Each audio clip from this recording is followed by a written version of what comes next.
to the Zoom meeting is on, Mayor. Okay, great.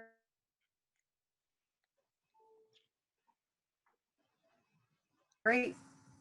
So I would 20 of the City of Pacifica to order. Before we get started, I will read just some more information about our meeting this evening. This meeting will be conducted pursuant to the provisions of the Governor's Executive Order N-25-20 and N-39-20, which suspend certain requirements of the Brown Act, and pursuant to the order of the Health Officer of San Mateo County, dated July 14, 2020, as this meeting is necessary so that the city can conduct necessary business and is permitted under the orders as an essential governmental function. City council members and staff essential to the meeting will be video teleconferencing into the meeting, and there is no physical location open to the public. Public can observe and participate in the meeting while sheltering at home via the Zoom link provided in the agenda or by phone into the dial number and webinar ID provided in the agenda. So this meeting can only be observed, it can be observed on local TV channel 26 or online at www.cityofpacifica.org/live stream. For public comments, this meeting is noticed as a special meeting of the City of Pacifica City Council in accordance with the Brown Act, pursuant to the provisions noted earlier. Public comment is limited to items listed on the agenda. For the meeting, live verbal comments may be made through participation via Zoom. For members of the public participating by computer or smartphone using the Zoom link, use the raise hand function to indicate that you wish to speak. It should be right next to your name. For those participating by phone, use star or *9 to raise your hand to request to speak. The city clerk will call upon speakers at the appropriate time and unmute you to talk after calling you by your screen name or by the last few digits of your phone number. So you must know that and be aware of that. You will then be prompted to speak and allowed up to the time limit imposed by the mayor's discretion. Please clearly state your full name for the record and at the start of the public comment. Written and email public comments will not be read during the meeting. Written public comments received by 3 p.m. were provided to the city council and staff prior to the meeting, and they were posted to the city's website on the city council agenda's webpage for public reference. Email will not be monitored for public comment during this meeting. If you wish to make a public comment during the meeting and have not submitted a comment in writing by 3 p.m., please participate via Zoom. And you can find that information on our agenda at www.cityofpacifica.org. Rules of decorum, I won't read the whole thing, but please be kind to one another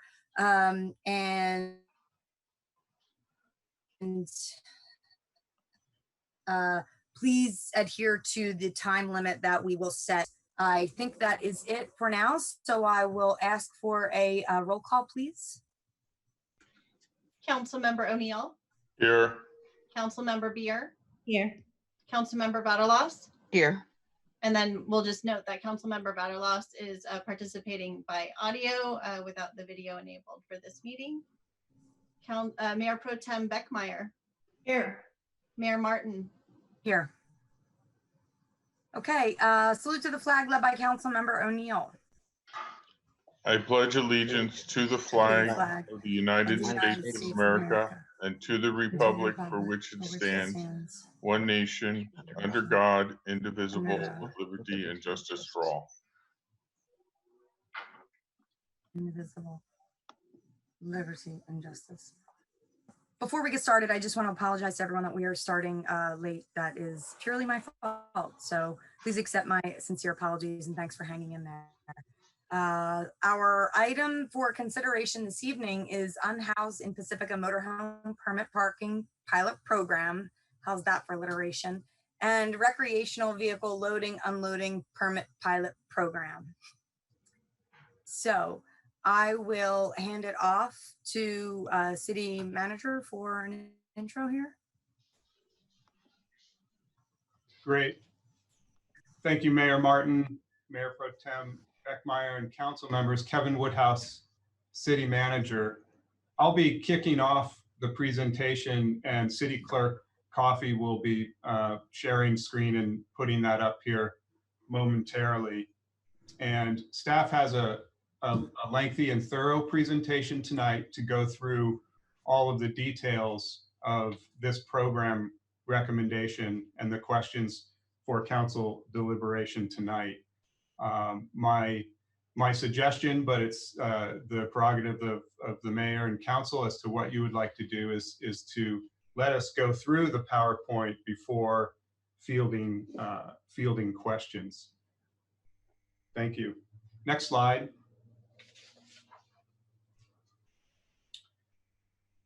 As to the broad agenda tonight, we'll first, as I just mentioned, do the summary of the staff report. We'll then take questions from the city council, then open up to public comment, and then come back to city council deliberation. Throughout the staff presentation, you will see on the PowerPoint slides as well as in the report, there are 7 different specific questions to help guide the council's discussion tonight. And when we return to council deliberation, we can repeat those questions, and the mayor will use those questions in the coordination of the deliberation. Next slide, please. And next slide. So I'd like to dive right in and provide some background to this topic. Concerns about oversized vehicles and unhoused in motorhomes and that complex problem have been on the council's priority list for years, specifically on the annual goals priorities since fiscal year 2018-19, and I think less formally on the city's work plan prior to that. The direction over the years and the challenge has been to identify potential solutions to this very complex and enduring problem within significant legal constraints that apply to this challenge, and balancing the city council's goals in achieving potential solutions. As the council is aware, and for the public's sake, I'm going to read the 2 primary city council goals that provide context to seeking solutions to this challenge. The first is maintaining a safe community, includes supporting our first responders, police, fire, public works, responding to storm emergencies, protecting people, property, businesses, and our infrastructure, streets, sidewalks, storm and wastewater, and engaging in emergency preparedness activities. So generally, public safety is a major council priority and a major function of the city. At the same time, one of the other 7 major city council goals is a healthy and compassionate community, including addressing affordable housing and mental health services, investigating strategies related to homelessness, and supporting youth services. So over recent years, these 2 overarching goals have really applied to the kinds of solutions that are being sought to address the unhoused in motorhomes challenge. After a second year of considering ordinance amendments that did not pass, the city council identified the need to bring together a group of community members in a task force to specifically work on trying to figure out solutions to this complex problem. So last spring, I, along with the executive director from the Pacifica Resource Center, formed a community task force called the Unhoused in Pacifica Task Force. The council is very aware of that.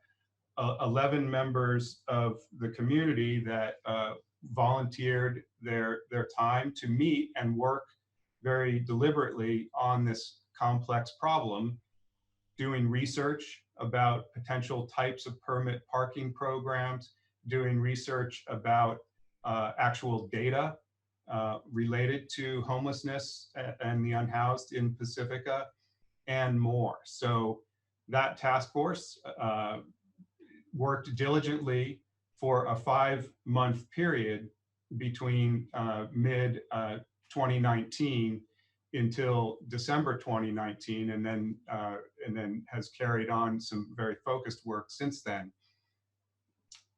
And I should mention, in that work, the task force members worked very closely with the Pacifica Resource Center and with city staff, and there was a City of Pacifica representative on the task force, Thomas Myers, our former economic development manager, and looking at all facets that I just described, leading to a draft report that was then presented to the City Council in December of 2019. At that same City Council meeting in early December 2019, at the direction of the Council, the city introduced a oversized vehicle ordinance, which was then adopted in late January 2020. Related to that ordinance, that oversized vehicle ordinance limits street segments that can allow oversized vehicle parking in Pacifica based on traffic safety criteria.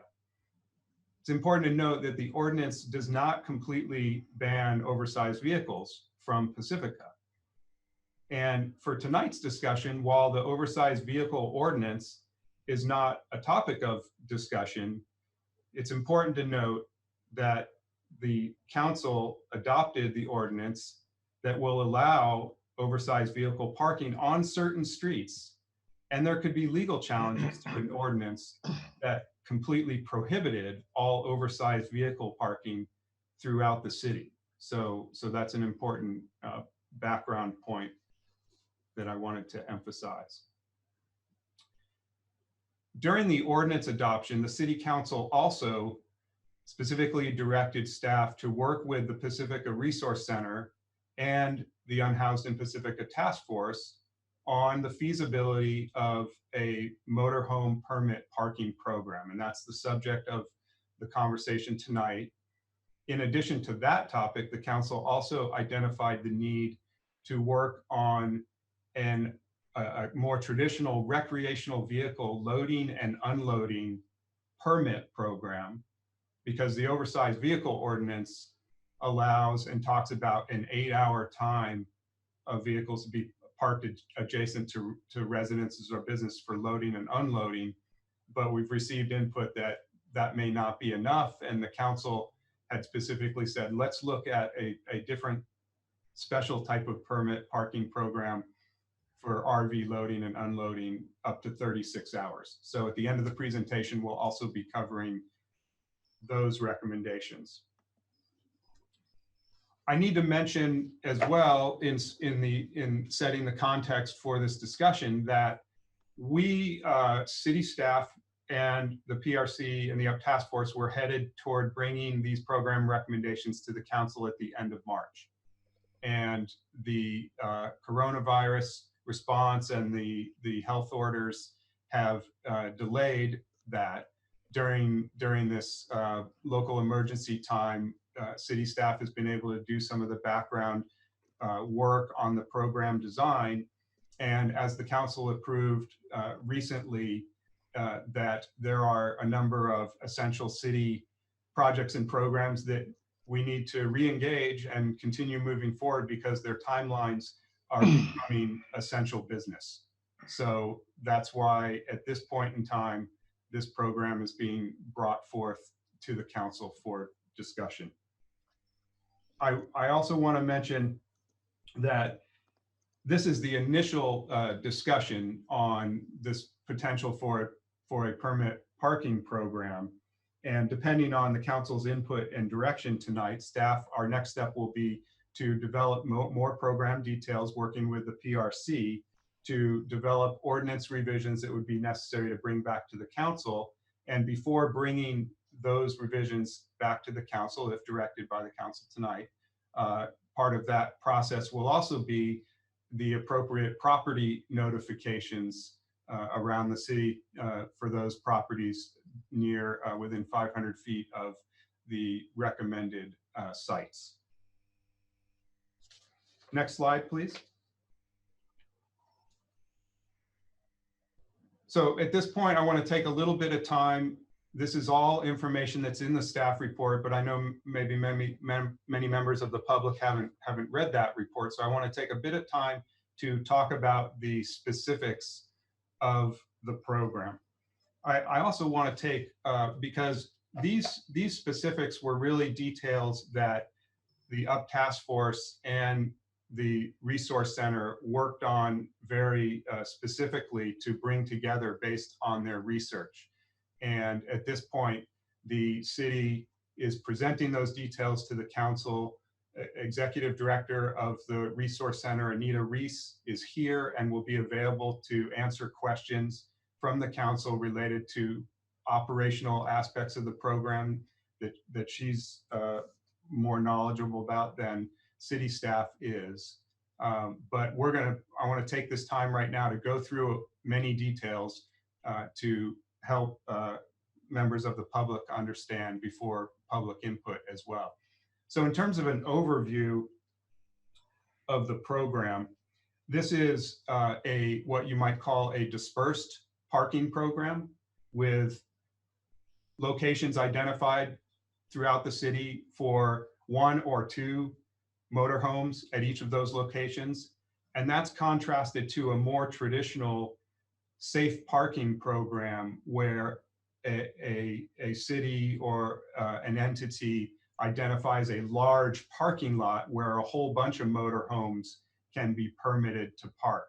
One of the tasks of the task force directed by the council is that the city doesn't have any locations like that are available, nor does the city have the funding to create or operate that type of program, as they are very expensive to operate. And the task force report and information shows the expense that other cities have incurred in trying to do that.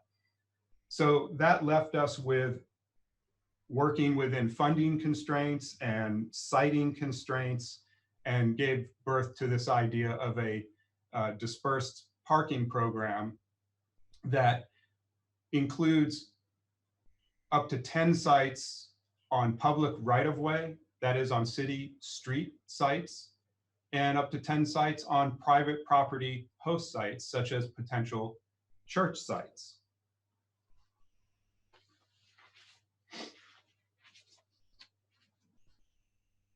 Overarching, and this is, I'm going to read from the staff report because this is important related to the overview of the program, is that the intention of the program design is to serve qualified, unhoused Pacifica community members who are temporarily living in their motorhome and working toward housing. Like all Pacifica Resource Center clients, the participants become known clients through active case management by the PRC, rather than the current unhoused in motorhomes situation where the PRC may not know, or nor the public, the persons living in the motorhomes around town. And with coordination between the PRC and the Pacifica Police Department, a safer environment is created in this program design for the known participants in designated parking spaces and for the community as a whole.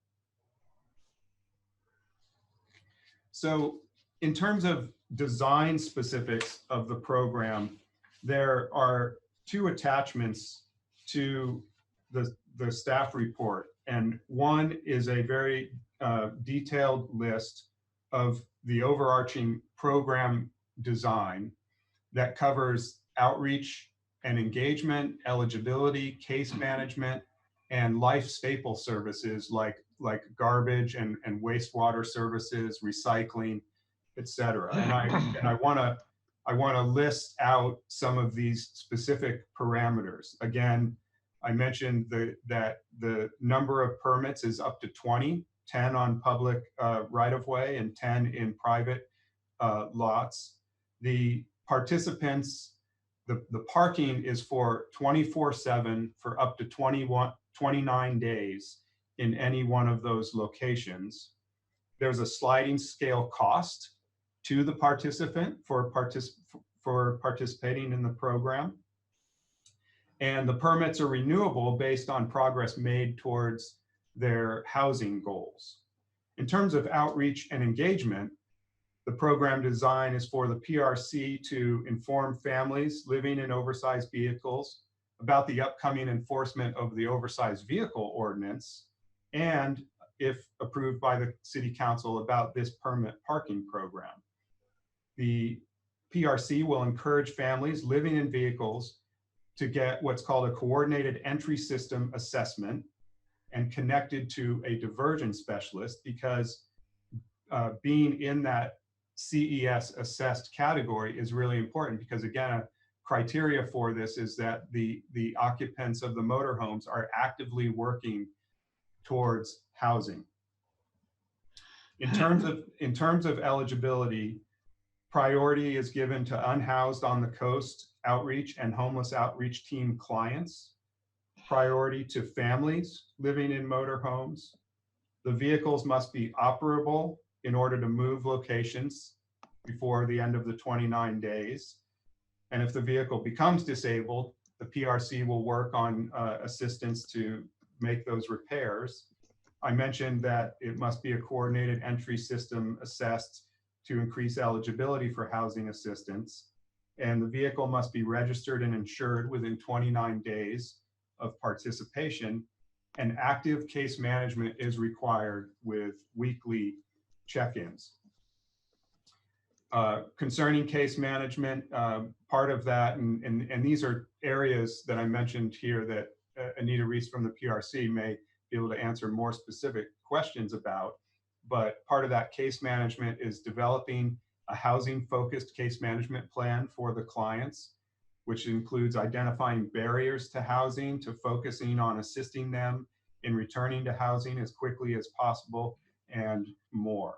And I mentioned the weekly check-ins to ensure that progress is being made towards those goals. In terms of life staples, the motorhomes have bathrooms.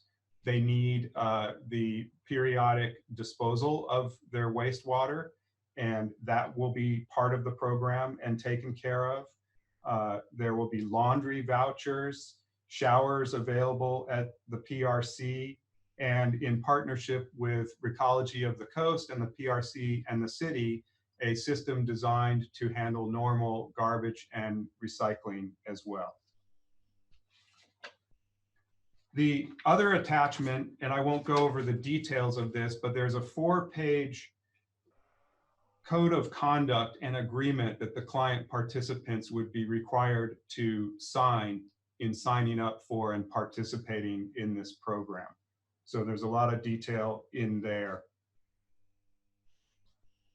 That covers many of the specifics of the program. The last item that I'll mention is that part of the implementation of this program, depending on the direction of the council and the details directed, will be for the city and the PRC to enter into an agreement about the operation of the program. Again, the PRC is essentially the operator. That is, the Pacifica Resource Center is essentially the operator and the case manager of the clients. And the city's role is more in identifying public right-of-way sites available for participation in the program. Next slide, please.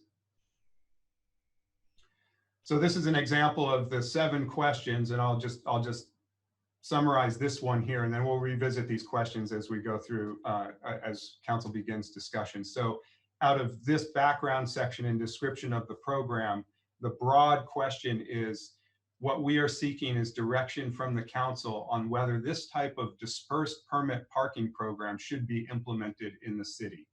And as we discuss all the other parameters of the program, in the end, we're seeking any suggested revisions to the program requirements. Next slide, please. So one of the most active areas of the Unhoused in Pacifica Task Force efforts, along with the PRC, has been really working with the faith community and church property representatives in Pacifica to see if they are interested and can commit to hosting 1 or 2 motorhomes on their private property parking lots.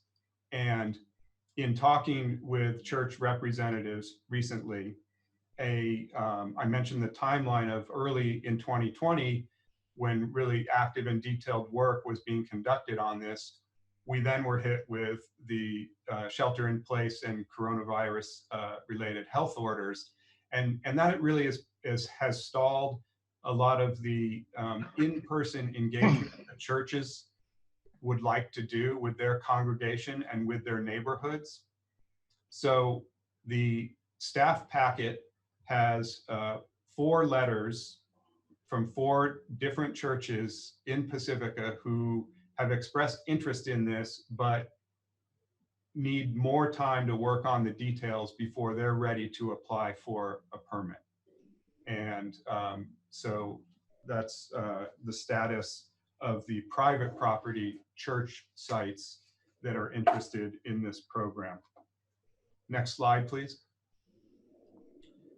And related to that, this is question number 2 for the council, is that since at this point in time, church sites aren't ready to apply for permits because of coronavirus impacts, we're wondering, the direction we're seeking from council is whether the council's interested in beginning this pilot program with public right-of-way sites, with an expectation that in the future, as soon as possible, private property host sites would be gradually added. Next slide, please. That completes my portion of the presentation. I'm going to turn it over to Deputy Director Public Works, Sam Bautista, to talk about the public right-of-way host sites. Thank you, Kevin. Once again, it's Sam Bautista, Deputy Director of Public Works, Field Services and Engineering. Good evening, Mayor, Mayor Pro Tem, and City Council members. The Public Works Department was tasked to find 10 to 11 public right-of-way host sites. And it was a very difficult task to find those host sites that were in close proximity to industrial areas or areas that were away from residential neighborhoods. Staff evaluated these host sites based on traffic safety criteria, such as parking on curbs, bicycle lane and bus route interactions, and site distances. So on this slide, this is just an overall map of where these public right-of-way host sites are located. The host sites are distributed in different parts of the city, in Manor, in Sharp Park, Fairway, and Rockaway Beach. And we'll go to the next, and I'll go over each site in the next slides. So next slide, please. So, whoops.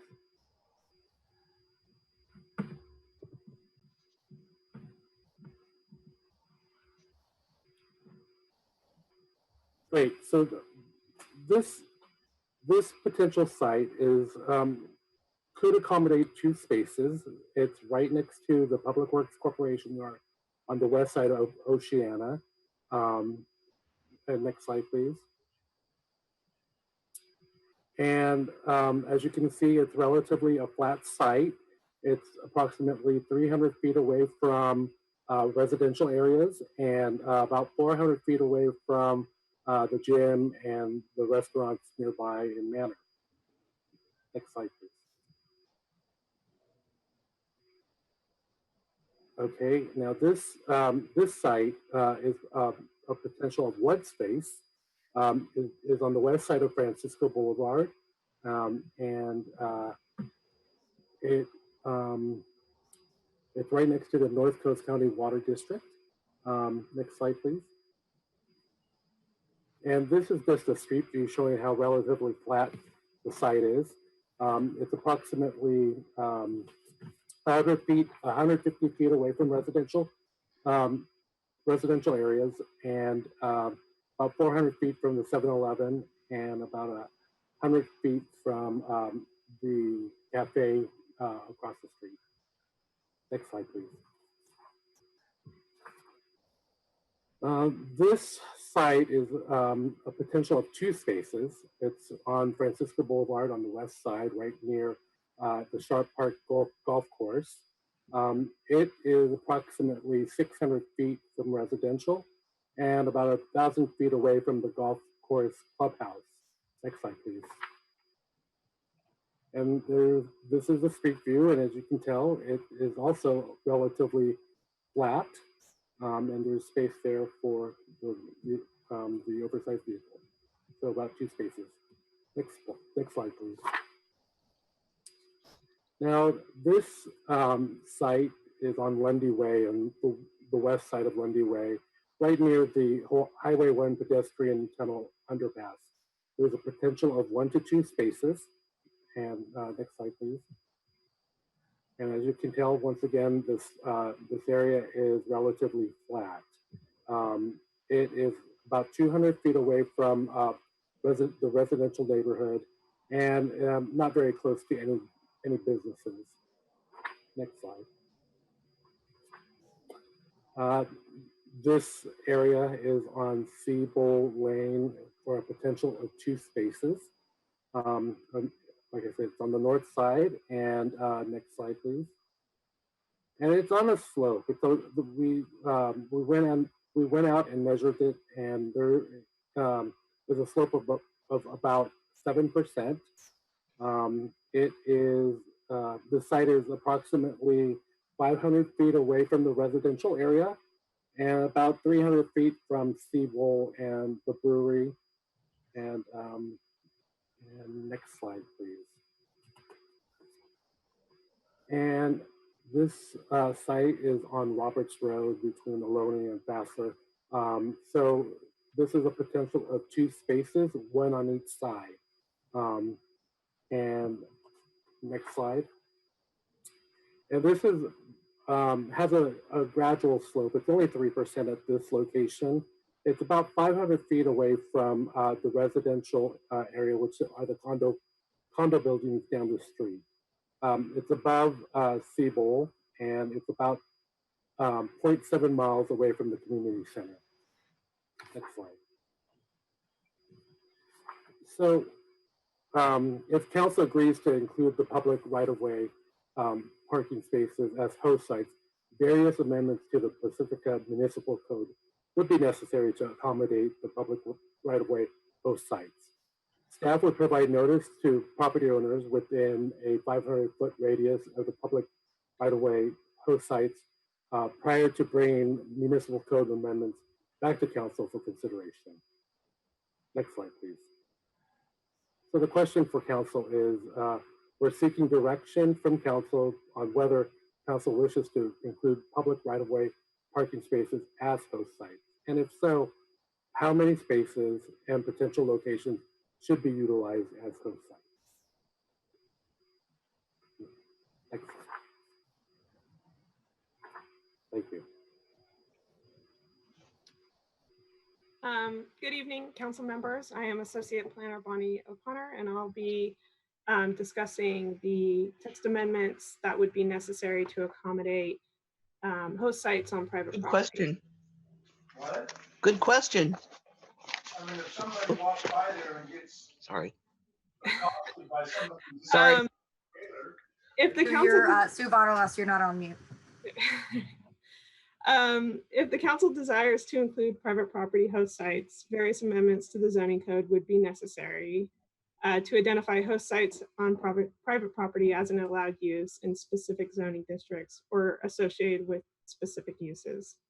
To establish host site, amendments would also be necessary to establish host site standards and permit processes, and then also create exceptions to standard parking restrictions. To help guide these amendments, council's direction is requested for private property host site location, permit process, and fees. Next slide. So regarding host site locations, due to the interest expressed from various church representatives and potential ability of commercial properties to meet the anticipated private property host site standards, staff's recommendation for a host sites on private property is focused on properties with existing public assembly use or commercial use.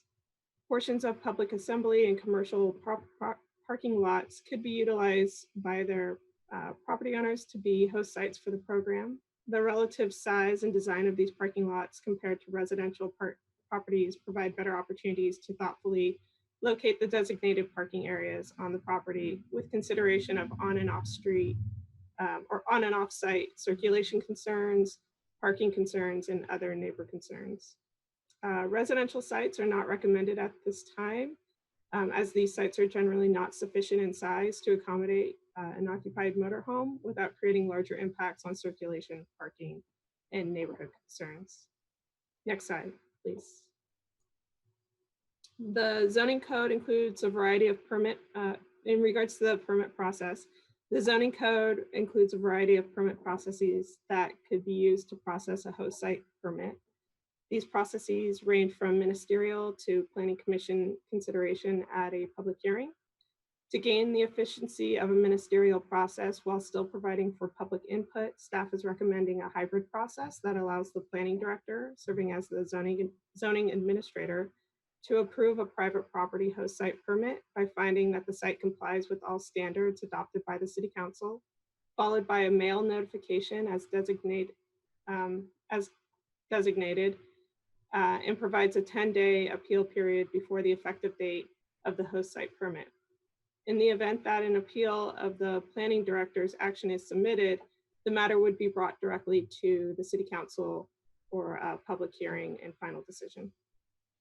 Staff is recommending that this temporary use permit have a valid duration for a period of 1 year.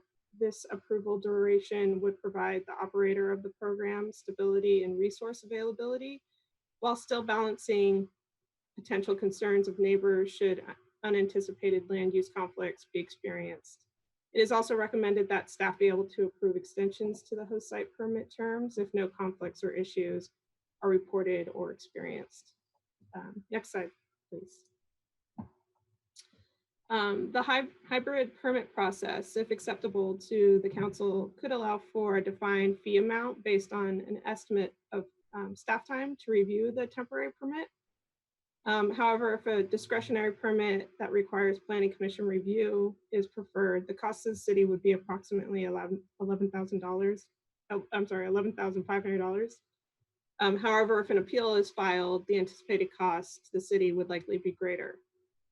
Typically, when permits are sought, the property owner is responsible to reimburse all costs to the city. However, the fees could discourage private property owners to participate in this program. PRC is proposing to collect a monthly fee from participants in the program, the amount of which would depend on the income of the participant. This fee, or a portion of it, could be applied to reimburse the city's costs. However, it is unknown at this time if the fee collected by PRC would address all city costs. There is also public grant programs related to homeless prevention and housing solutions. The city could also seek grant funding to address city costs for processing, but the availability, timing, and the amount of potential grant is unknown at this time. And then the other option is to have the city absorb those costs. Next slide, please. So in regards to the topics that I've covered, the questions that we'll be asking is looking for direction from council on whether private property host sites should be allowed within the city. If so, if the hybrid approach proposed by staff is acceptable to process the temporary use permit, and what is the direction for the collection of fees to cover the city costs, and whether a fund should be created for the collection of program fees and grant funding. And I believe Police Chief Steidel will be next up. Thank you.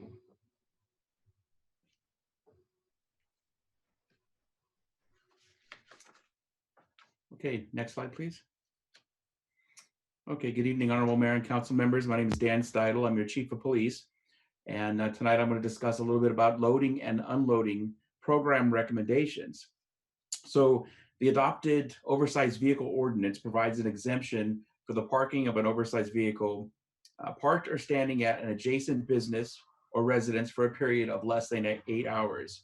So if you may recall, in the meetings leading up to and the meeting, including the meeting where this ordinance was adopted, community input addressed the need for a longer period of time for the loading and unloading of RVs at a residence in preparation from or returning, for a trip or returning from a trip.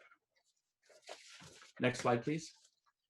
So staff has taken the time to research implementing this type of permit program, and we found that we would easily be able to do so using a current Pacifica Parks, Beach, and Recreation online platform that is currently used to purchase annual beach parking passes, as well as enroll community members into programs through PB&R. So taking a look at the permits, they would be available for purchase online via that platform, or for those who didn't wish to give a credit card online and wanted to pay in person, they could also go to the police department and receive a loading, unloading permit at the PD.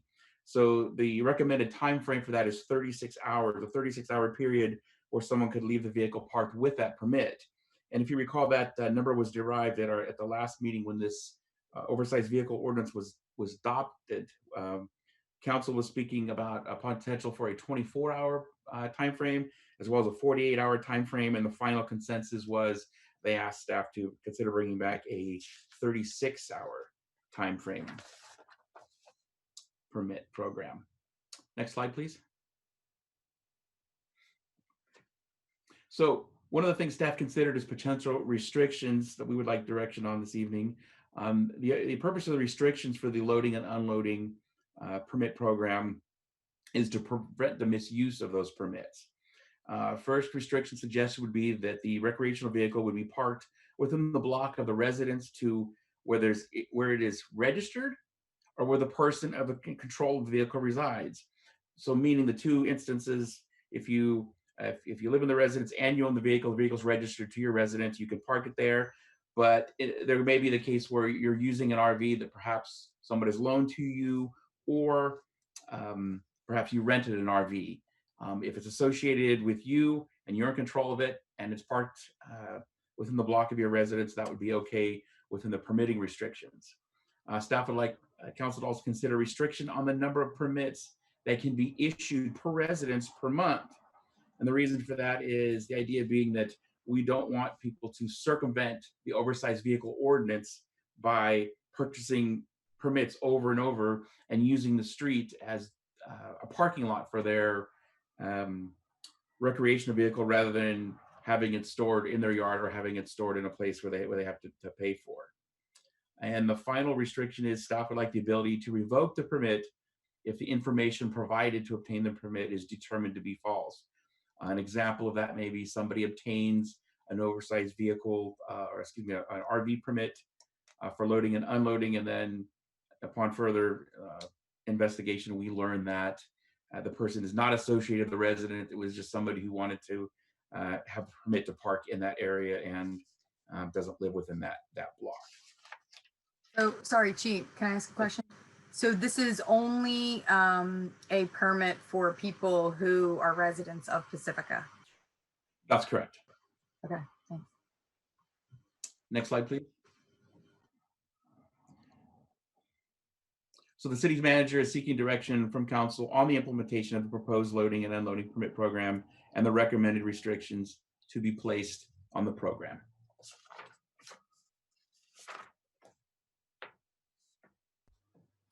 So that completes the staff presentation about the two programs for council consideration tonight, and staff is available to answer questions. And for any questions that relate to operational details of the program, Executive Director Reese from the Pacifica Resource Center will be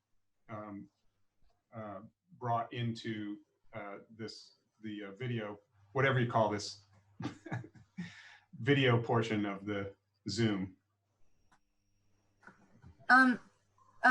Elizabeth, Deputy City Clerk, I just paused the recording. Can you help me out with this? Are we okay? Mayor, it looks like we're okay with recording. Thank you. Okay, thank you, city manager and all those who helped put this presentation together. I want to offer to council the floor to ask questions right now, but also the idea that there's 121 folks that are here. Yay, that's amazing. And I wondered if we might want to open the floor to those folks first and hear some of their questions, so we can also sort of tack those onto ours. Or do you have any sort of high level questions up front that we should get to?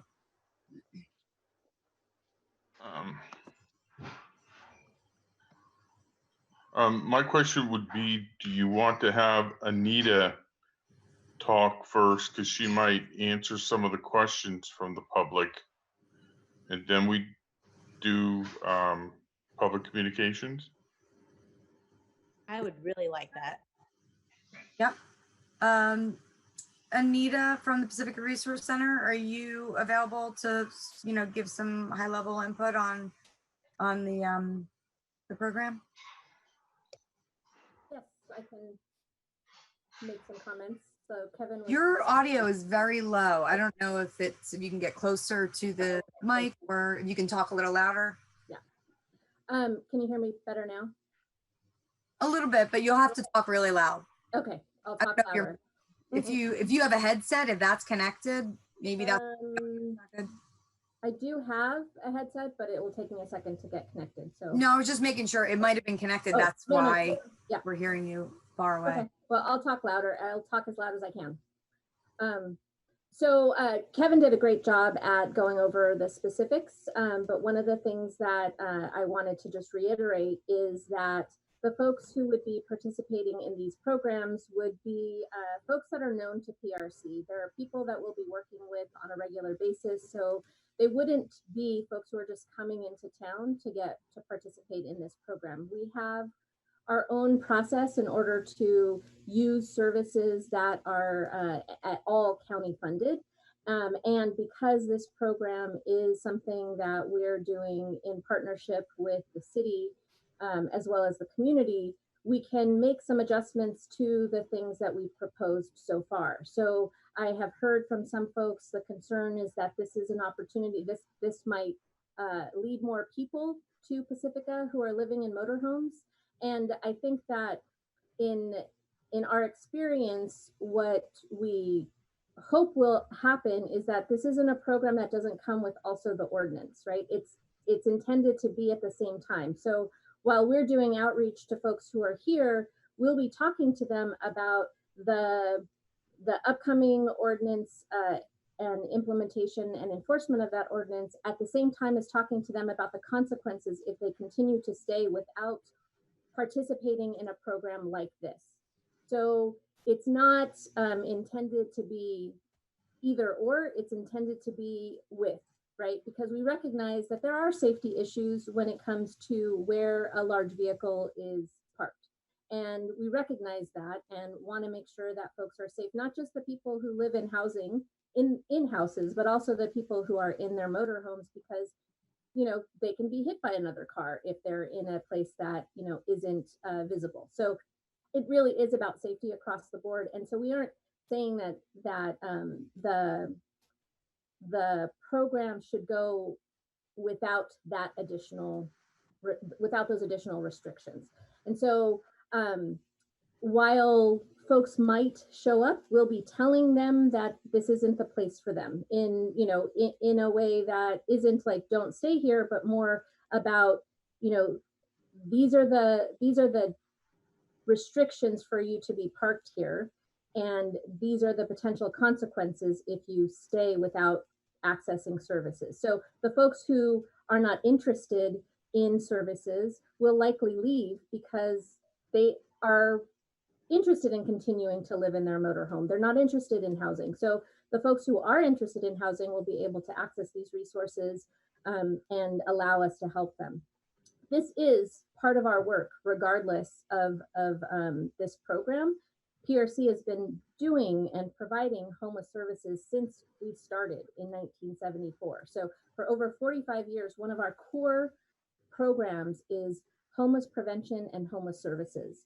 And so this is what we do, and we will continue to provide this resource, but having access to this additional resource through a permitting program would give us another opportunity to help folks move into housing, right? So we see each of these moments as an opportunity to help people become housed, whether that's in Pacifica or someplace else, right? Because part of what we are doing, like Kevin mentioned about our housing center case management plans, is really focused on what their housing barriers are, how we can help them overcome those barriers, and then where they can move. And that could be into an RV park, you know, because that might be the kind of housing they want.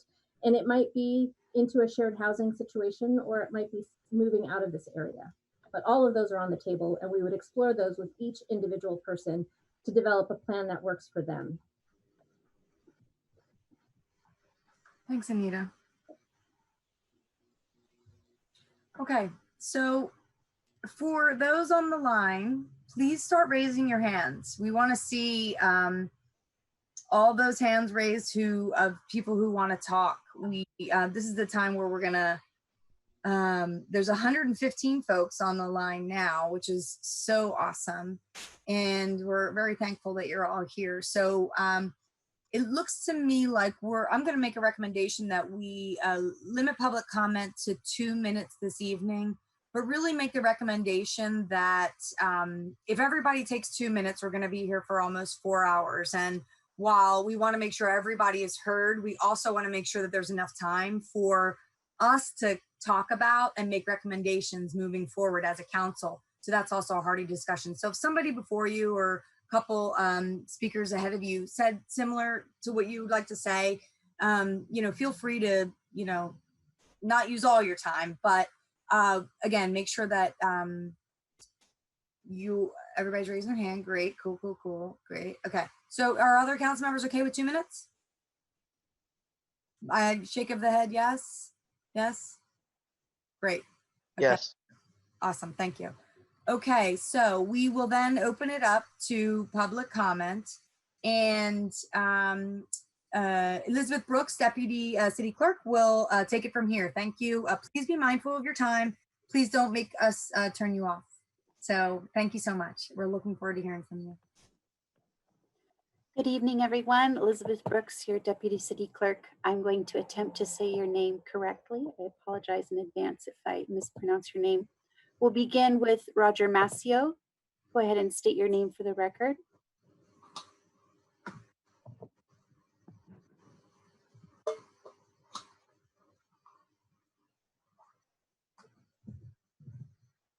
Roger's on mute. He may be trying to unmute himself.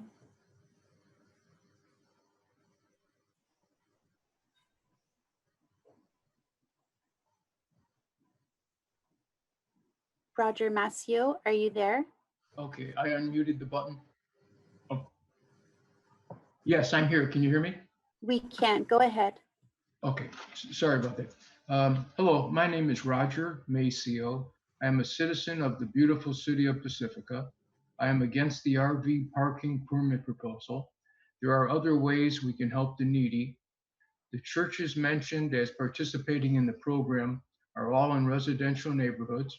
The RV parking proposal will help a few people and harm thousands of Pacifica citizens.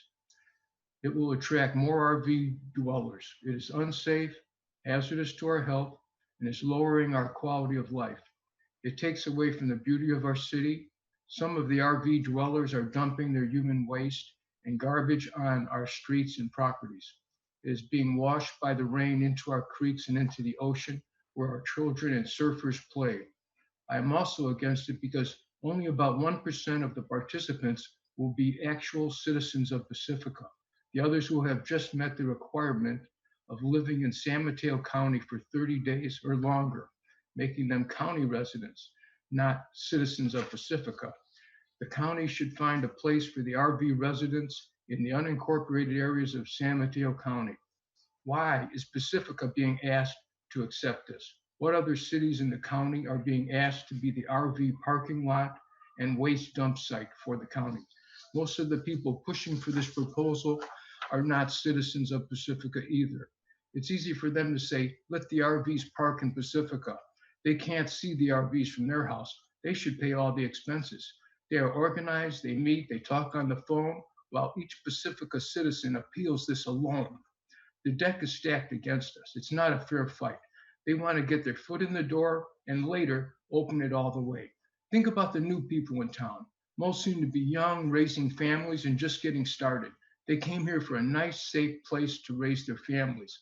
They have been working hard to afford to live here and pay their taxes. This proposal Thank you, will lift Roger. all of Pacifica's property values. Thank you.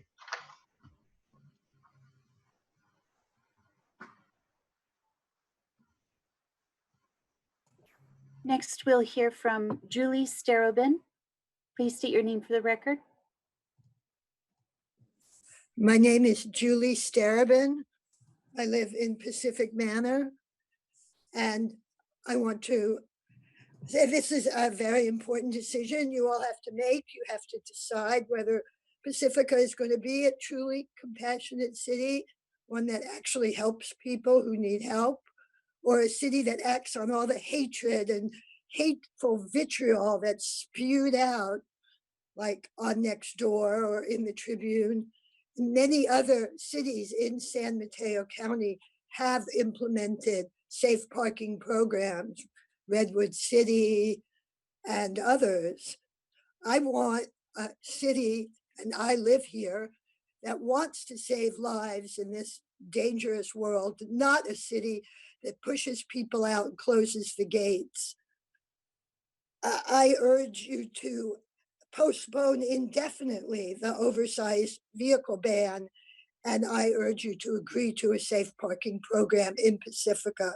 We're lucky to have an agency like the PRC already ready to implement a safe parking program. Thank you. Thanks, Julie. We'll next hear from Jeff Guillet. Hi, I'm Jeff Guillet. Can you hear me? Okay.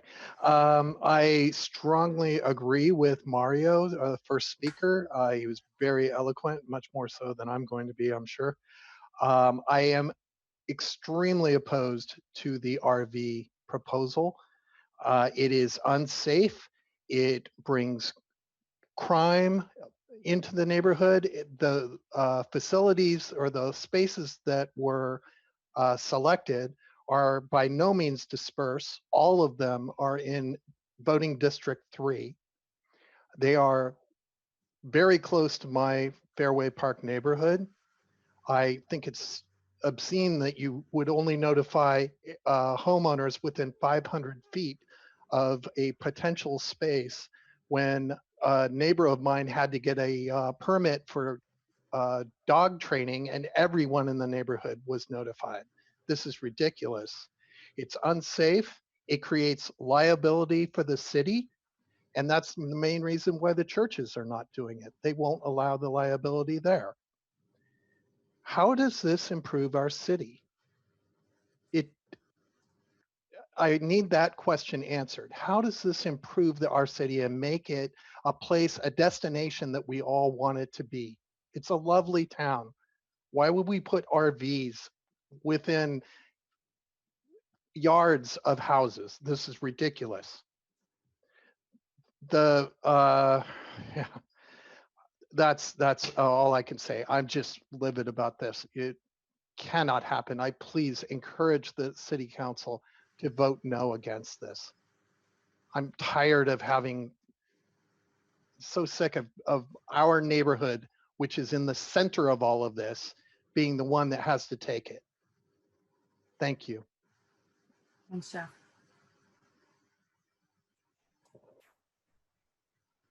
Next, we'll hear from Chris Hunter.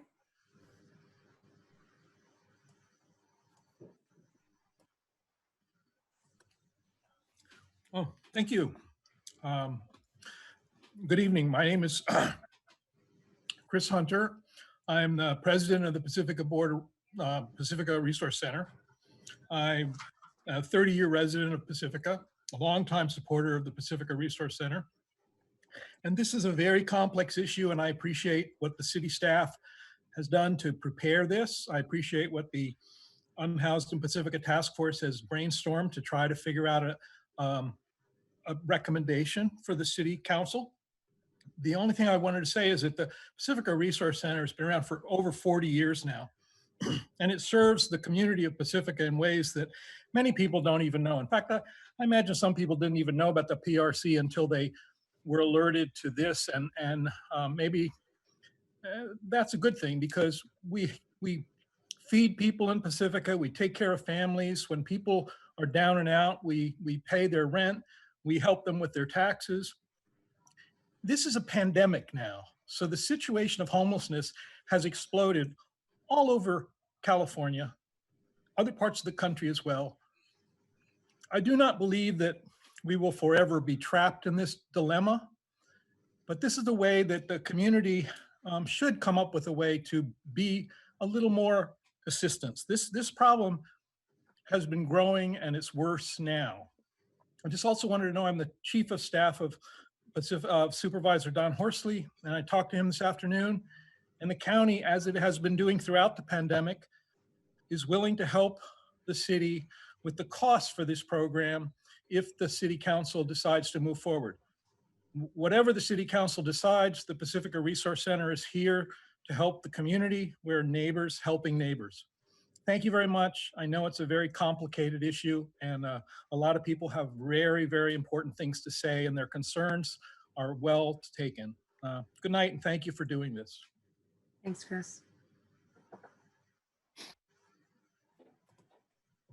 Next, we'll hear from Chaya Gordon.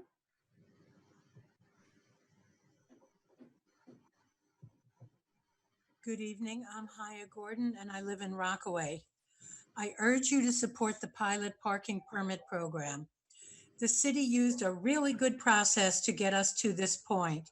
It was drafted by Resource Center Director Anita Reese, and I would like to just take 1 minute to thank you, Anita, for someone who combines smarts with commitment. I don't know what Pacifica would do without you.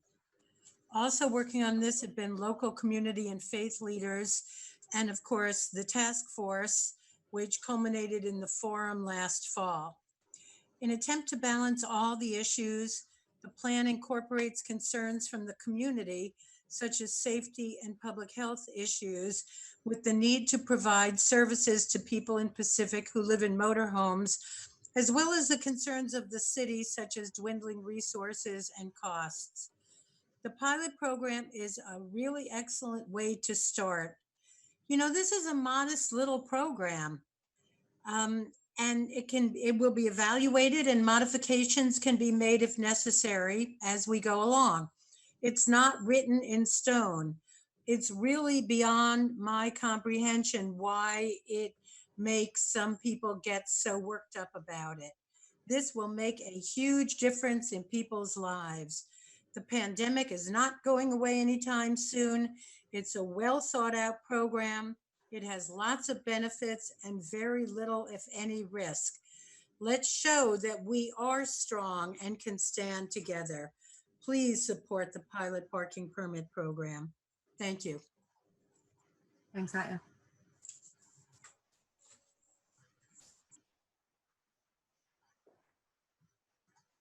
Next, we'll hear from Victoria Becker.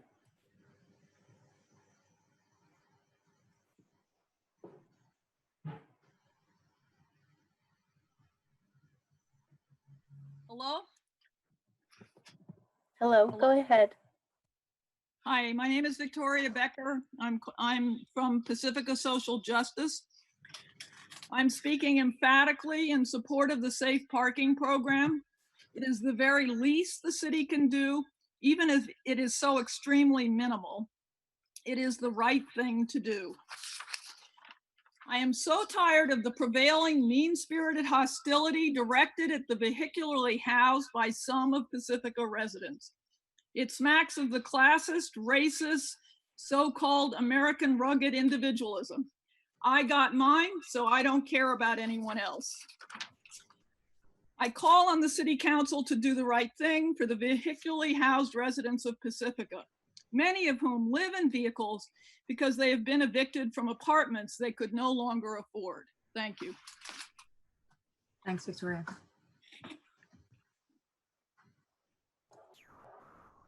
Next, we'll hear from username D Gold.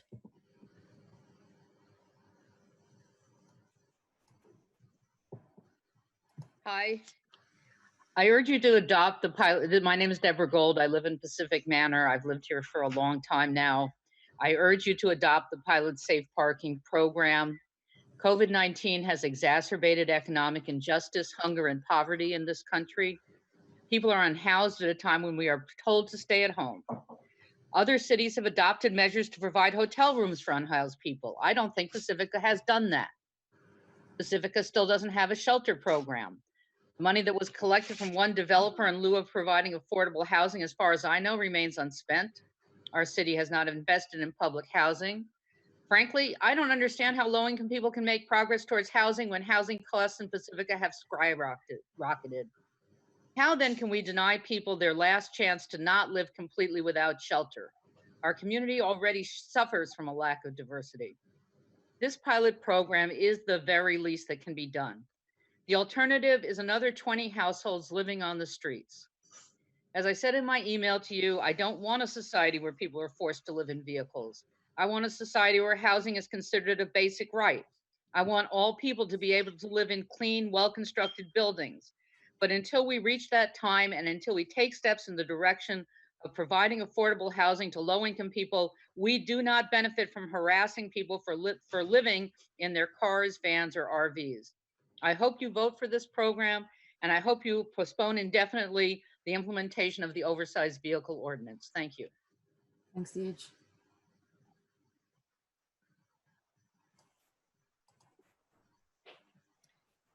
John Fagan, you're up next. Hi, I'm John Fagan, and I've lived in Pacifica for about 7 years now. So as a resident of Pacifica, I support the ban, Ordinance 855 CS, that went into effect in the spring of 2020 on vehicles over 8 feet in height on Oceana Boulevard and throughout Pacifica, in fact. Furthermore, I really think the ban doesn't even go far enough, as I have only noticed this past weekend that it doesn't cover every single block in Pacifica. I do not agree that RVs should be allowed on our public streets. We have RV parks for that purpose. If the city, and ideally the county, really wanted to have an area for vehicular homeless RVs for a place to stay, then they should purchase and subsidize a plot of land and properly subsidize an RV park owner to run such a true RV park for low/no income RVers. It is not sanitary, not safe for children walking to schools, not safe for driving cars around the bend with limited line of sight. And moreover, it is very unsightly and not aesthetically pleasing at all to allow the permanent parking of oversized RVs on our public streets, such as Oceana Boulevard. Please enforce the current ban as stated in Oceana in Ordinance 855 CS. It has not yet even been tried to be enforced. And let's start with first putting up street signs to say it is illegal to park oversized vehicles on the street. I'd also urge the city to further amend the ordinance to cover all blocks of Pacifica and not to allow any block without this ban coverage. For example, Oceana between Milagro and Avalon is one such exception to this ban. Our neighborhood and public streets are no place for RV camps and are a magnet and a blight to the city. The presence of RVs parking permanently on public street infringes on our rights to have safe, clean, and accessible neighborhood streets. Thank you. Thanks, John. Next, we'll hear from Moxwam.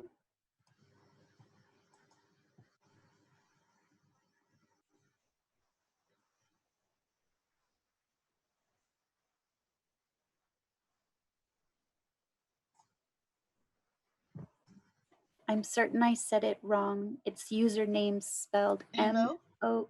There Hello? you are. We can hear you. Can you hear me? Oh, Yes, we can hear you. hello?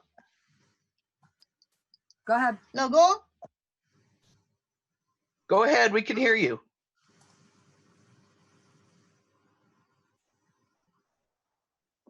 She's on mute now.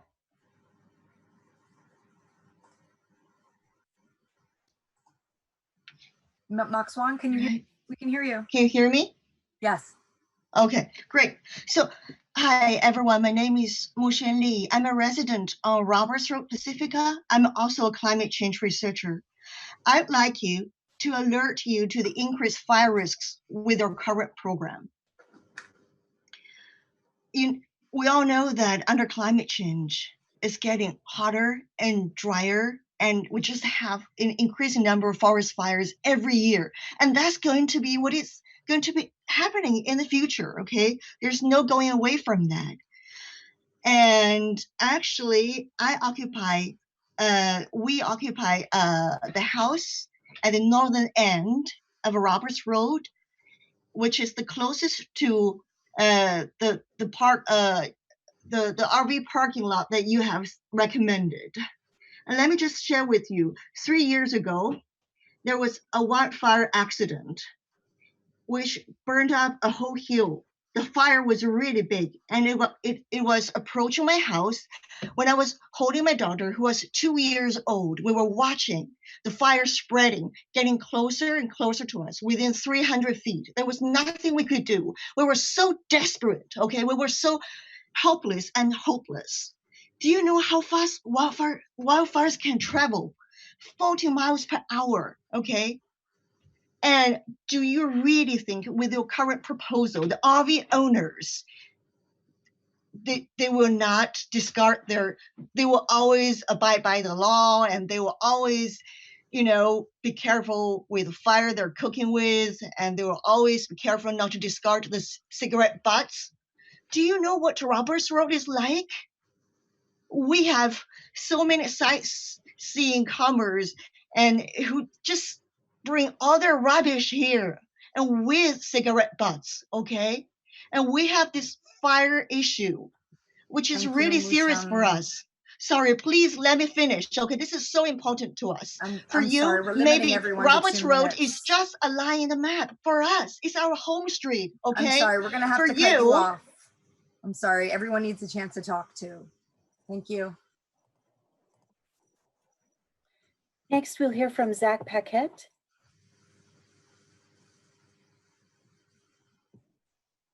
Hi, my name is Zach Paquette. I live on Roberts Road, and I'm vehemently opposed to this proposition on several different factors. One, as Moxie just said, fire safety. There's traffic obstruction on Roberts Road as well as Seabowl Lane. There's no walkways, no public lighting. It diminishes significantly to the multi-million-dollar real estate that is on Roberts Road and on Seabowl Lane, as well as on Oceana Ave. The neighborhood safety is of extreme importance to me. We're here as new people who have been living in Pacifica for 10 years and have invested our lives here with trying to earn enough to live here, and finally have bought this beautiful home only to have temporary RVs parked less than 500 feet here. It's a total travesty. And I'm all for people's rights and underprivileged. I volunteer at soup kitchens. I donate to Hunger for Humanity, but there has to be a better way from where the proposal has set forth. Furthermore, there's legal implications here that I hope you really do consider, because if this were to go through, you will have a very coordinated, highly funded legal objection that will take you and the city to bankruptcy court. I promise you that. So let me just tell you one last thing.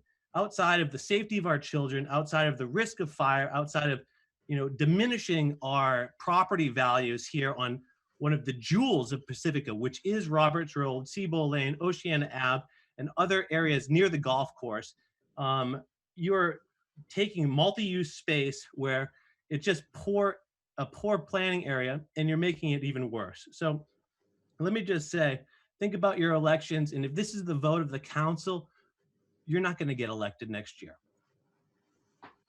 That's all.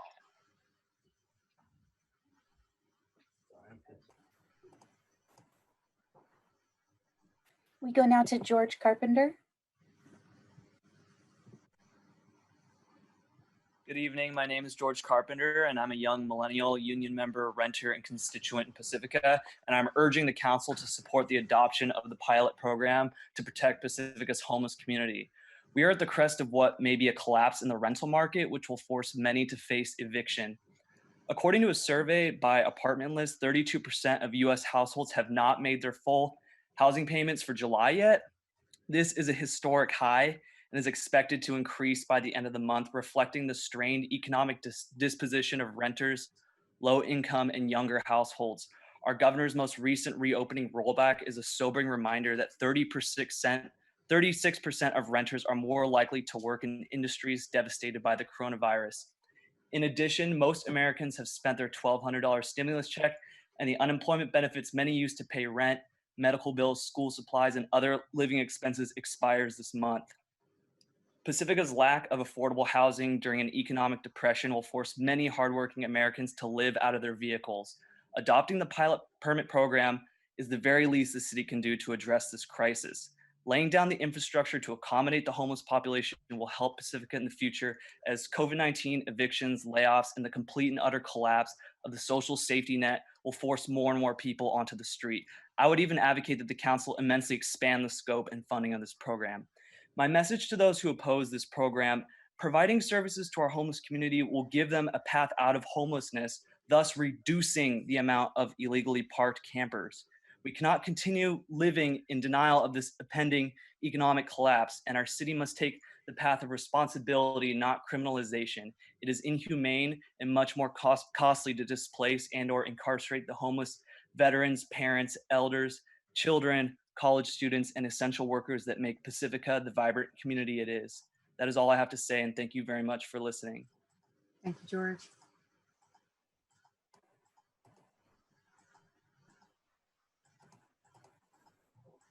Our next speaker is Chris, no last name. Go ahead when you're ready.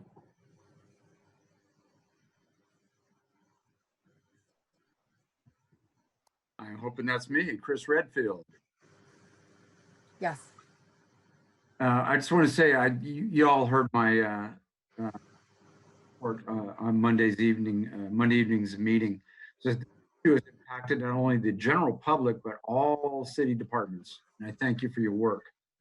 I want to thank Mr. Woodhouse in adhering to goals while always weighing public opinion. And I joined the task force not to advocate for the unhoused, but to be a voice of reason for workable solutions that can work for all Pacificans. This problem has gone back to 2018.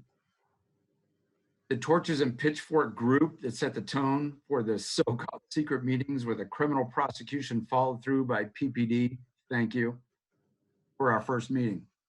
We've been vilified for that.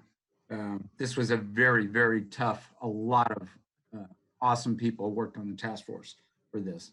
And I don't advocate for, again, for the unhoused, but I advocate for this. I pushed hard for the ordinance with the feasibility of a very limited parking program in Pacifica. This is where we are.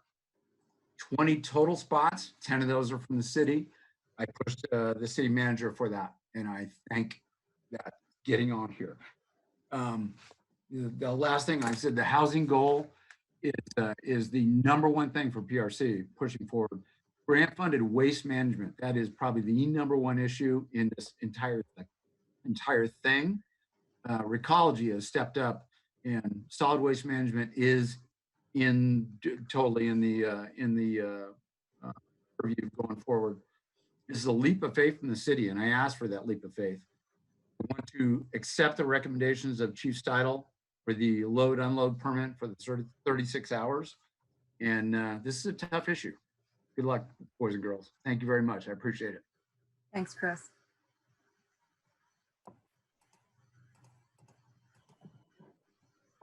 Our next speaker is Mary Ann Edson Plum.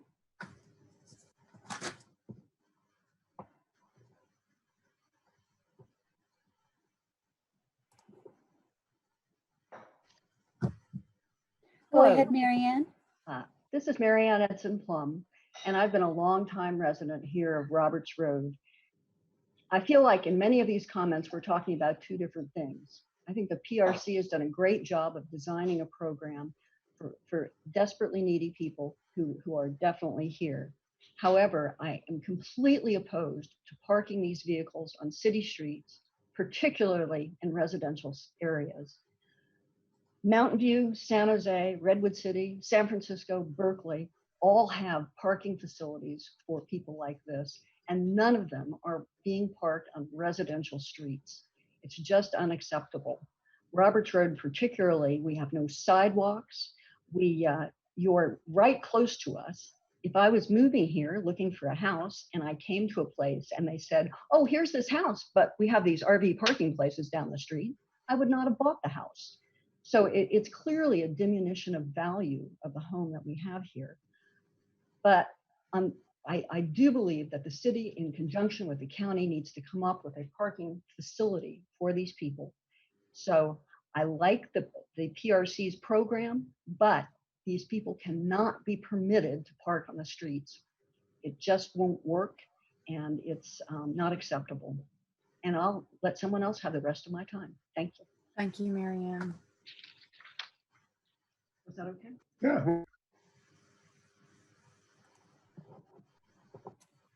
Our next speaker is Emily Wally. Hi, yes, thank you. This is Emily Wally. I am a resident and educator here in Pacifica and a member of Pacifica Social Justice.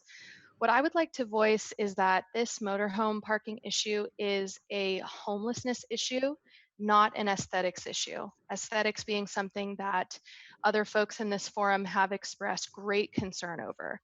This program aims to help our homeless population in a safe, compassionate, and responsible way.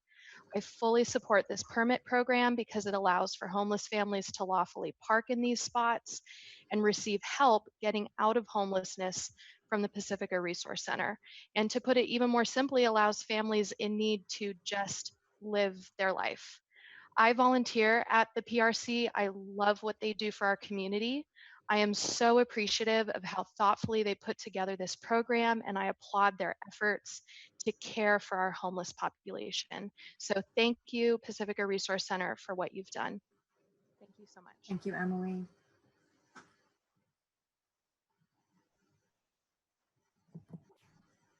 We'll hear from Carolyn Clary next. Can you hear me? Yes. Yes. Okay. Well, first, I just want to say I totally support the PRC and all the amazing work they do. I'm completely behind the sentiment behind this project. My main concerns, I would like it if it was a place that everyone, like a big parking lot or industrial place where they could have sanitation handled and all of that. I think that would be a better approach, but obviously we don't have the money in this city for that.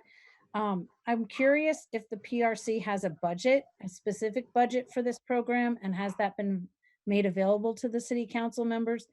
Initially, the city manager said that it was too expensive for the city to implement, and I would just be concerned that does the PRC really have the money to support the program and checking people and all the different things that they're talking about doing? So that would be one consideration. Also, if they have adequate insurance to cover liabilities associated. I'm curious about the code of conduct and what non-compliance, how that will be enforced. My biggest concern is waste disposal. I've witnessed myself, somebody on San Pedro Terrace emptying his waste into the street, which then flows to the ocean. And I spent a long time with Surfrider sampling our waters, and I am very concerned about them disposing of waste. Even though there might be a place for them to dispose it properly, they may not do that. So I would be very concerned about that. And then how are they going to monitor the what they're doing to get towards housability? So I think a lot of thought has gone into it, and I think a lot of thought still needs to finalize this program. But I appreciate that you're trying to address a big problem. Thank you. Thanks, Carol.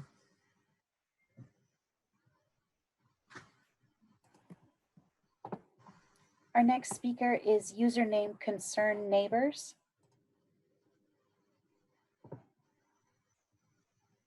Hello, can you hear me? Yes. Hello? Yes, we can hear you. Okay. I'm against the proposed program, but I do have a question.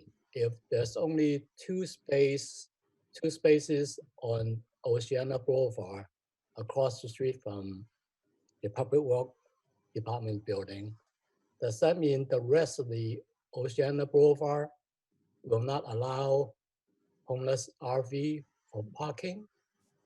If so, how would you enforce that restriction? If other RV are parked on other areas of Oceana Boulevard, will they get towed or ticketed? So I'm just wondering, how would you enforce that restriction? Okay, thanks. We're going to get to questions later. We wrote it down. Thank you.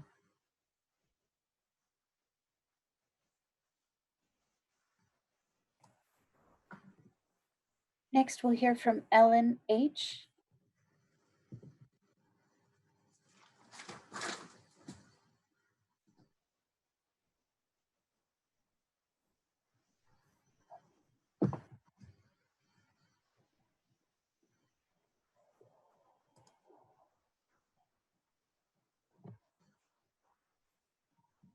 Ellen H., are you there?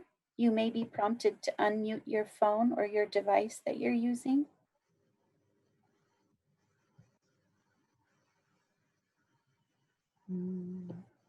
There she is. Hello, can you come back to me, the next person? Something came up that I have to attend to. Yeah, sure. Go ahead. Thank you. We'll go then to Gail Jean Benjamin.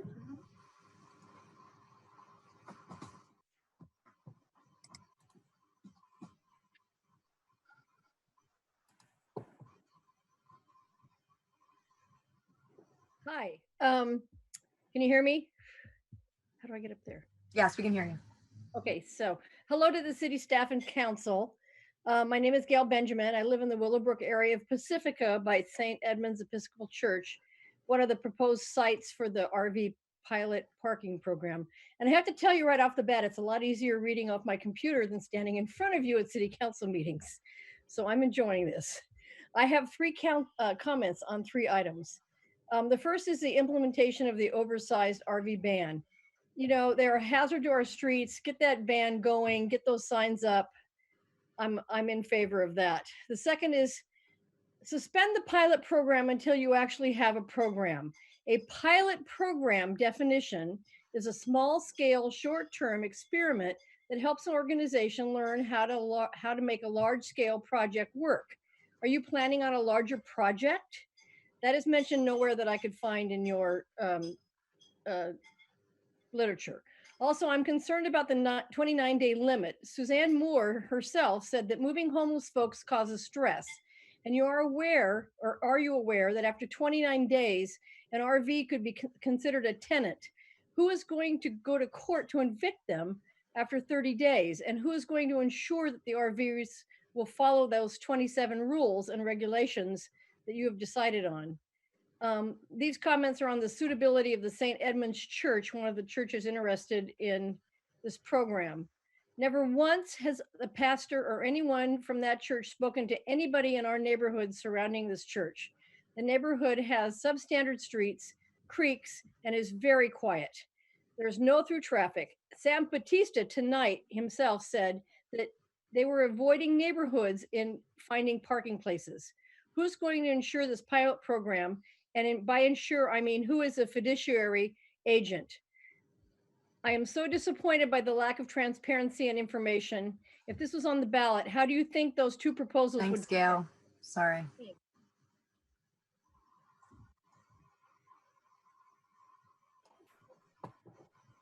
We can try Ellen H. again. Ellen H., are you available?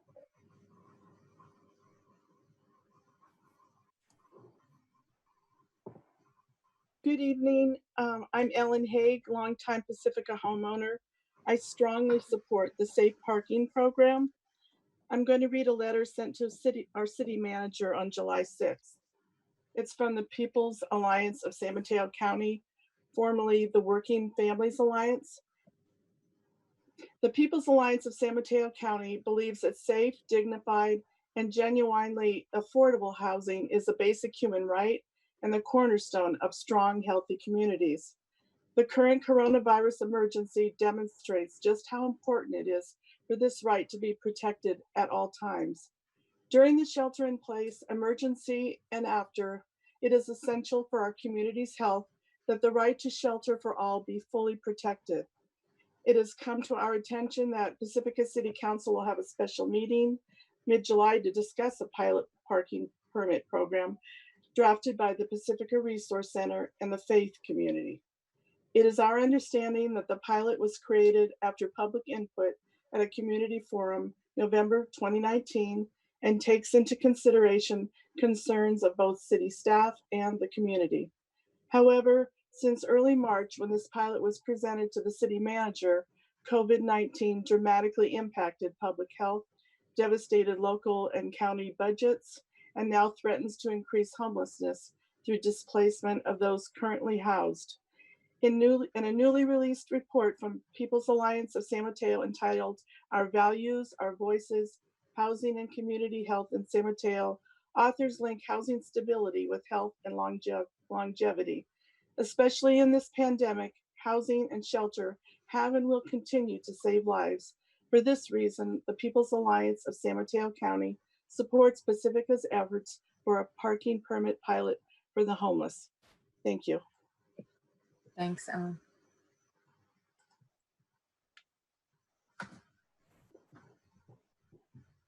Gloria Stofan, you are our next speaker. Good evening. So much has already been said about the unhoused, the Pacifica unhoused. And what I'm hearing is, in some cases, I was thinking, are we that privileged? Are we a gated community? I know that we have spoken for and against why and how come we can leave our unhoused on the streets. But these intense conversations have led us to this, and I'm glad that we're able to have this special meeting, particularly to discuss the PRC's pilot permit parking program. The PRC has developed a comprehensive pilot program plan that addresses the needs of those who are considered unhoused in Pacifica. It also addresses the major concerns of the community, that is of public health, safety, and how it will be funded. This program also is a permit program that does give the Pacifica Police Department better clarity and structure as to who has a permit to park and who doesn't. The participants who participate in this program will be vetted by a case manager. Also, with this coronavirus reality, those who are considered unhoused are more vulnerable to become infected, 5 times more. The parking permit program would offer the participant a safe place to stay while they're working with the PRC towards stable housing. Stable housing equals healthy families, individuals. Please support this pilot parking program. Thank you. Gloria. Thank you. Suzanne Moore, you're our next speaker.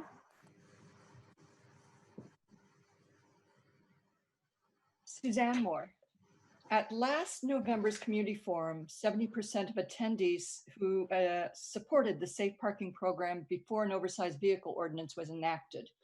Pacificans reasoned that homeless should have a place to go before they're displaced.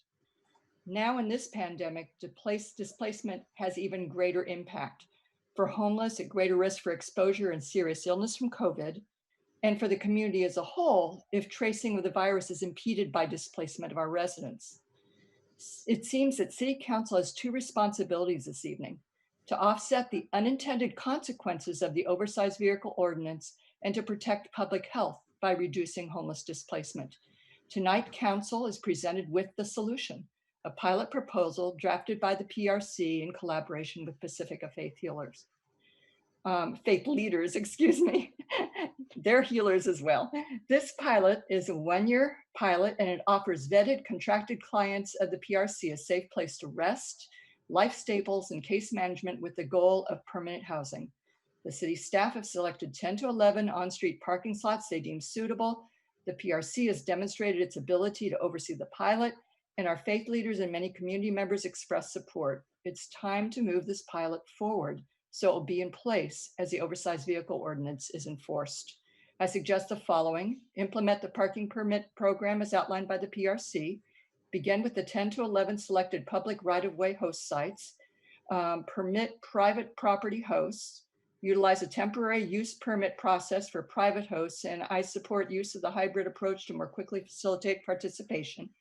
And I would defer to the PRC Director, Anita Reese, on the creation of a fund for fee collection and support her recommendations. The pilot parking permit creates the opportunity for our community to help our homeless residents. This will help them find housing. This program will save lives. Please move the pilot forward so our homeless may find their way home. Thank you, Suzanne.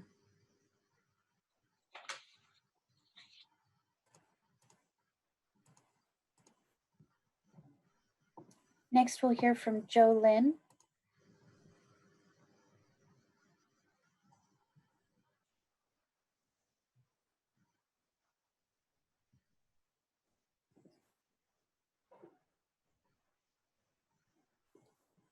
Joe Lynn, are you still wanting to speak?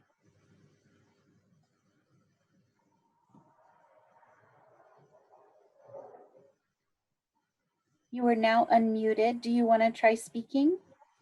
Yeah. Yes, hello. Hi. Can you hear me? We can hear you. Okay, hello to all of you. You guys are doing a great job. Oh, can you talk a little louder, Jolynn? Okay, you guys are doing a great job. You really are. But let's not have, we're not talking about what's causing the homeless. We can't hear you, Jolynn. You have to talk louder into the mic. Okay. With, you know, we have high cost of rent in Pacifica. Nothing's being said about that. These are, I'm nervous. I don't like talking. These RVs that are parking on the beach, you know, they're blocking everybody's views. And a lot of people don't want to go into these restaurants for that reason. You know, and I was verbally attacked Saturday by a person in an RV. So some of these people are nice, others aren't. It's just sad. You know, Pacifica was once called the Pearly Gates. I want my hometown back. There's got to be more solutions that's just being presented. So I don't know. Just don't know. But thank you for your time. I submitted a letter. If you want to read that, it explains more than Thank you, Joe. what I can say. Okay. So have a good night. You too. Thank you.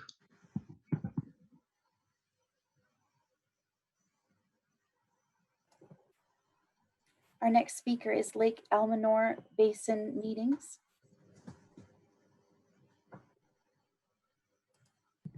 Hi, I'm sorry, that's not supposed to read that. It's supposed to read Marcia Murphy. Can you hear me? Yes, we can. Okay. Well, my name is Marcia Murphy. I'm a longtime Pacifica resident, and I thank council and staff for all the work you've done and your attention to this urgent matter. I strongly encourage you to support the Pacifica Resource Center's well thought out Pacifica Parking Permit Pilot Program, which begins to address the pressing issue of the vehicularly housed in our town.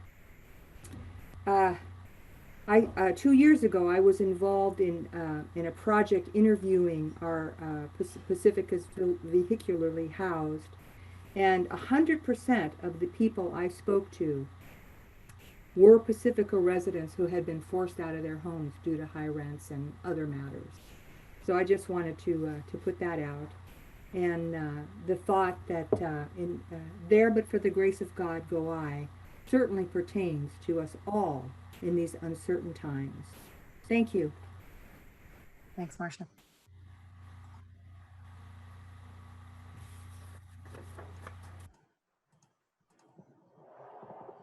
Our next speaker is Larry Bothan. Larry Bothan.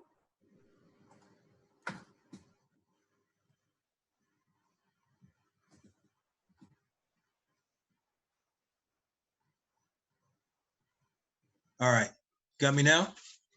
Yes. Yeah, my big concern here is about the safety of the neighborhoods. And I think when you start spreading RVs around town, you're asking for problems. When they're in the neighborhoods, how can you guarantee the RVers who win this prize permit don't pose a danger to families and to children who have to walk by them every day just because they signed an application? I've read all of the assurances, and that there's going to be strict oversight. I just don't buy it. It hasn't happened yet. Why would it change? Vague promises can't disguise the reality, and the cost of this is all going to fall on property owners anyway. Most of the RVs in town now have been here for well over a year, long before the pandemic and the economic crash. What I don't understand is why the city is pushing this awful solution so hard. Usually there's a motive to increase revenue or win votes with certain factions. But this makes no sense. It doesn't solve the problem. It carves it in stone. It creates the slippery slope and pours oil on it. Yet it follows a disturbing pattern we've seen before. A few years ago, the city hired a consultant to reach a preordained conclusion that the only solution to sea level rise was managed retreat. Forget what the citizens want or what's fair to residents. Then the city creates the Unhoused and Pacifica Task Force to find a solution, but the meetings are all held in secret, so there's no public input. Then they produce the foregone conclusion: we will bring blight into our neighborhoods and degrade our citizens' standard of living, but on a strictly limited basis. Smell on this one is not going to wash off. If Daly City and Half Moon Bay can ban RV parking in their cities, we can too. Pacifica is too poor to absorb or subsidize the homeless population. At least that's what you tell us when we ask why our streets are so run down. It's low priority. So why does enabling the homeless get higher priority than the services we pay taxes for? Vote no on this terrible proposal, or my next vote will be for new representation on city council. Thank you, Larry.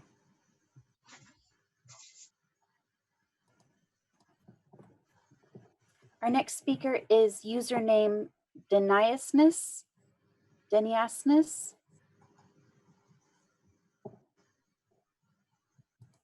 Hi, yes, thank you. My name is Denny Asness. I live in Rockaway.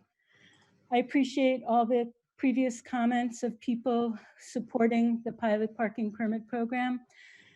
They've spoken very eloquently, and I appreciate Anita's work so much. I want to put this issue of protecting people's rights to safety with this kind of program into a historical context about making decisions based on majority views or based on what's right. Because a majority may support something doesn't mean that it's right.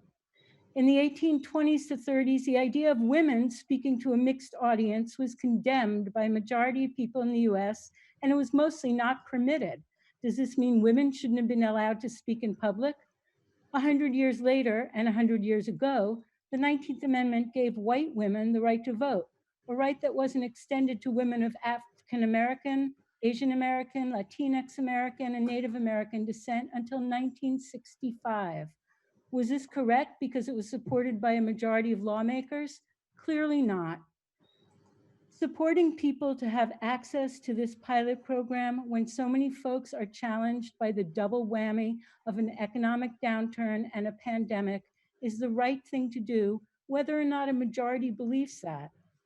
And all we know of who in Pacifica supports this program or not is based on who contacts the city council, not necessarily a cross-section of Pacificans. I say to you as city council members, don't be in the position of looking back on this decision and having to say, oh, I gave in to the pressures of fear and prejudice and voted to make a decision that hurt people's lives. Fear of other people often comes from ignorance, prejudice, and lack of contact. There's been a lot of fear-mongering stirred up against the issue of supporting safe parking for people who need to live in motorhomes right now. Acting out of fear is not a good way to make decisions. Do the right thing. Support the pilot parking permit program and postpone the implementation of the oversized vehicle.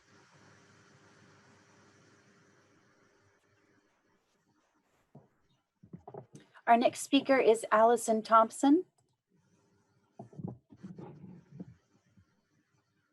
Hello, I'm Allison Thompson. I live in Fairway Park by Maury Point, and I just wanted to voice my concern about the public right-of-way parking spaces, specifically in the golf course area, Sharp Park Golf Course. It's highly recreational, and I believe that it would be entirely unsafe to have RVs parked there. I have 3 small children.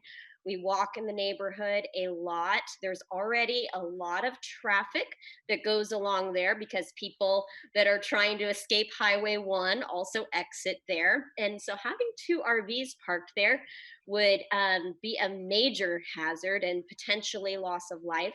There are a lot of golfers that walk back and forth there. We have a lot of out-of-town visitors now in Fairway Park. Maury Point is flooded with people that are parking in this area. So I just don't feel like we have the space or the safety factor to allow that. I certainly care deeply for every human being and believe that they should have a safe place to be. The police station might be a safer location for vehicles to be parked. I do appreciate the efforts of everyone involved in trying to research this, but I also know that we cannot give what we do not have. The water supply and human waste disposal is a huge factor, but most importantly, the safety. So I think that perhaps private parking lots, that makes a lot of sense, but our public right-of-way spaces, that's not thinking about human life as a whole and keeping our city and community safe for pedestrians, dog walkers, golfers, and everyone that enjoys our city. So thanks for your consideration. Thanks, Allison.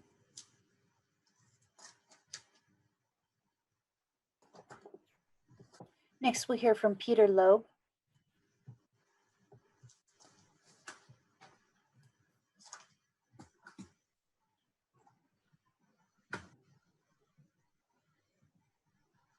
Hello, can you hear me now? Yes. Thank you. Peter Loeb. I've lived in Pacifica for 45 years.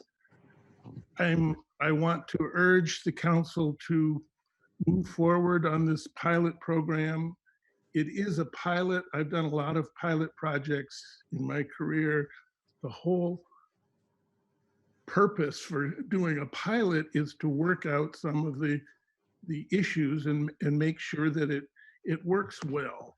I think there's a lot of misinformation in people's heads about what is being proposed. To me, it will address people's concerns. If people who have a permit to park are vetted by the resource center, are assessed, and are known to the resource center, they can address the housing needs and help people move to housing. At the same time, it's a way of ensuring that the waste problem is solved for those people and safety issues are addressed. Without the pilot program, what we have currently is completely unregulated. You don't know what's happening with waste disposal, and various other issues. But the pilot program would allow the PRC and the city to actually do something about addressing people's concerns about RVs that are parking here. So I see it as a win-win, that actually it solves the problem rather than making a current situation worse. Thank you. Thanks, Peter.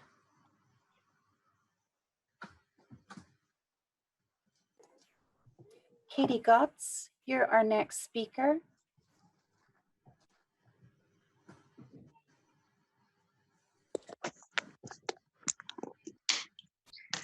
Good evening, Pacifica Council. I thank you for putting up with a slight delay before I began speaking. I'm also listening in as my school district for my children decides whether or not to do a hybrid model or full distance in the fall. I serve as a pastor in Redwood City, and I am a member of the Peninsula Solidarity Cohort. Tonight, I come to you on behalf of the cohort of 35 faith leaders from across San Mateo County, committed to speaking out for justice for all San Mateo County residents. Tonight, I am asking you to approve the Safe Parking Pilot Program that is before you, as my own city of Redwood City did just a few weeks ago. This program is not a substitute for housing. It is a pathway to housing, and it's a pathway to safety and security for the residents of Pacifica. While the Pacifica Resource Center, Pacifica for All, and the Unhoused Pacifica Task Force began working on this program before shelter in place started in March, the COVID-19 pandemic has made the need for such a program all the more important. Providing sanitation and hygiene services will protect homeless residents of Pacifica from COVID-19 and the community as well. One of the jobs of a city is to make sure that all of its residents are safe, and this is a way for Pacifica to do that. Tonight, Pacifica has the opportunity to err on the side of safety for some of its most vulnerable residents. By beginning the Safe Parking Program, you will begin to care for the least among you, to borrow some language from Jesus. By beginning the Safe Parking Program, you will not only care for people right here, right now, but you will put into place structures that will care for people into the future. Thank you very much. Thanks, Katie. Lynn Shimamoto, you are up next.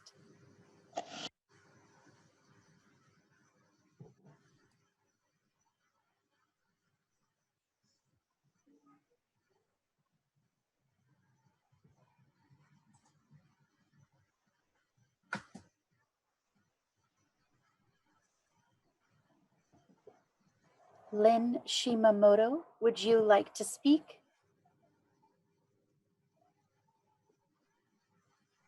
We'll have to move on.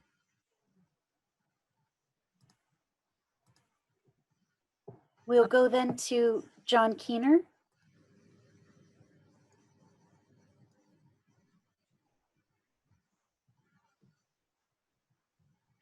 Okay.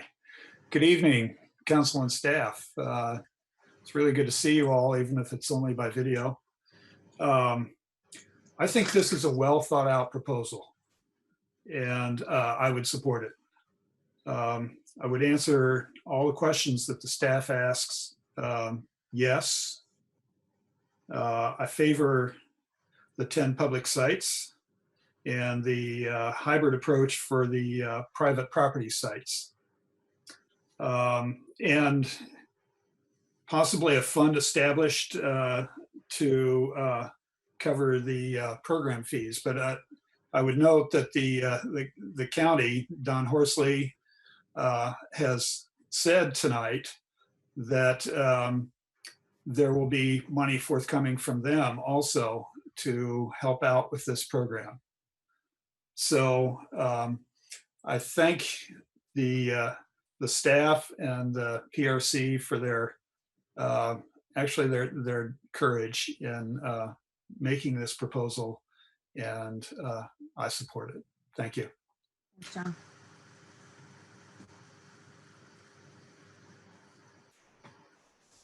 Jonathan Markham, you are our next speaker.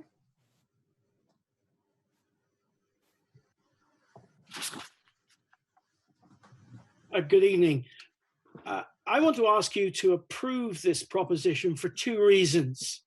Firstly, the task force worked hard to provide a proposition that balanced the need to prevent the proliferation of motorhomes and the need to support our community living in motorhomes as they seek to get back into housing. By making limited spaces available under very stringent conditions, we provide both to help those who want help and to remove any vehicles not willing to fulfill the conditions. Secondly, I know, council members, that your email boxes have been flooded with requests to vote no.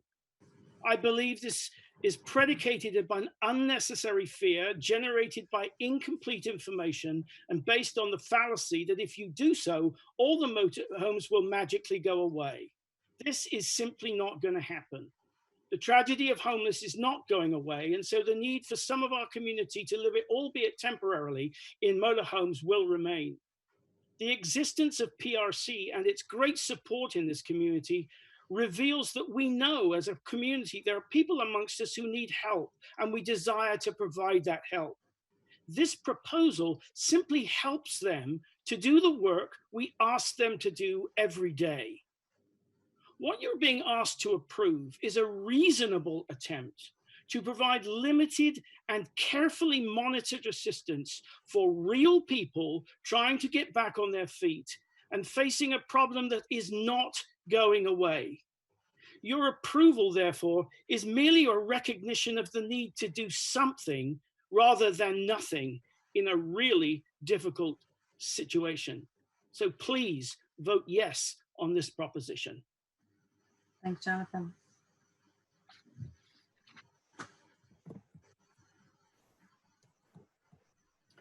We now have a speaker with the username Chris.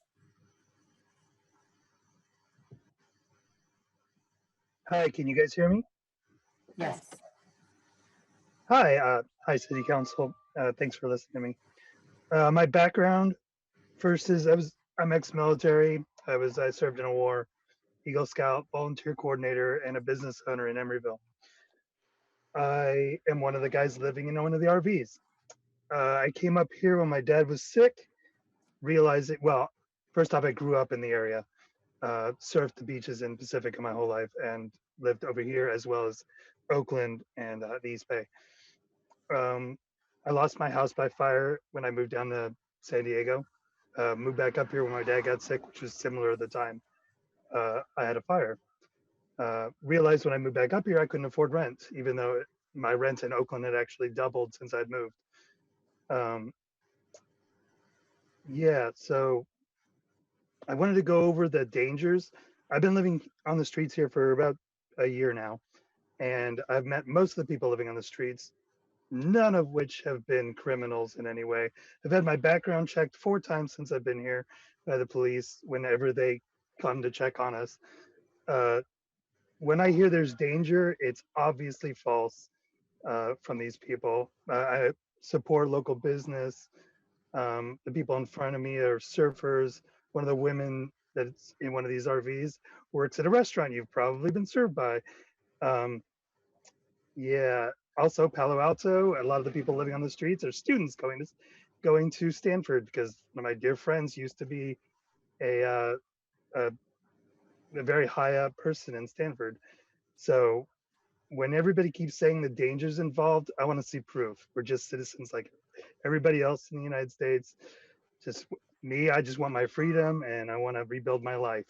Thank you. Thanks, Chris.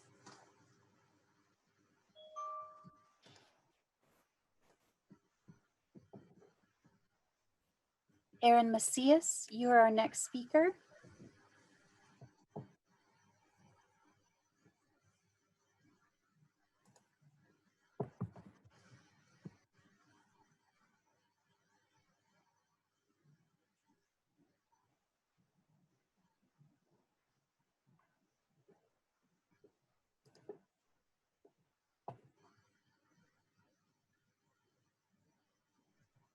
Aaron Macias, are you there?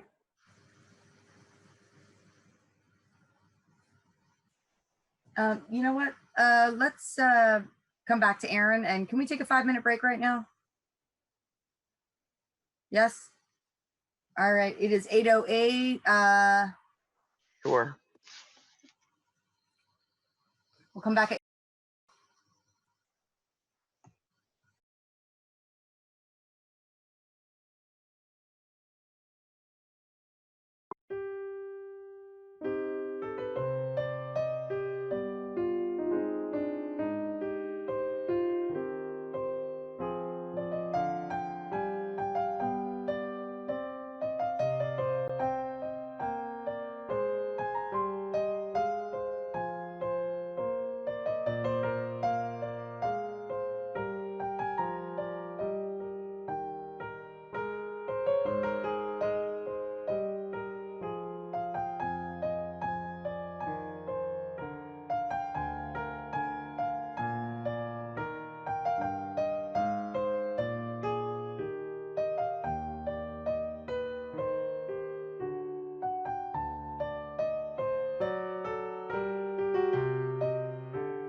Do we have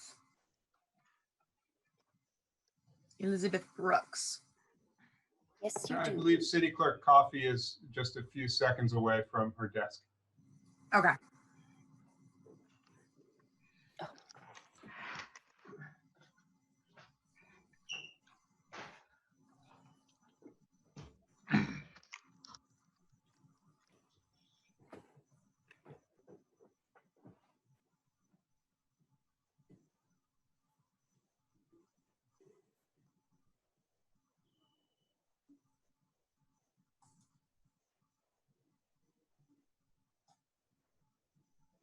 Okay, I think we can go ahead and get started at 8:14. Elizabeth? Clerk Coffey, when you have the timer up, I will go ahead and call our first person. Thank you. I'll try Aaron Macias again. Are you available? Good evening. Can you hear me? Yes. Good evening, council and staff. I'm Erin Macias of Lindemar. First, I'd like to comment about our elected officials having the fiduciary duty of loyalty to the public they serve. This brings to the discussion the term residency and human habitation on public property. Unhoused living in RVs do not meet clearly defined legal residency requirements for Pacifica, so there is no fiduciary duty to serve non-residents. So what this is actually a discussion about compassion as one of City Council's identified goals. That goal needs to be weighed against the other goals of council and our city finances. Illegal dumping of raw sewage, drug dealing, accumulation of garbage, attracting rodents, other criminal activity, and obvious safety issues contradict the goal of maintaining a safe community. The city is currently proposing to violate Pacifica Municipal Code Section 4-7.1114 regarding the use of automobiles, campers, trailers for human habitation on public property, and to further manipulate the local laws to make such accommodations. I ask whether or not it is legal to abandon longstanding city codes to accommodate those without residency status. However, moving forward, finding appropriate and cost-effective alternatives for the unhoused is important. Chris, ex-military and unhoused, first, thank you for your service. However, I personally know there are unhoused RV dwellers with criminal convictions, as one has visited my neighborhood to buy drugs. I recommend to the PRC, the city and the churches to rent the San Mateo County Fairgrounds and to access county resources for the unhoused until a reasonable alternative has been provided. Please vote against violating our municipal code, follow through with enforcement on public streets, and eliminate the immediate safety issues to look for alternatives such as county support. I know it's difficult to balance personal feelings against logistics. Thank you.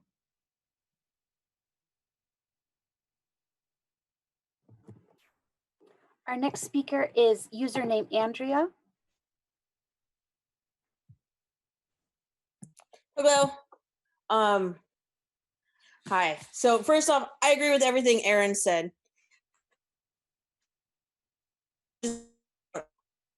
You know, the word is I can't stand the RVs. I've personally witnessed sewage being dumped, trash and blight. And I don't need some social justice lawyer telling me that I'm privileged because I'm concerned about property values. These things affect everyone in the community's quality of life. That being said, I could get behind this program if it was treated as a means to an end. If this was a way to eliminate occupied RVs on our street and not to create an ongoing program. The plan should not include residential areas, but I do like the idea of parking on the street because honestly, our city doesn't have the finances to fund an off-street program. But I would like to know is, even if people are screened by PRC and they want services, is there a way to prevent people from other communities coming here to participate in the program? I think one of the ways to do that is to have a sunset program, where if you're not living in the city by this date and this time,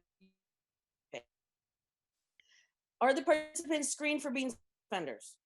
If so, how do we monitor where they are staying? Sex offenders who live in RVs as transient do not show up on Megan's Law. So somebody could be living 500 feet away from your house and you don't know what their status is. Have we looked at the success rate in other cities and moving people from RVs into housing? I believe this program has a lot of good ideas. There's also a lot of unanswered questions.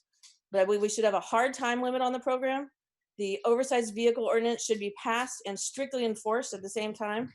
And I also support the RV loading and unloading ordinance. That's it.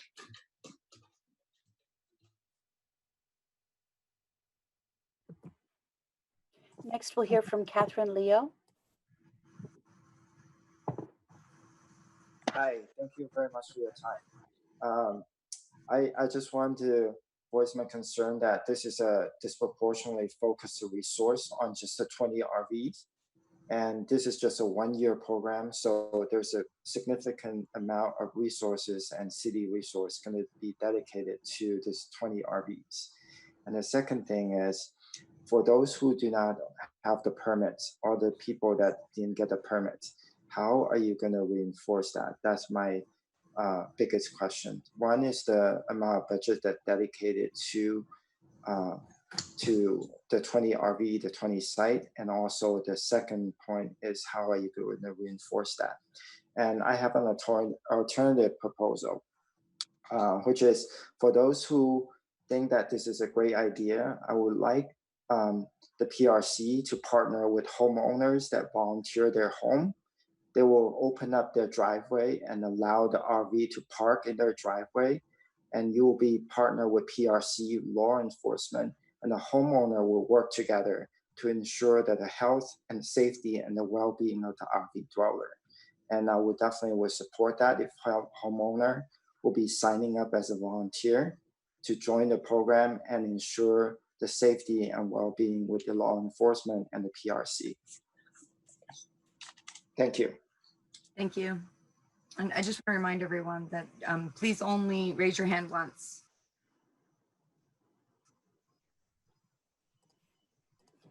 Our next speaker is Nick Johnson.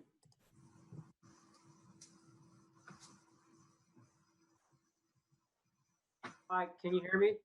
Yes. Hi, thank you very much. And thank you all for your hard work. My name is Nick Johnson. I live in Sun Valley. I'm a realtor, so you know my biggest thing is real estate prices are going to come down. But that's just right off the top because of my occupation. However, I agree with many people on this panel here, especially starting with Mario and John Fagan and Aaron Macias right now that just actually told it straight. I mean, and also let me also I think it was Zach Paquetta that said something about liability. Another huge issue is liability, and the city attorney really needs to understand the liability here, because if somebody gets hurt, especially with this COVID-19, how can you have RVs next to a sidewalk? Where's the social distancing if the window's open and you have somebody in an RV that has the coronavirus and coughs out and gets somebody sick? I don't know, but there's a liability there. I also want to comment on and I'm trying to go as quickly as possible. Chris, thank you for your service. But Chris has been living in an RV for 1 year. And so I was homeless. 20 years ago, I was homeless. So I can tell you, I sympathize with the homeless. I was homeless. But this is what happens when you're homeless. Unless you have this really strong integrity and you're ready to make a move, you get very comfortable. And you get comfortable not paying PG&E, not paying water. You can get your food easily, and it's just a nice, easy life, and it's great. And that's what we're going to have here. We're going to have people that are getting comfortable in their RVs. And what happens is the word spreads fast. When you have 20 people living in RVs, people that don't live in RVs, they're going to come down here and live in their vehicles. And this place is going to be filled with homeless people. And that's what I do not want. Find a commercial zone to park these RVs. Find a private zone. And what Catherine Leo just said, have a homeowner put their address next to the RV and park it in front of their house if that's what they want, if they support it. Have them do it. Thank you very much. Thanks, Nick. Next, we'll hear from Richard Harris.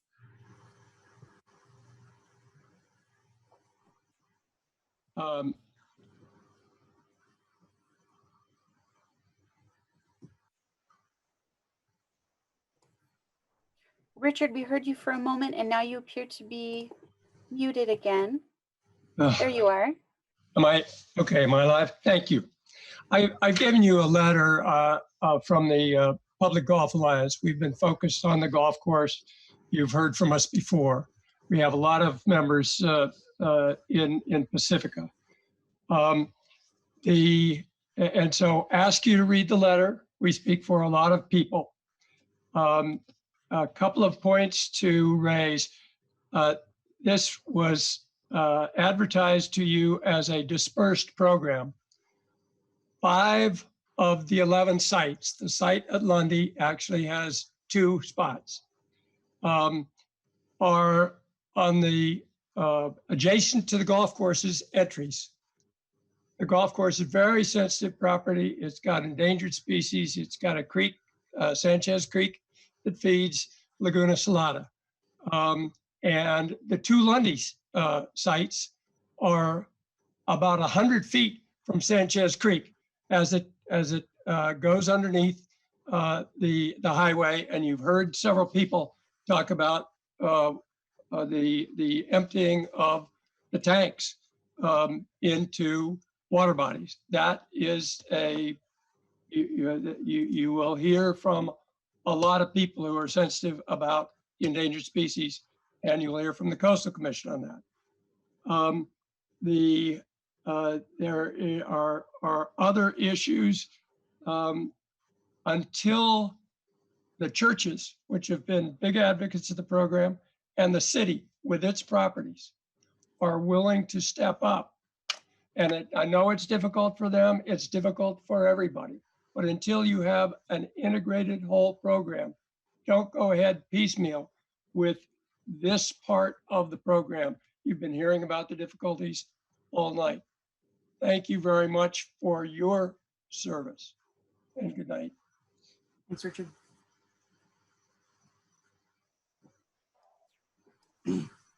Our next speaker is Martin Murray.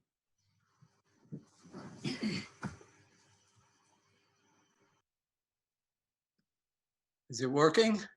Yes. Hello, my name is Martin Murray. I lived in Pacifica for many, many years. This plan is labeled a pilot project.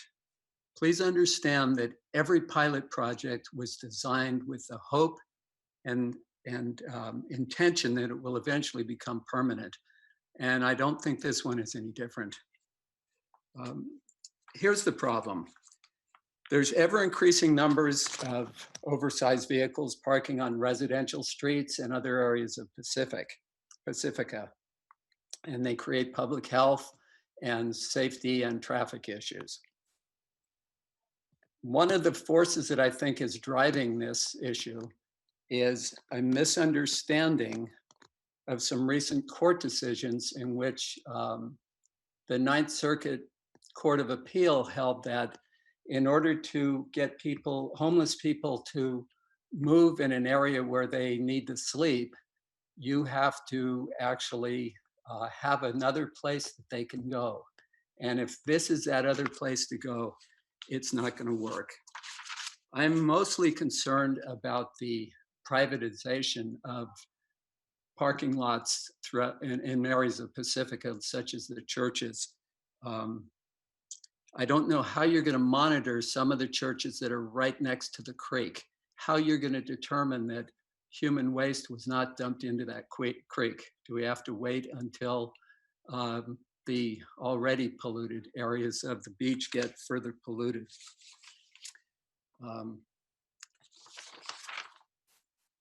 To those who support this idea, I would like you to explain to me what event is going to occur to allow the program to become terminated. The proposal will cause disruption of neighborhoods, will not fix the problem it's designed to cure.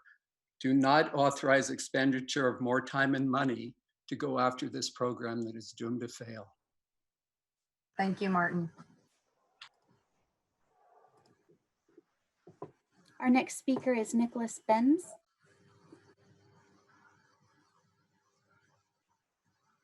Hello, can you hear me?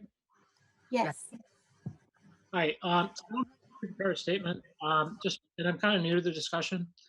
So please forgive me if I am speaking from a point of ignorance on anything, but based on what I have observed thus far, I have a couple of points, one of which I would like to just bring up is the idea that whether or not a feasibility study has been conducted to look at options, maybe, you know, so I'm actually new to Pacifica, just to give some background to myself. So I don't even know if we pay local income tax here or what that situation is. But going beyond that, if there is a way to negotiate something with the local RV parks at the state level, so we can, you know, as sort of like an emergency protocol here, some way of providing the basic services such as wastewater, you know, removal in partnership with the local RV parks, so that, you know, for one, we have a place for people to go, and it's sort of, you know, a problem that is, you know, it's got a readily accessible solution. And then by working with the state level government to see if we can enact some sort of tax break in return. Obviously, this would require a great deal of negotiation with those local businesses, but that's one feeling or thought I had as a potential, you know, alternative solution. One thing going into the enforcement of this is that I think it's important to remind, you know, to keep in mind the fact that with everything that's been going on in the law enforcement community, that there might be a lot of scrutiny and criticism when it comes to, you know, in a dire economic circumstance such as this, that, you know, we're calling upon our law enforcement officers to, you know, go and kind of be, you know, perhaps heavy-handed in enforcement of these protocols. So, you know, in terms of like the alternatives, I think there's more work that can be done if it hasn't already been done. And if it has, I do apologize. Thanks, Nicholas.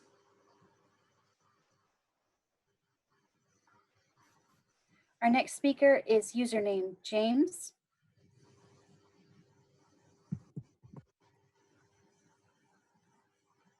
Can you hear me? Yes. Oh, great. My name is James Armstrong. My wife and I bought our home here in Pacifica 37 years ago, as of last month. Previously, we lived in San Francisco, and I can tell you that 38 years ago, there was already a homeless problem in San Francisco, and I was appalled. Civic Center Plaza turned into Camp Agnos. If you're old enough, you remember. And the homeless lived there months at a time. At the time, I was very, very concerned. I donated my own resources to the homeless project, and then we moved here. And in the meantime, I've watched San Francisco spend millions, millions, and millions, and millions of dollars every year on the homeless issue, and it's only gotten worse and worse. I firmly believe that the more services you provide to the homeless, the more homeless go get those services. Now, I've heard everything tonight. I've heard about the limits, etc. And I'm sorry, they are still going to come here, limits or no. And we're just simply going to have a bigger and bigger problem. And no, I don't see that there will be a good resolution from it. Now, I'm concerned about a number of things about the program. I'm concerned about renewals. Who the heck decides whether or not something should be renewed? For how long? I'm concerned about Roberts Road. You park two big RVs on Roberts Road on either side, because that's what they showed, and it's going to be difficult for anyone to get by. And why should you have homeless RVs on this most scenic area of all of Pacifica? It just boggles my mind. I know I'm about to run out of time, so I will go ahead and sign off. I very much oppose this proposition. Thank you. Thank you.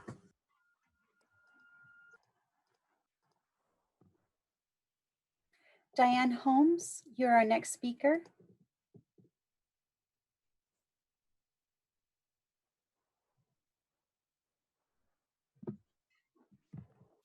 Hi, I'm Diane. Can you hear me? Okay. Yes. And I was part of the Unhoused in Pacifica Task Force, and I just want to express my support for this pilot program at this time. I believe that over the past year, misconceptions about the vehicularly housed has been more exaggerated as the topic has come to light in the newspapers and on social platforms. We need to remember that the participants of this program want to participate. They want to progress their lives. They want to change their living situation. They are motivated. We are not, it sounds like Anita is not going to have people in the program who are not compliant. They have to sign that waiver that they are working towards goals and working towards housing. I also would like to say, along with Anita and the PRC, we did extensive research on other programs in other cities in California and across the area. And unfortunately, like most, we do not have the funding in Pacifica. We do not have the space resource. And I believe that this is a time when Pacifica can be an initiator of a new idea, thinking outside the box, how to come up with different ways and having things dispersed instead of in one area, and something that can financially be viable to us right now. This is a pilot program, and I believe that it deserves a chance to be successful. Thank you. Thanks, Diane.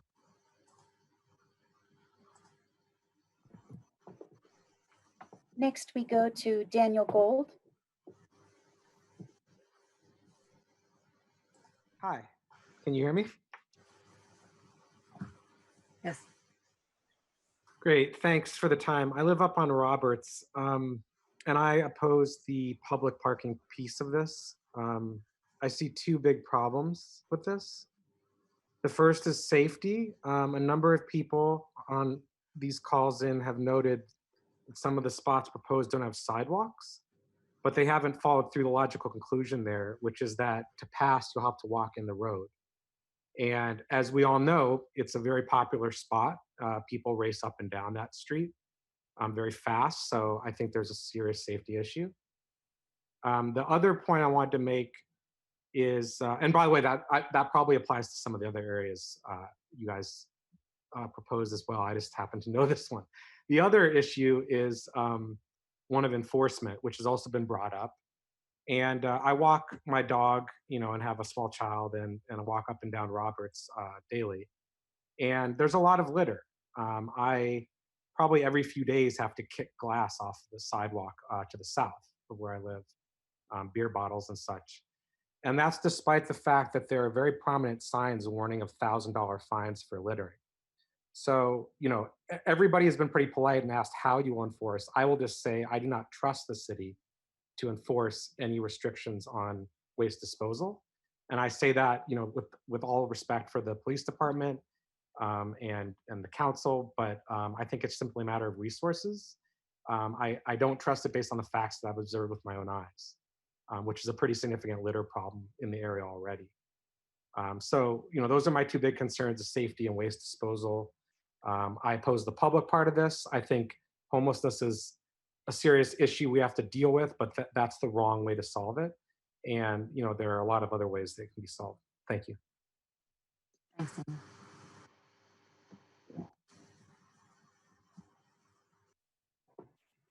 Our next speaker is Wendy Wallner. Hi, this is Wendy Wallner. Thank you for letting me speak today.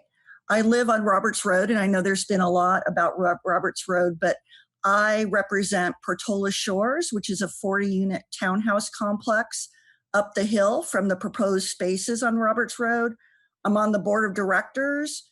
We did present the council members with a letter summarizing our point of view earlier today, so I encourage you to read it. I just want to emphasize 2 points. I'm going to talk about safety. We really appreciate the sentiment behind this program. And like the previous caller said, we don't know about the other sites recommended, but we know that Roberts Road is a dangerous road currently. It's dangerous to drive on, to walk on, to ride bikes on, and to park on. And we really welcome you to park in the proposed places for 30 minutes and experience that. The other concern is the high fire risk. And it's been mentioned before, but I do want to bring up one data point, is that we are now considered a high-risk brush zone, and our insurance for our townhouse complex was $6,000 in 2019. It is increasing to over $60,000 this year. I'm not sure how we're going to afford that because of the increased fire danger. And that's without the RVs. And because the RVs don't come with facilities and hookups, they'll have generators and grills going and possibly smoking outdoors. One little spark could alight the entire hillside. So we're very concerned about that, and the city will have to accept that liability. We think there are other options. For instance, Caltrans lot on Lindemar on Lindemar could be an option. So we suggest looking at other locations. Thank you. Thank you. Next, we'll hear from Delia McGrath.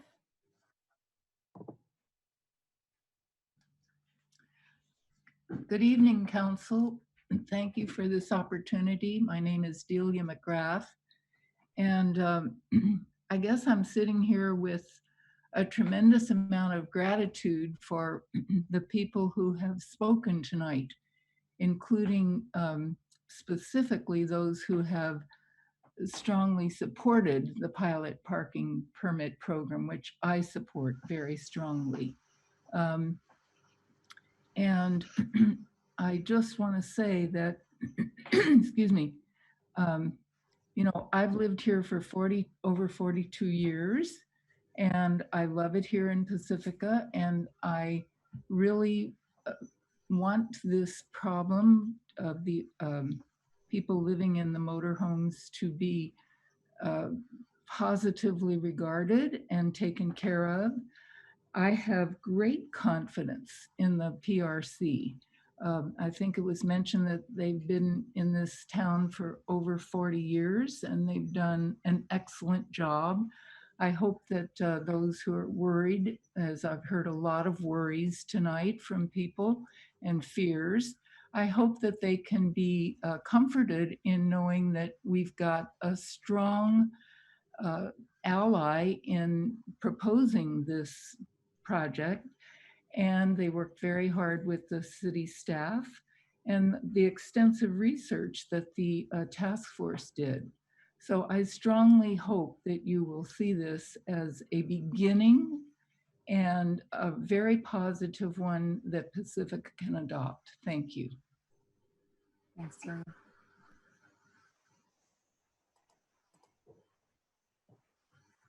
Vance S., you're our next speaker. Good evening. Can you hear me? Yes. Hi, everybody. A lot of great points have already been made. I just wanted to say that I am vehemently against this proposal, at least for the time being. While I am sympathetic towards the plight of RV dwellers, specifically those who come from the Pacifica community, I think it is incumbent upon the city to prove that they can enforce parking ordinances prior to passing anything like this. I frequently walk around the area. I see a lot of trash on the roads, and I've seen a proliferation of RVs, many of which have out-of-state license plates and run gas generators for hours and hours every day. I've also seen the same two RVs in the Rockaway North Side parking lot. I surf there all the time. I love the spot, but I think it's ridiculous that we have permanent residents taking up 4 parking spaces in the north end of Rockaway Beach. I simply don't have the faith, as previous callers have, or previous speakers have mentioned, that we will be able to enforce the basic parking ordinance. So please prove to Pacifica that you can succeed at basic enforcement before going down this road, because I would certainly hate to see both a proliferation of RVs on our street, because the word is out in the RV and van life community, and a permit program happening simultaneously. I'll cede the remainder of my time, and have a good evening. Thanks, Vance.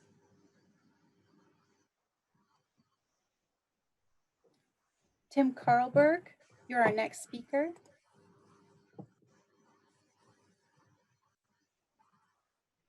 Good evening, and thanks for making the time for all of us to share our thoughts and feelings on this matter. I'm a homeowner in the Pacifica Manor area, also a single father of a 3-year-old, and I was a member of the task force.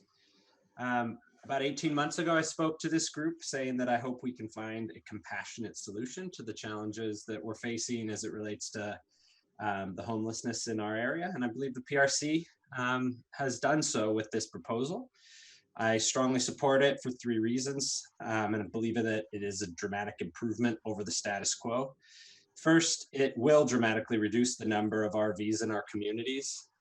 Second, it provides an opportunity to members of our community who've hit hard times to get themselves back into a better position.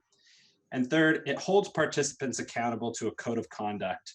All members will be vetted and therefore safe. They'll be motivated to contribute to our community in a productive way. We were lucky to have members of the unhoused community as participants in the task force, and they personally shaped my perspective on the issue significantly. And I just really want to say that I would like to thank the PRC for their leadership in this issue. And I do believe that this is a win-win-win for all.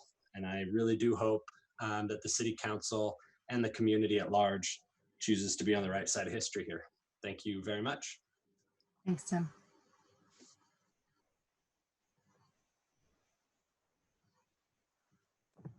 Dennis Doherty, you're our next speaker.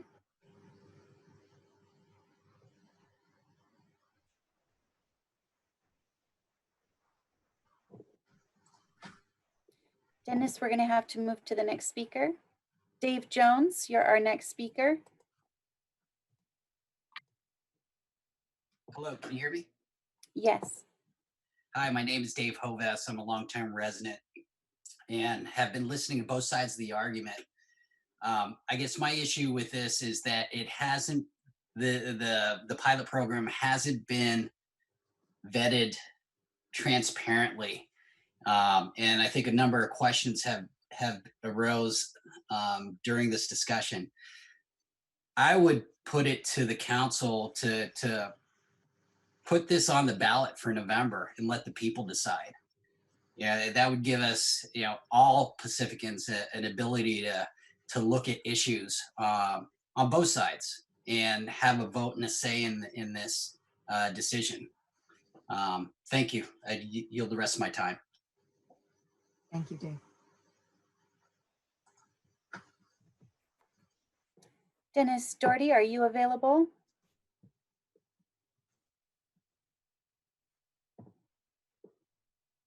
Me? Yes, Can you hear me? can. Am I on? Yes. You're on. Oh, very good. Okay. Hey, I live in the north part of town, and I'm seeing an increase of the motorhomes in between 2 grade schools and Oceana High School. And I've been seeing that for quite a while now, and I don't know who these people are, and I don't think the council does either, to tell you the truth. To approve like transient living on the street places our children, especially the children of those 3 schools, at risk. And it also places vulnerable residents who don't wish to be verbally abused or worse while walking down the street at risk of harassment. I've seen garbage on the street, sewage. That one guy, he mentioned that generator chained to the back of one of the motorhomes. Well, I've seen that on Oceana Avenue also. There's drugs. I found and reported needle left on the street. There's I think it was Diane Holmes talked of folks trying to get their life together, and so did the guy that said he was in the military, and I respect that. But I mean, if it's taking you more than a year to get your life back together, you probably need a little bit more help than a spot on the street. I'm thinking that some of these folks are just opportunists. I mean, I know they need help, but I think some are opportunists and they're just enjoying the retired life. Not paying rent and not paying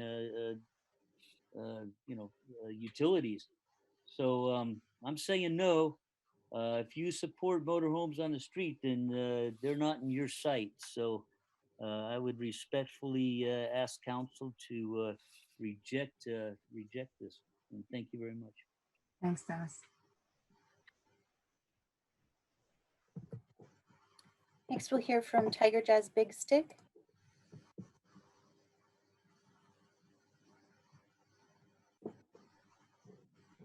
Good evening, Honorable Mayor and Council. I am Tiger Jazz Pearl's Big Stick of Pacifica. Clear your minds for the briefest of moments. Start with the most basic premise of the entirety of the proposal and honestly work your way from there. Are you the kind of person who would take the opportunity to help another human being if you knew from an omnipotent perspective that truly that opportunity is staring you in the face and held in your own hand?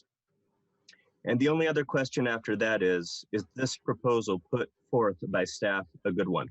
One that genuinely helps Pacificans who are the most in need of help, and one that safeguards the city from being taken advantage of to the greatest extent possible. Every well-intentioned citizen, myself included, are biased to the real value of their own 2 cents. That is why we have you here to lie neither to us nor to yourselves as to whether the plan will function and help Pacificans who most need help to stable, sustainable living. Here's a criteria that might help you judge, because here's the dirty little secret about helping others. When you sincerely offer someone help from a place where they know for a fact that they are definitely going to receive the help offered, either that person is going to take that opportunity and make good by it, or they're going to run away faster than you can say the word stipulation. If contractually this is written to say, you play by our rules or you leave, which I see written here as I read it, this is the path to get every RV off of our streets. Those who want a hand up can get one to permanent housing as quickly as possible. Everyone else can get lost if they don't want to participate healthily in our community. Thank you. Thanks, Tiger.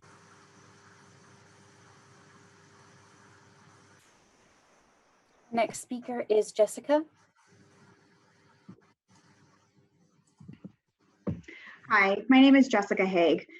As a longtime Pacifica resident who has lived here most of my life and now raising 2 young teenagers in this town, I'm saddened, fearful, and upset over the growing homeless population and the number of RVs that are parked on our city streets.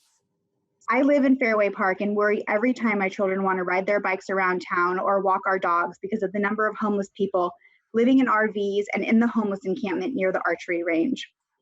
My son goes to school at IBL and in the past year encountered numerous homeless people on the streets near his school in the morning and the afternoons walking home.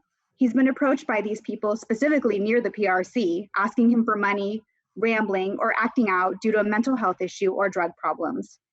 How is letting these RVs park on our residential streets near our homes helping the situation? How are parents and young kids supposed to feel safe in their homes? How is it fair that they can park on our neighborhood streets and dump their waste illegally, because we all know that that has happened, when the residents in these neighborhoods work hard, pay taxes, yet have no voice in this decision? I want my kids to live in a town where they feel safe and where I don't have to add additional worry when they are out. I strongly oppose having RVs parked in my neighborhood and the streets near where my children go to school. Thank you. Thanks, Jessica. Phoebe Grabowski, you're our next speaker. Hi, can you hear me? Okay, so I oppose this because I am a young woman who grew up in Pacifica and is still growing up in Pacifica. I live on Odstad, just off Terra Nova, and when school was still in session, I would watch tons of kids walk out of school and walk home, or they would walk to school in the morning. I would watch teenagers walk to high school. I would watch elementary schoolers, small children walking to school. And when it's a neighborhood of people you trust and know, you are not afraid. But I remember getting dirty looks from people who would think that just because we didn't know every single person on the street, that we weren't safe. Now imagine that you don't know the people, that you are sending your children to walk maybe a mile and with people you do not know, and with people who, even if they aren't registered sex offenders, you wouldn't know. I grew up a woman in this world, and with the current political climate, I simply do not trust the council with my safety. I trust myself, but that's clearly not enough. I want to keep the children of this town safe, and that should not be an unreasonable request. Thank you. Thanks, Bree. Lynn Shimamoto, you are up next.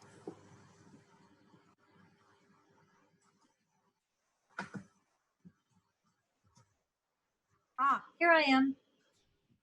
Thank you. I'm Lynn Shimamoto, and I've lived in Pacifica for 23 years with my husband, and we bought a home on Yosemite Drive.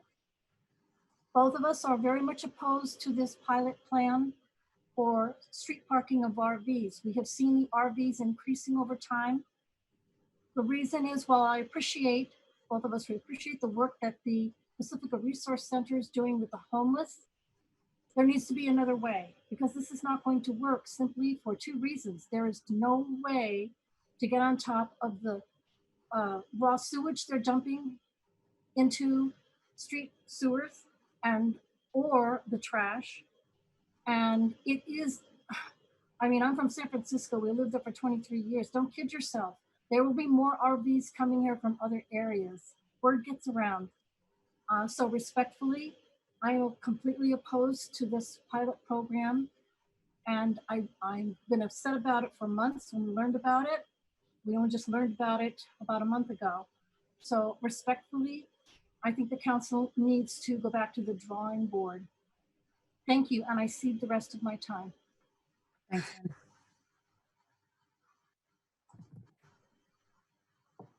Caspian Grabowski, you're our next speaker.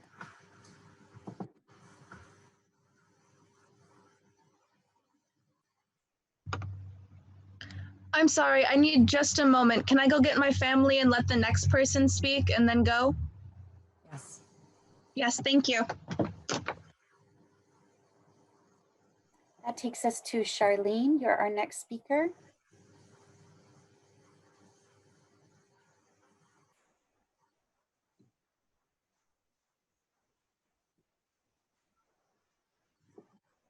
We're going to move on to Carolyn Jaramillo.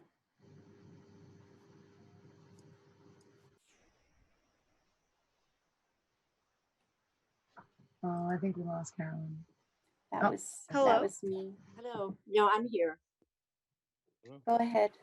Thank you. Good evening, Council. Hello. Yes, thank you.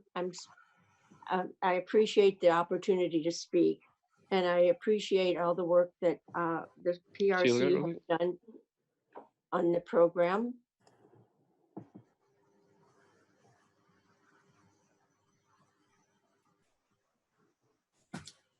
I think we lost Carolyn.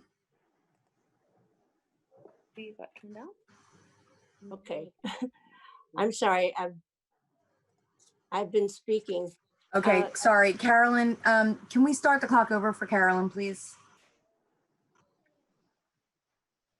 Thank you. You're on. Go ahead. Okay, thank you. Yes, I'm a homeowner living here in Pacifica for over 30 years.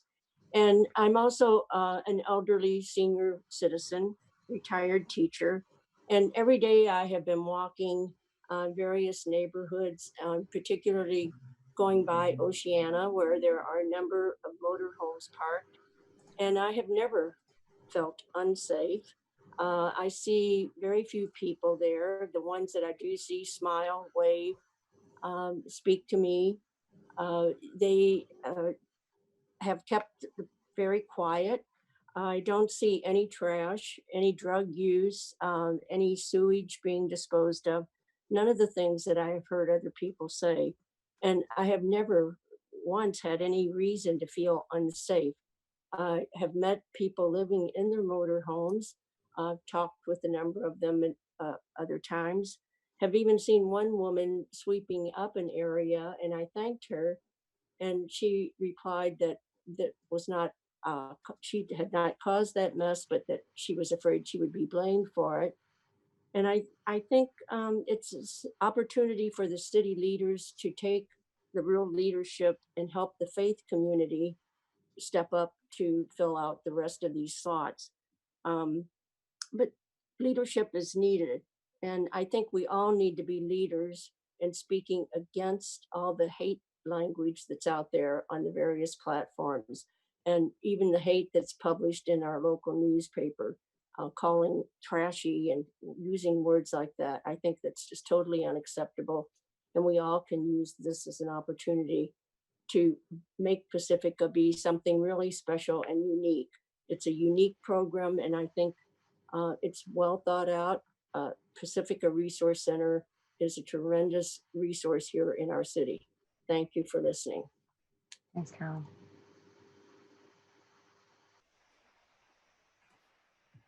We'll go now to Caspian Grabowski again, if you're ready.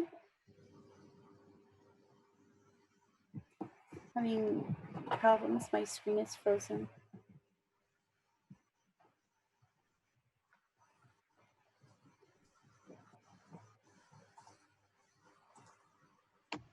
Caspian? Hello? Go ahead, you're on. Yes, thank you. My name is Dahlia Grabowski. I had to use my brother's Zoom account tonight to log on. And I am speaking tonight to ask you to please vote no on the pilot parking program. RV parking on our streets will create a serious line of sight issue for pedestrians and bike riders in our city. I don't think letting RVs park is worth risking the safety and lives of our children. It is my understanding that Terra Nova Boulevard is one of the areas that will host the RVs. Parking on that street is already a nightmare. The streets in front of the townhouses are always packed, and during the school day, the cars in front of Terra Nova High School are bumper to bumper. Given the current parking situation, I don't believe that we have the space to host 2 large vehicles on that street. I have personally seen what it is like when RVs park in our neighborhood, an increase in litter and raw sewage leaking into the street. Our streets do not have the necessary infrastructure to host long-term RV parking. I loved Catherine Leo's idea to start up a pilot program that will allow homeowners to volunteer to host an RV in their driveway. I also strongly agree with everything said by Aaron Macias. So again, please vote no on the pilot parking program. Thank you. I would like to cede the rest of my time. Thank you. Our next speaker is Charlene.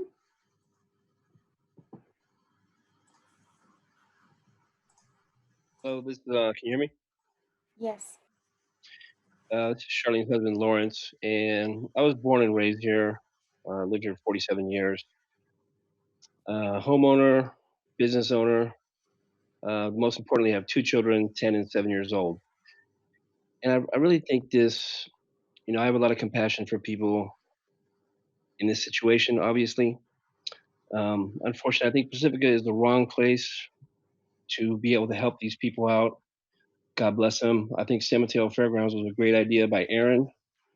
Somewhere with a little more organization and the ability to help these people out.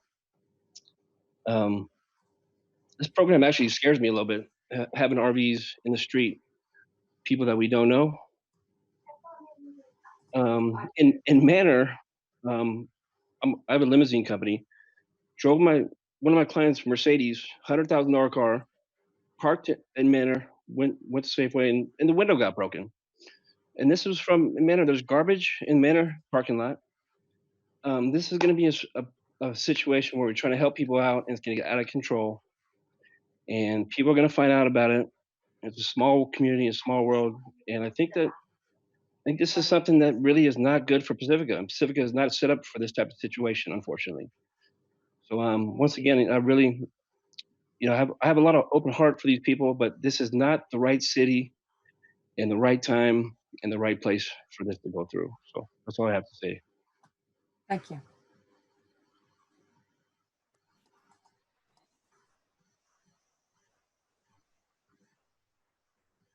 Next, we'll go to Clara.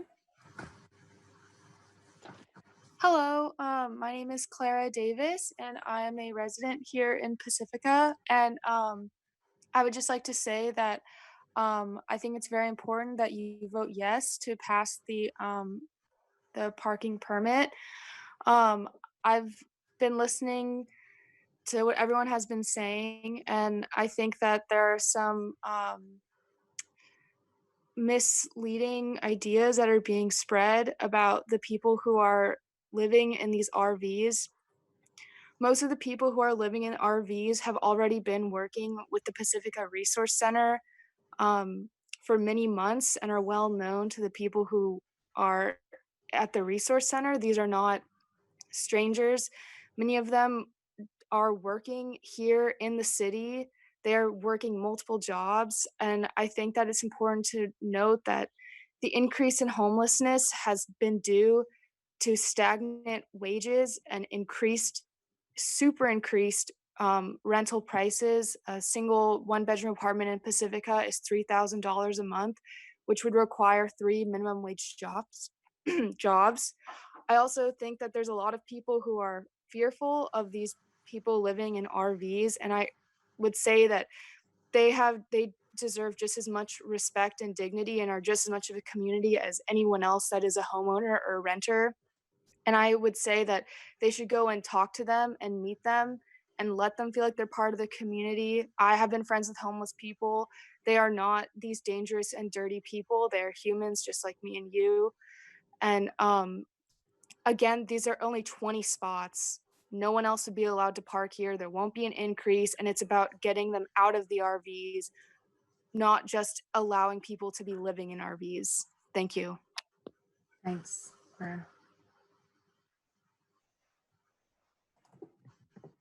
Catherine Chen, you're our next speaker. As a note, this should be a Hello. different Catherine Chen. Do we already have a Catherine Chen tonight or no? It is me. Okay. Oh, hi. Yeah, thank you for letting me joining. I live in Pacifica for about 6 years, and I enjoy the quiet and the beautiful of this city.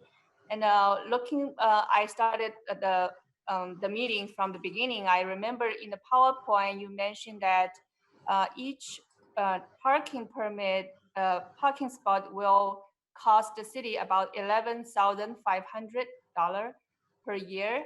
So I made a math, make a calculation. The total for 20 permits will be $230,000. I believe those are all taxpayers' money. So I oppose parking on the street, but I do understand that the city and everybody in the team wants to help those homeless people.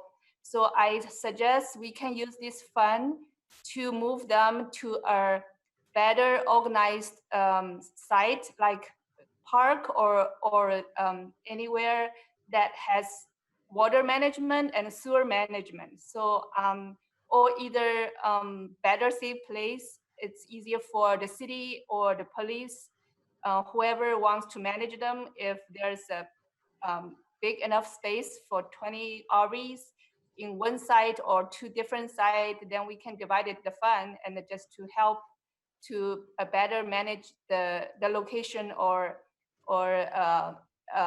safety things. Also, I'm really concerned about the kids. I heard that several parents called and they have little kids.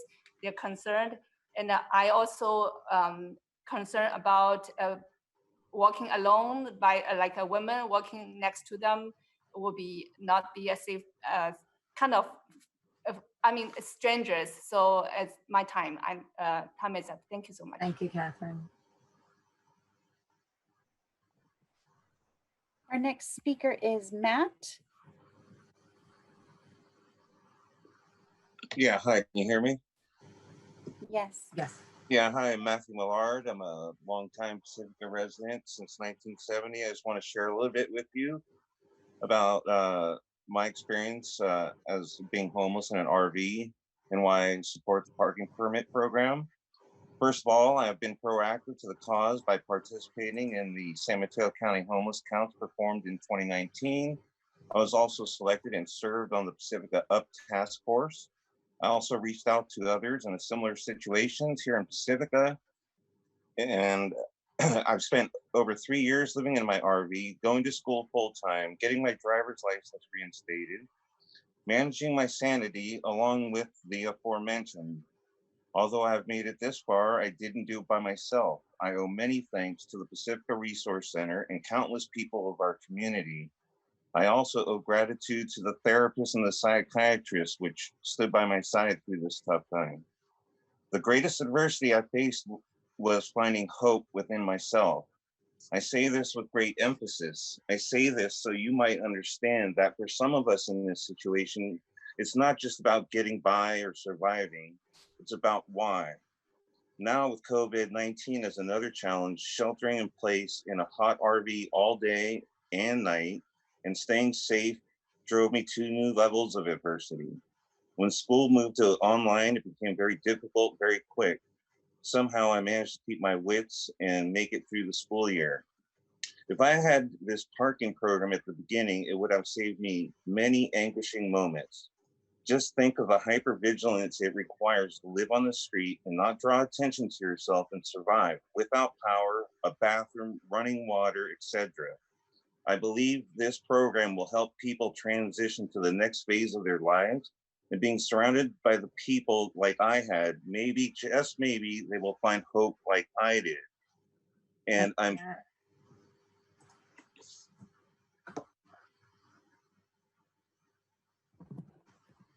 Joel Silver, you're our next speaker. Can you hear me? Great. So I'm a homeowner in Pacifica, and I strongly am against the permitting program and am in favor of the oversized vehicle ban. I wish I didn't have to say this about RVs, but I have witnessed firsthand dumping of bottles of urine in my street, needles, and trash in front of my house. I cannot walk down the street with my 3 young children until myself or one of my amazing neighbors has picked up all of the trash that we live with. I agree with the proponent that has said that this is not an aesthetic issue. It is a sanitation and health and safety issue. One of the things that is clear from this discussion is that people who are impacted directly by the trash in front of them are against this. And this permitting program would only increase the number of RVs and increase the number of people that are directly impacted. So I think that once you are experiencing this, you will see a difference. There's a concept in aircraft engineering called the KISS principle, which stands for keep it simple, stupid. The simpler a solution or ordinance is, the more likely of its success. This program is insanely complex. It has problems at every corner, starting with financial support. The city of San Mateo has not committed money. The fees are ridiculous. No private sites have signed up. A pilot program is small scale to determine feasibility. We already know that this program does not work because we have large scale RVs. The program has failed and it cannot even find a location or financial backer. The cost will go up as the risks go up. RVs are not a problem in small numbers, but as they get larger, they will become a problem. Who will pay for these? Am I paying our taxpayers? Put this to a vote, please. Thank you. Thanks, Joel.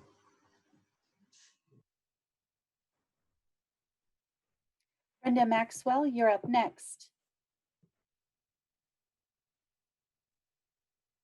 Hi, Brenda Maxwell. I live in East Fairway Park, which is the site of 2 of the parking spots that were considered. I sent a letter to the council members regarding my thoughts on this as part of the public record, I believe. But my main concern is that any of the public right-of-way spots seem inappropriate for this type of service. As I told the council members in my letter, I feel that putting the most logical place to put this kind of parking situation would be at the city-owned land on Beach Boulevard at the old sewage treatment plant. There's also space at the Clara Creek wastewater plant. At the Beach Boulevard site, I read somewhere that it was somehow taken off the table as a potential site, which you would have to make a very compelling argument why that was taken off, because I spent many years actually involved in issues regarding the sewer plant. Chris Hunter could attest for that. But that's been vacant now for over 20 years. And every potential developer that's come in there has been shot down. There's a group that wants to make it a big art community and aquarium. Well, right now it's been vacant for all these years. It'd be an ideal location if you want to go through this program. put 10 there and put 10 at the Clara Creek plant. But my thinking is that the PRC is in walking distance. So if you want to provide services, they're there. The library's there during the daytime when there's nothing to do or they're looking for jobs. Once, of course, when everything reopens. But you can also monitor that area easier. You can set up a kiosk. You can set up porta potties in there. There's a lot that can be done in a fenced-in site. And it's in a commercial area away from the residences. It seems ideal. Thank you.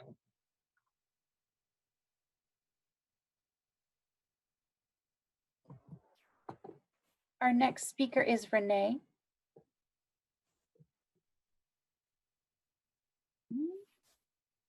Hello, thank you. I'm a Pacifica resident and I live in Manor. And I just wanted to express my support for this parking permit pilot program. I also just wanted to express how disappointed I am in hearing a lot of my fellow Pacificans and the way that they're talking about people in RVs. Clearly what's happening right now is there is a housing crisis, and this is affecting all of us, especially during COVID-19. And the most vulnerable of these people are living in motorhomes, RVs, vehicles.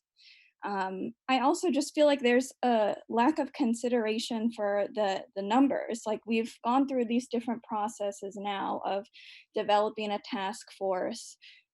We have the Pacifica Resource Center, which does a great job at providing resources for people. And I've worked with homeless people in Los Angeles before on Skid Row, which has a very large homeless population. Something I've learned working directly with them is that you need to listen primarily to the people that are most affected by these situations in order to know what the solution is. I think this plan is a perfect starting place for that. I think that a lot of people here sound so overwhelmed by fear without having interacted with people or through very limited interactions that seem to be just based out of fear and preconceived notions. We've heard from a couple of our people in town that live in RVs, and it sounds like they're going to school, they're veterans, they're people that are among us and they're part of our community, and we need to take care of these folks. It's not enough to just say, oh, let's push them aside. Let's say, like, this isn't an issue in Pacifica. Well, it is an issue here, and it's our job to take responsibility and care for these people.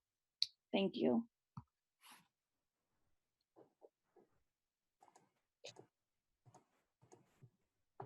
Elizabeth Aramburu, you're our next speaker.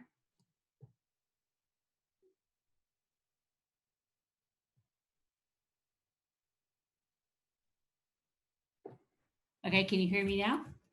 Yes.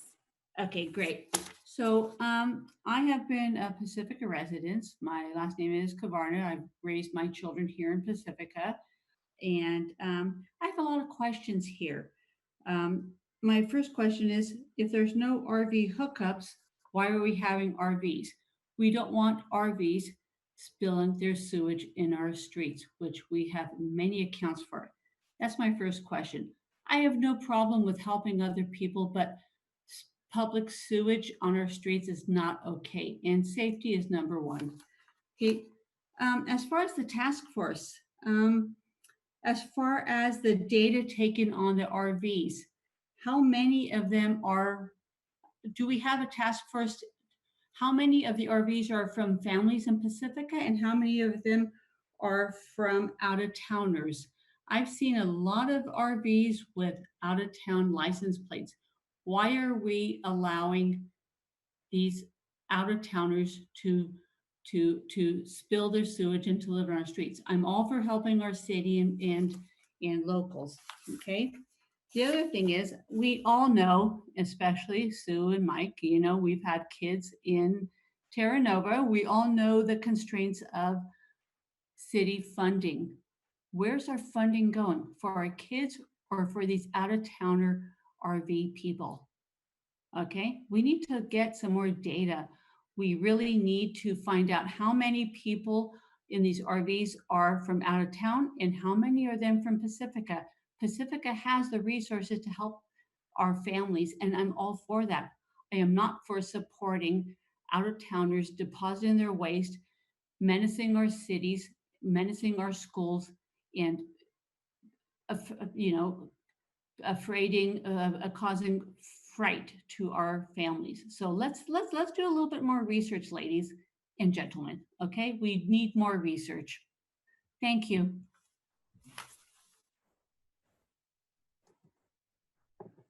Amy Guillet, you are our next speaker. Hi, good evening. Thank you for taking my call. Yes, I'm Amy Gillette, and I live in Fairway Park, have been here for over 30 years. And I just want to start off by reminding the City Council what their duty is, which is to the citizens and taxpayers of Pacifica. And I don't see any way that this is benefiting me as a taxpayer or a citizen. There's a huge liability issue here. If there's a fire from these derelict RVs that are leaking oil on the streets, if somebody gets hurt, if somebody breaks into somebody else's house, across the street, literally across the street from some of these spots, who's going to take care of that? It's going to be the city that's going to get sued. We have seen a huge influx of people from out of town with the COVID-19 coming into parks like Maury Point. The police officers have blatantly said that they are not enforcing the parking restrictions. So how are we going to know that you as a city council are going to make sure that the enforcement is held for the RVs?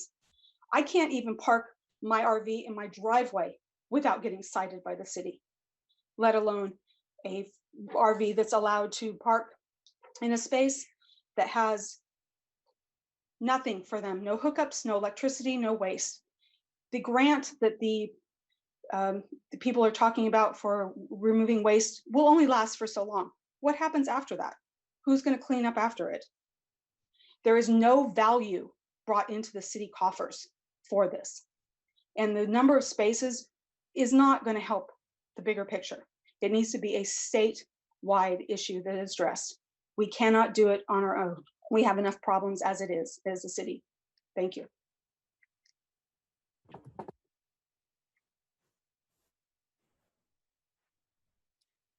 Our next speaker is from a phone with the last four numbers 1337. You're up next. Hi, can you hear me? Yes. Hello? We can hear you. Okay, my name's Ron Isola, and I live in Fairway Park. I've been living here for 55 years. I'm a retired military command sergeant major, and I am dead set against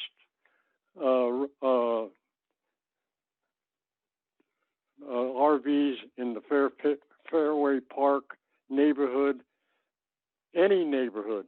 They don't belong in neighborhoods. We're paying taxes here. We need to keep it the way it is. I do feel sorry for these people, but there's other ways that you can help these people. There's other places that I didn't hear about where the old dump was. There's a big area out there that's flat with people. You can have them go out there. They don't belong in the residential area. And I'm not scared. A lot of these ladies that have been calling in is that we're all scared. I'm not scared. They just don't need to be in our neighborhood, period. So please vote no on residential.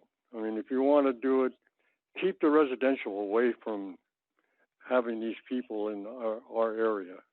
Thank you.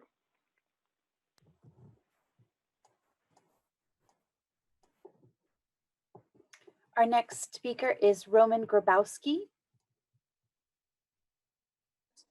Hello? Yes.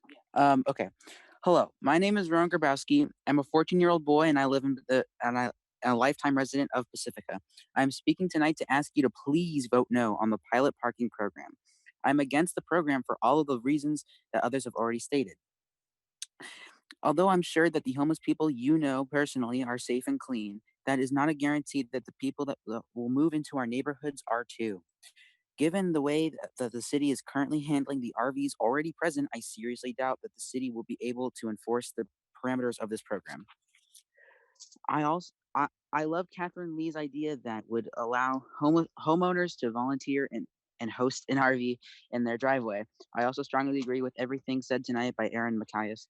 I will fear for the safety and cleanliness of our town if this is passed. So again, please vote no on the pilot parking program. I cede my time.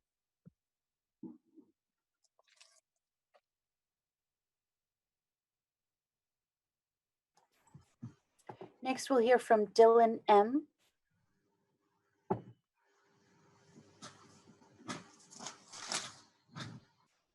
Good evening, Council. Actually, my name is Charlene Murphy, and I would like to follow a few statements that my husband, Lawrence Murphy, had touched upon earlier. My concerns actually are more to do, again, with what has been mentioned with regard to the health and safety and sanitation. We do have two small children, 7 and 10 years old. The other day, I did see one of the RVs that are parked on Terra Nova, with a man got out of the RV and decided to go pee in front of the Terra Nova Christian Academy, where these RVs will be parked. My children happen to witness this. Again, this is not something that we want to see in our community. We pay a lot of money in tax dollars. Part of that tax dollars goes to sewer and sanitation, and it's not fair that we will have to harbor and burden this cost even more to the community. Again, with this, I didn't even think of the fire danger that this could bring into town, because you do see the generators tied, and we are coming up on a high fire season, and the fire danger could be prevalent. So I cede my time. Again, please vote no on this, Council. Thank you. And I just want to make sure that Elizabeth Baru is someone different using that name. Elizabeth, are you someone else using that username, or are you the same Elizabeth that spoke earlier?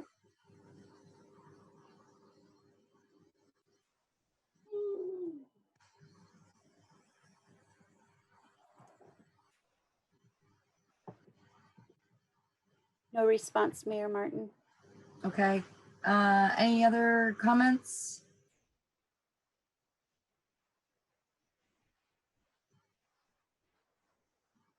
I see one hand from Bill and Sean.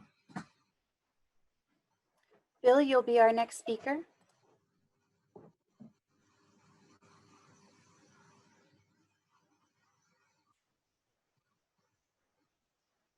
Hi, are you able to hear me?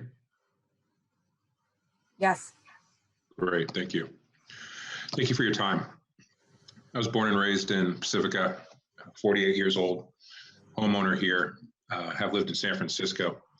And hearing all the comments and being one of the, I guess, last speakers, I probably am reiterating a lot of what was already said. I feel like I'm competent to talk about the subject in that I've done a lot of volunteer work. I've worked with the homeless and the incarcerated. I've done internships.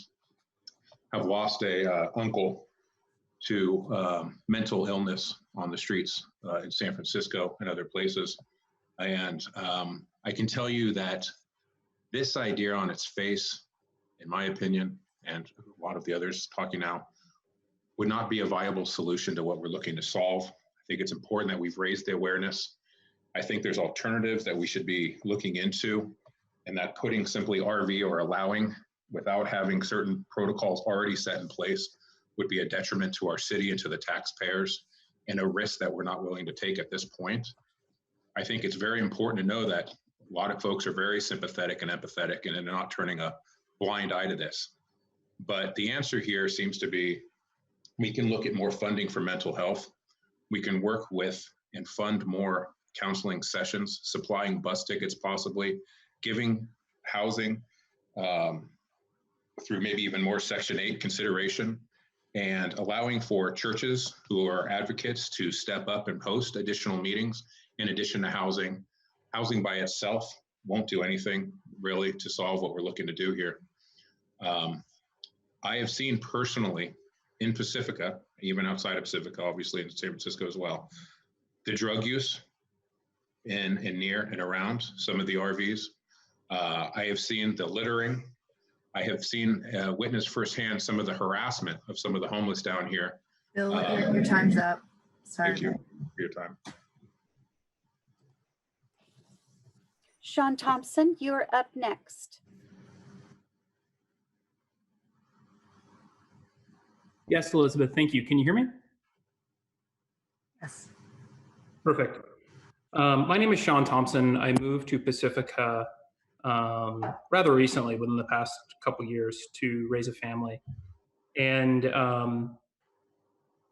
I think what we're seeing right now is a complete lack of intellectual debate on the challenges that we're seeing in our community.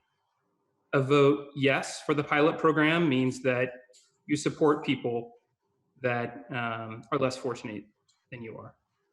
A no vote means that you are not a compassionate person and that you are unwilling to help these individuals. I think the problem that we're really facing and the debate that we should really be having is the policy that's been put before us. Is it good public policy? Is it sound? Will it help solve the problems that we're looking to solve? That is the real debate that I hope that we're all having. And I think the answer to the question that we're posing, will this program solve the problems that we're looking to solve? The answer is no. And unfortunately, I see it as a road that takes us down a path that will create more problems. And I think ultimately we'll be in a worse off position. I strongly urge the City Council to vote no on this pilot program and to look for alternatives. Thank you.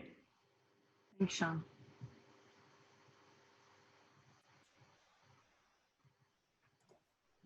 Connor F., you're our next speaker. Yes, thank you. Actually, my name is Christine Fagan.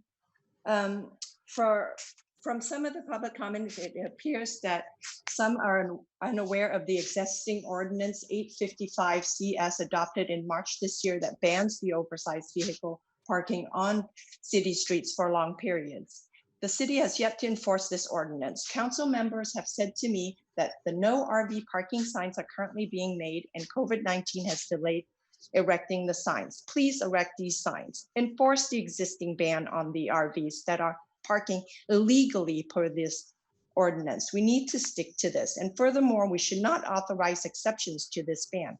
The proposed pilot program to authorize homeless motorhome permit parking is not the solution to the homeless issue. I strongly oppose the proposed program to allow the 10 potential public right-of-way host sites on our city streets that include 2 spaces on Oceana Boulevard at Milagro. The residents of our neighborhood, many of us with children, have created and signed a petition opposing this.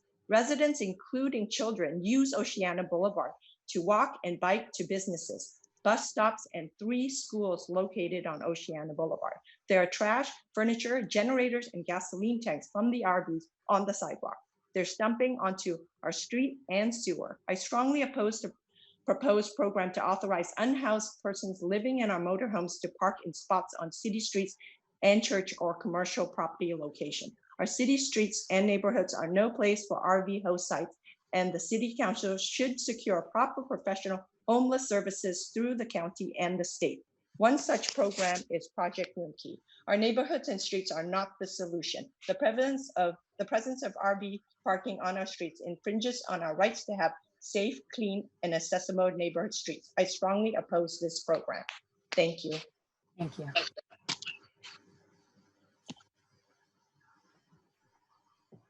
And next we'll hear from Melanie and Tim Cotter.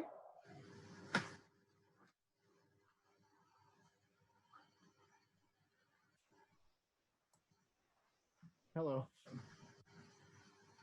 We can hear you. Yes, hi. I live in the Fairway Park neighborhood, and I'm opposed to the RV parking. My kids go to Valley Mar School. They walk to school, they walk home, and I don't feel it's safe for my family. I don't feel it's safe for my kids, and I'm adamantly opposed to RV parking in Fairway Park.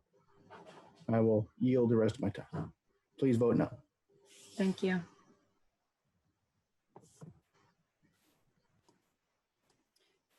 The next hand that's raised is from a Roman Grabowski, whom we've heard from already. Is this someone else using the same username?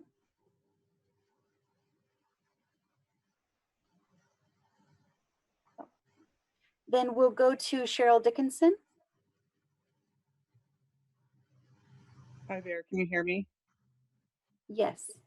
Hi, this is Cheryl Dickinson. I'm a homeowner in Lindemar, and I also walk all over town, and I'm very familiar with the residents that live in the mobile homes.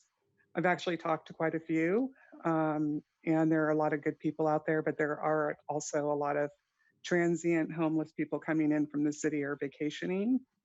I am actually opposed to the plan. I'm not opposed to helping, our community members, but I'm opposed to the plan to let parking on our streets. I have definitely witnessed needles, sewage. Just saw some sewage the other day to being dumped in our creeks.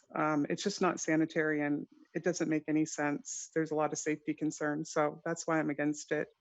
I'm also concerned about enforcement.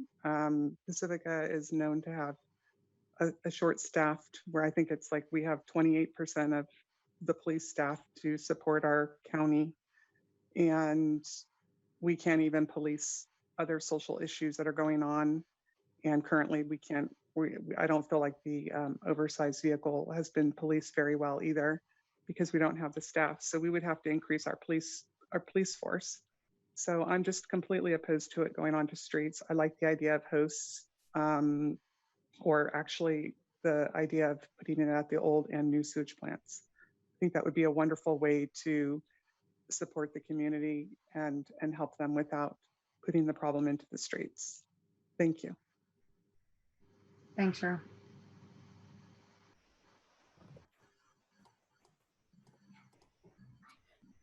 Phil Lindsay, you're our next speaker. Hi, can you hear me? Yes.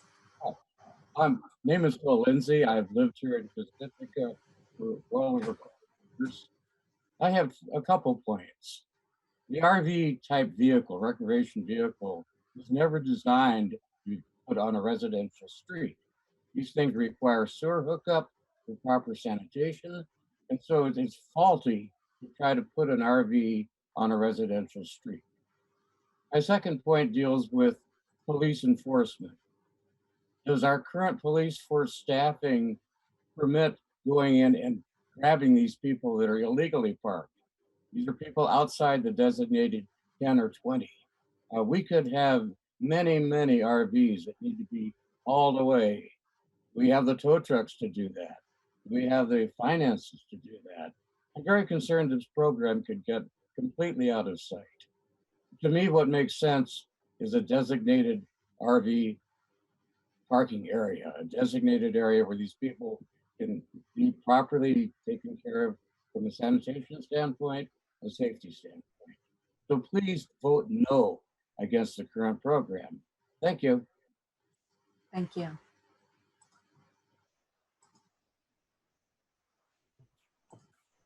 Linda Peebles, you're our next speaker.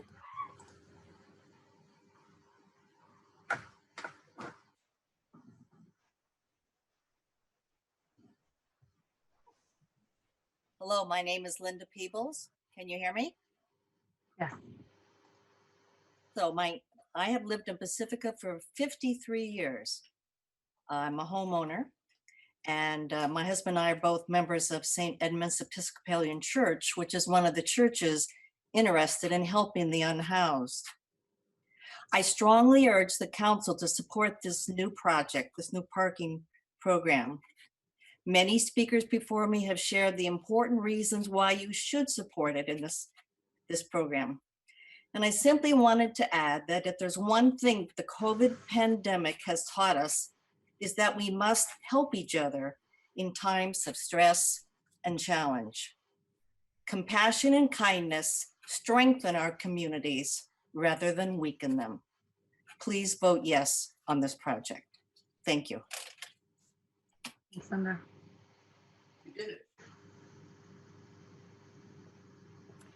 Next, I see Joel Silver has raised his hand again. Is this the same Joel Silver who spoke before, or someone else? I know this, his wife, Jill Silver. I just want to mention, because I've heard it noted a couple times about the sewage treatment plant, old sewage treatment plant as a possible option. I mean, I'm sure that the city council is aware of this, but it actually is a residential area. My house actually overlooks it. And so for all of the people saying that we should put it there because there's not residences in the area, there are lots of residences in the area and lots of those residences have children. There are numerous children in this area. And so that should not be a consideration for this council. See you the rest of the time. Thank you. Okay, if you haven't raised your hand by now, you are going to want to do it now because we're going to close public comment. I don't see any other hands, so we will close public comment and come back to council. Okay, so council, we want to look at packet page 10. Okay, and there's sort of a oh, Mary? Can we have just a small break, please? Yeah.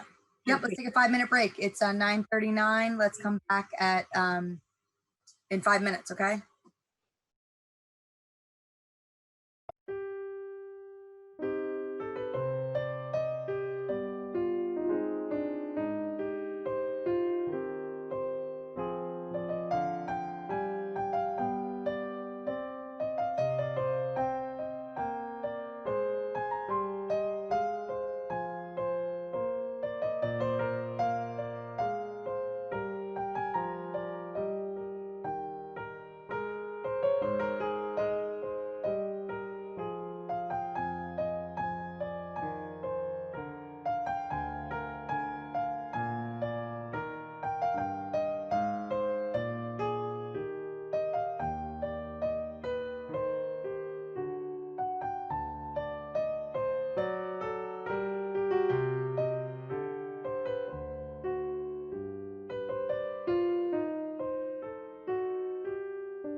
Are we still on PCTV? I think so. I will check in with. I just didn't see it. I don't know if anybody else has it viewed in the background, but it's I was trying to make sure I wasn't. Yes, we're live. We're live. Thank Great. you. Okay, cool. So it's 9:44 and we are returning to the our special meeting of the City Council of the City of Pacifica. And I would invite, and I just want to remind folks who are tuning in that we have closed public comment. So any hands that are raised, I apologize if you raise it too late. But we're excited to get started on this discussion, and I invite council to look at packet page 10. And this is sort of a good start for our discussion. It's a summary of questions for council to consider, and it sort of goes through in a fashion in which, like, check yes, okay, go to this question, right? So the first question. Wait. Can I have something that's not on this list that I would like to bring forward at this time? Oh, yeah, sure. I'm sorry. Go ahead. Okay. First, I want to thank everyone involved, and it's a lot of work. Council members too. This has been a lot of work for all of us. Today, I decided that what we could do for a pilot program is we could rent 5 spots in the RV park. Everyone could participate, the county, the churches, the resource center, and the city.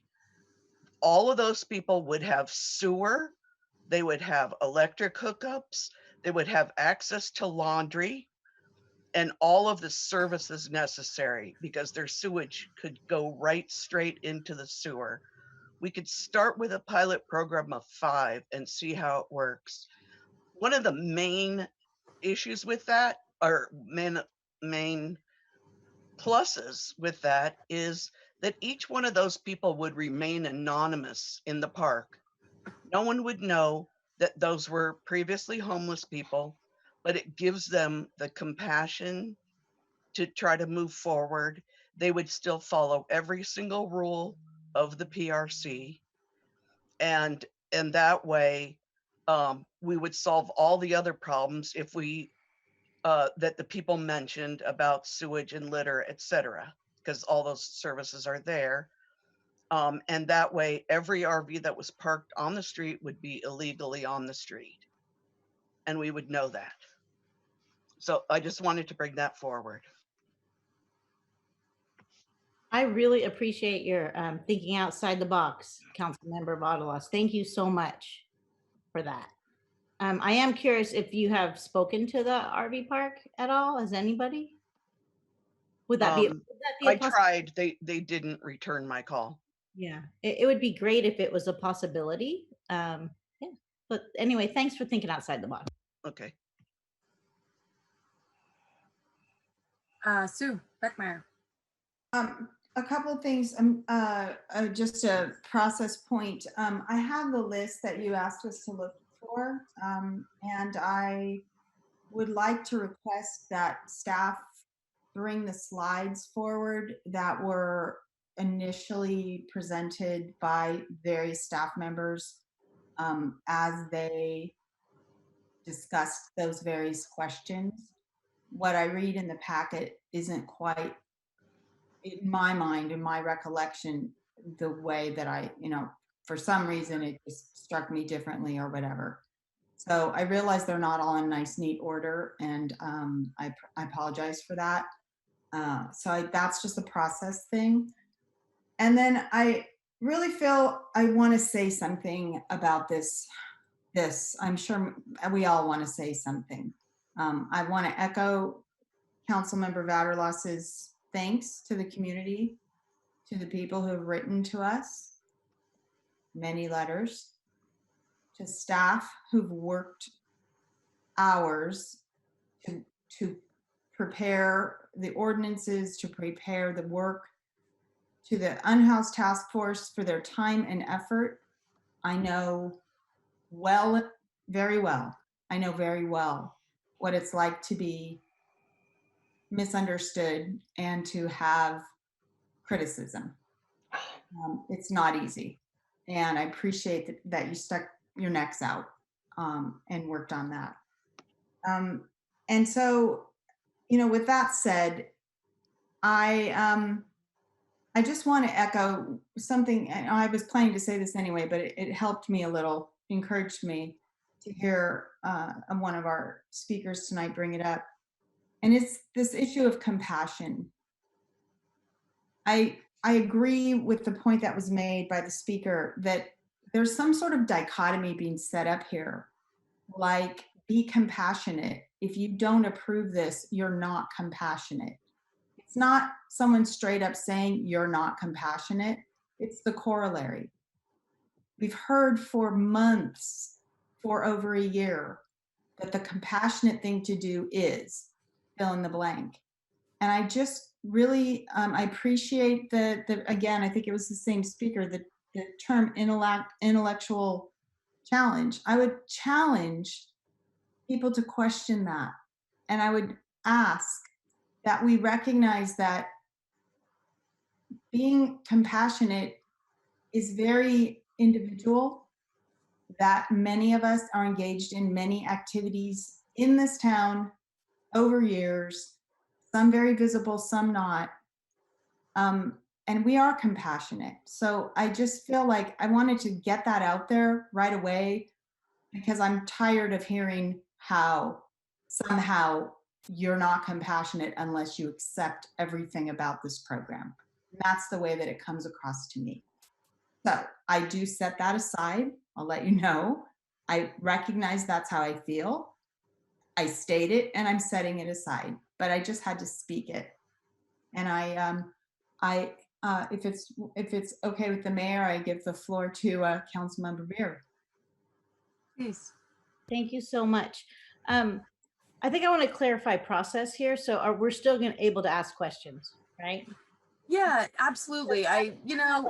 This is kind of freeform, right? It's a study session. I just thought that would be a good point to start if nobody had anything, but please feel free.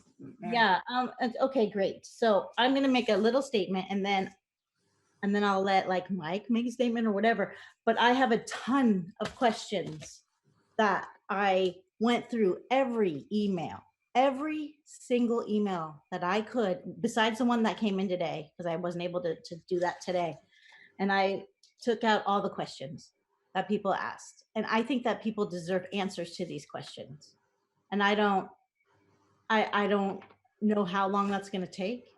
And I'm sorry about that, but it's just, I feel like it's something that I need to do to show the community that I'm actually listening to you and that I pay attention and that I care about your questions. And then I've also noticed that in the emails, a lot of people have offered suggestions. So even in the opposition emails that we receive, there are suggestions within those emails. And I think we need to talk about those too.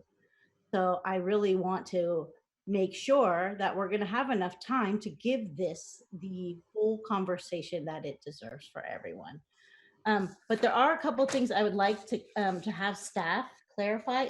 Wait, thank you to the task force members. I know how hard it is. I don't think you were treated fairly. It makes me feel horrible. I appreciate all the work you did. Just know that. I appreciate all the work you did. There's a few things I want to address really fast. So if we could please, someone, staff, maybe Kevin can talk about the ordinance, the oversized vehicle ordinance, what's going on with it, so people have a general idea of why it hasn't been enforced yet and when it's going to be enforced. That's my number one. Yeah, I can answer that. So the after the oversized vehicle ordinance was approved, the next step was to design a fairly complicated signage program to implement the ordinance. Parking violations can't be enforced unless there's signage that backs that enforcement. So and then coronavirus hit, so that was delayed. But during the essential business shelter in place time, engineers were able to remotely work on and design that signage program. We've now contracted out the manufacture of the signage. Those are being manufactured and will begin being installed in the next couple of weeks. There's a lot of signs throughout the whole town, so that will take a while. So and then after all of the signs are installed, which will be before the beginning of September, could be earlier too, there's some variables there, then there will be a 30-day warning time period from the Pacifica Police Department. And then following that 30-day period, there will be actual citations. Chief Steidel can answer how those enforcements roll out, but there's citations and then, eventually towing if necessary. So hope that answers that question. That does. Thank you very much. Also, I want to clarify about, because a couple of the callers mentioned Terra Nova Boulevard and Odsted. So I just want to make it very clear that there's going to be a slurry seal project on both of those streets with bike lanes. Can you just clarify that, Kevin? That would be great. That's correct. The council awarded that slurry seal and bike lane striping contract on Monday night, and that project will begin to be implemented. And I think the estimated time for the slurry seal and bike lanes is by sometime in October that it would be completed. And that means that oversized vehicles will not be able to park on those streets that have a bike lane, just so everyone's really clear about that. That's correct. Came up a few times is the San Mateo County Fairgrounds. Does anyone on the line know what's going on there? I would like some clarification about the fairgrounds. Yeah, my understanding and Director Reese may have more information, but the fairgrounds is not accepting motorhomes. Initially, that was set up, I think, for a location for COVID-19 response, but the county doesn't have a safe parking program for motorhomes there. But perhaps Anita Reese has more information on that, I'm not sure. Yes, it was used as a space to stage for COVID, and it's still, I believe it's still being used to some degree for that, for folks who are, in particular, folks who are homeless who present with COVID. Oh, sorry, present with COVID, then they would be tested and they would be able to stay there temporarily while they waited for test results. And then if they weren't, if they were not, if they didn't have COVID, then they would be released. I have read someplace, and I've read that they won't be using it for motorhomes, that it's a loss of revenue. Folks rent out the fairgrounds, and for that reason, it won't be used for a safe parking program. The city of Redwood City is working on getting a space to use for a temporary safe parking program. They are also doing a permitting program at the same time. So the folks who can't get into the safe parking program would be allowed permits, but they're still working out the details. Okay, thank you so much. Today, in today's meeting, they said that those RVs are all out of the fairgrounds and they're using them for testing vehicles now. And there aren't any there. I asked no less than 5 times if we could use the fairgrounds, and every time it was an adamant no. So we've looked into that. I'm going to pause for a minute and let someone else speak, and then I'll come back to my other question.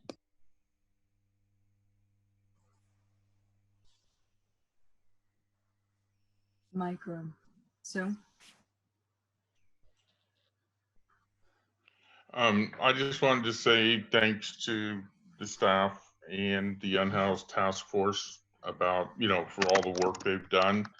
And also to all the people that actually took the time to write the emails and make their comments tonight, whether yes or no, they came into the arena, so to speak. And I just wanted to say thanks to that, and I'll wait to hear from what my colleagues in the council have to say. Yeah, I'll just echo what my fellow council members have said. Just thank you to the task force. It was huge and it was daunting. It was a lot of time, energy, not just physical energy, but emotional energy. You took a lot of heat for this, and it takes a lot of conviction to follow through with some of these things that may even contradict some of the conversations that you're having with your friends. You could be causing some dissension there too, but I want to thank you for your courage and mostly for your commitment to finding a solution or a proposal, right?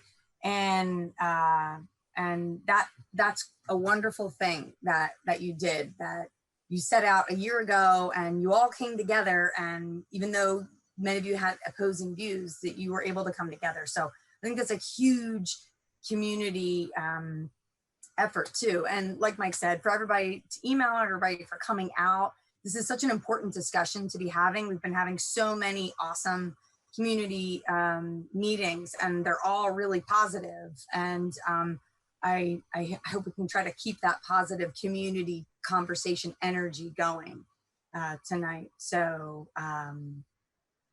yeah. If you'd like, council, we can start with a question, and then maybe some of our own questions or some of the questions that Mary has uncovered in a lot of the emails will come up at the same time. And I think that's probably a good time. I know I documented a lot of questions tonight too. So I know there were a lot of similar veined questions. So that'll be important for us to try to group those together too and get the answers to those. So does that sound like a good starting point? The first bullet point here is a big one. Should a dispersed permit parking program as proposed by the Pacifica Resource Center and the Unhoused and Pacifica Task Force be implemented by the city? And if so, does council have suggested revisions to the program requirements? So it's sort of like, if we all have a consensus that we should be doing something, then what are the questions around what that would look like, and do we suggest any changes? Does that make sense to everyone? Okay. Changes to the program. Insurance and registration must begin on day one. People have to have insurance and registration for their vehicles. Who's going to insure these vehicles on the street? Do you want me to go on? Residents, no connections to Pacifica, because I could say, oh, I know Deirdre Martin, so I have a connection to Pacifica. So if they're going to be residents, then they should be residents, and not residents who have lived here in their RVs for the last 30 days. That doesn't count as a residence. How long does it take to get to housing? I mean, is it a year? Are we going to give 29 days, 29 days, 29 days? How long does it take? These are actually questions. Are we going to get answers? Can we get answers to them? Or do you just want to list them all out? Sorry to interrupt you. Oh, no. Like, should we ask the question and then get an answer, or? Sue? I don't think that's a bad idea. I mean, I think, so Sue, you asked or suggested that all the RVs have insurance and registration. I'm assuming that's a requirement. Anita, is that a requirement? No. It's not yet. The way we have it structured right now is that within 29 days, within the first month or the first 14 days, they would have it. So currently we'll work with you to get it. But that's a simple adjustment that we can accept. So that's not a problem. Yeah, so that's easy. Yes. I don't think that's a bad idea. Yeah, no, I mean, our goal was to definitely get them there so that opens up their possibilities to move. I can't park my car on the street with no registration. So I just don't think it's right that they should be insured and have registration from day one if they're parking on the street. Or even in the RV park. Sorry. You want to know another question, or do you want to let other people ask questions? Liability, didn't you, or no? I asked, who insures someone if they step out of their vehicle and it's parked on the street and heaven forbid they got hit by a car? Is that our liability because we allowed them to park on the street? What kind of, who insures this program? I'll defer to Assistant City Attorney Pisano to address that.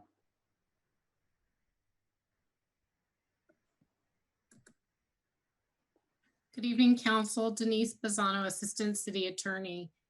So the question, as I understood it, Councilmember Vadalos, was who insures the city for liability of a driver? Well, if we're allowing people to park on city streets for extended time periods and something happens, yes, who's liable? Are we going to get sued if something happens to somebody who's living in a motorhome that gets hurt somehow in our program? Right. Well, there's nothing that would prevent anybody from suing the city for claims that they believe are the fault of the city. So I think that yes, there's a possibility that the city could get sued for a claim of liability relating to an incident that occurred as a result of the program. Okay. If I may, Ms. Pisano, can we clarify also, because that same liability or condition exists now for any vehicle parked on the street? Correct? Right. As I said, there's nothing that would prevent somebody from suing the city for a claim that they believe is the fault of the city after they've filed a claim with the city, obviously. But yes, so Manager Woodhouse is correct that there's somebody could step out of their vehicle now and sue the city because they believe that it's the fault of the city. But I think it's a little different because we would be giving them permission to park there. Right now, we're not giving them permission. These are permitted vehicle spots. Mm-hmm. I have to say I agree, and I'm no legal mind. I mean, I agree with the statements that have been made. Yes, anybody can sue the city for anything, anytime. But if it's a sanctioned city program on city streets where we paint out a place and post a sign, seems a little more accepting liability risk, let us say, to me, than somebody just parked on a city street. Mm-hmm. And I would defer to your legal expertise in terms of how these kinds of cases go. I don't have any personal expertise there. I'm just, logical. From a logical standpoint, that's how I feel. I do think some of that was covered in the legal memo we got from the city attorney earlier this week in regards to liability for different types of incidents. So without going into the details of that memo, there would be more activity on the city's part in allowing certain people to park in the public right of way if council wants to implement that portion of the project, certainly. So the city generally maintains the public right of way. And so I think that more use of the right of way in the manner proposed by the program could expose the city to more claims of liability or more lawsuits relating to things that could occur, injuries that could occur in the right of way, such as like a dangerous condition of public property. Those types of claims could be more likely to occur because the city is responsible for the right of way. And these spaces would be used as part of the program for an extended period of time. Mayor Martin, may I speak? Yes, please. Lorenzo Hines, Assistant City Manager. Another one of the hats that I wear is the city's risk manager. And so I agree wholeheartedly with what City Attorney Bazzano has just told you. There's another party involved here, that another stakeholder involved here, and that's our general liability carrier. And they're going to want to have a say in our administering this type of a program, because they're going to want to know exactly what potential liability is out there. And this program, the way it is described, is very unique, and I don't think it exists with any other city in our pool. And so I'm just letting you know there's another stakeholder involved here, and this can get complicated. Lorenzo, I know we can dictate the liability limits and stuff like that for an insurance policy for the person that owns the RV. So would you have any recommendation as to what the insurance limits would be for that? I would have to talk with our general liability carrier, and I'd have to talk with city attorney. Okay. Yeah. Thank you. Yeah, there are other entities involved, and making sure the city is adequately covered. And Anita, that would be one of the issues that the resource center would look into for, I don't know the affordability, frankly, of different limits for this type of policy, Yes, that would be something that we would work with the individuals in the program for sure. The other thing I wanted to mention is, I lost it, sorry. It's okay. There was something that Lorenzo said that made me think of really, something and I totally really hard to hear you. Oh, I'm so sorry. Yeah. But there was something that Lorenzo said that made me think of something, but I forgot. So sorry. I have, For the potentially private spaces, we're looking at underwriting the liability insurance for those folks.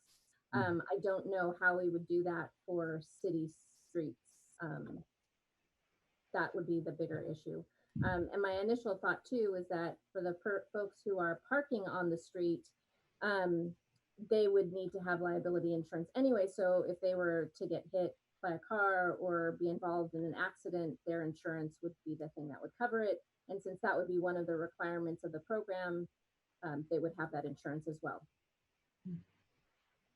okay. All right, I'm going to sign off and let the conversation continue. Or Okay, Mary? Yeah. Well, I'll just keep going, you guys. You know that, right? So yeah, sure. So that question came up a lot within the emails. So thank you for answering that. It's important that we do that. Another 2 questions that came up a lot. One, what is the plan for septic? And maybe we can talk about that in detail. And there was another one, trash pickup. Anita, can you go into those details a little bit more so people can understand? Sure. The plan is to have a mobile, at the very least, a mobile dump site so that folks could dump in town instead of having to go to Half Moon Bay. But if in the event that that wasn't something that we could work out, then we would, require folks to dump, if not in Half Moon Bay where they can. Currently, in an ideal world, working it out with the RV park so that folks could use the dump site there. We have money set aside that would actually be for that purpose, again, as an outreach tool, because folks who are living in motorhomes need to dump. And so we want to be able to offer that as an incentive to participate in our programs. And if we were able to work it out with the RV park instead, we could cover the cost of a person to manage that site, because that was one of the issues that had come up. So that's the other piece. I also just wanted to mention, folks had brought up a couple questions around funding, and we are leveraging our program from the funds that we receive from the county for our unhoused on the coast work to fund our case management and outreach staff specifically. So in terms of the program, which is the most important part of any kind of a safe parking program or any kind of a permitted parking program, the program is the most important thing. I mean, yes, the space is important, but really the way to move people from their motorhome to housing is by providing supports and case management. And so that's all being underwritten by our Unhoused on the Coast funding. It funds a full-time case manager. It funds a full-time case manager and a full-time outreach specialist.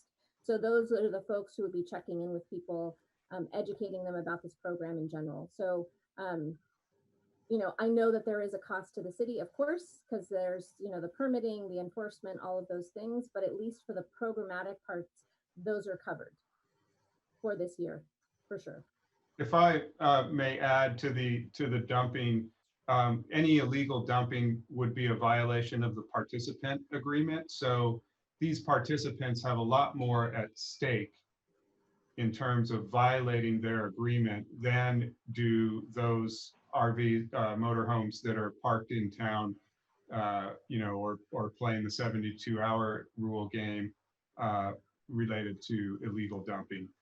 In terms of other garbage and recycling, the Recology and PRC and the city will be working out those details. Recology said they're at the table to figure out a system to be able to service the recyclables and trash. So we still need to figure out how that process would work.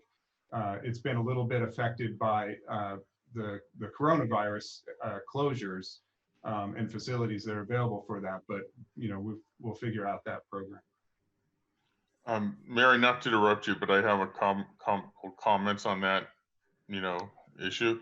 I noticed when you're looking at the requirements for the program, it stated very much that the car will move within every 29 days, you know, and so that the tendency doesn't become, and that the vehicle has to be operable, but there's nothing there that there has to be a toilet. Okay. And I would want, if they get a permit, they have to have a working toilet in the vehicle.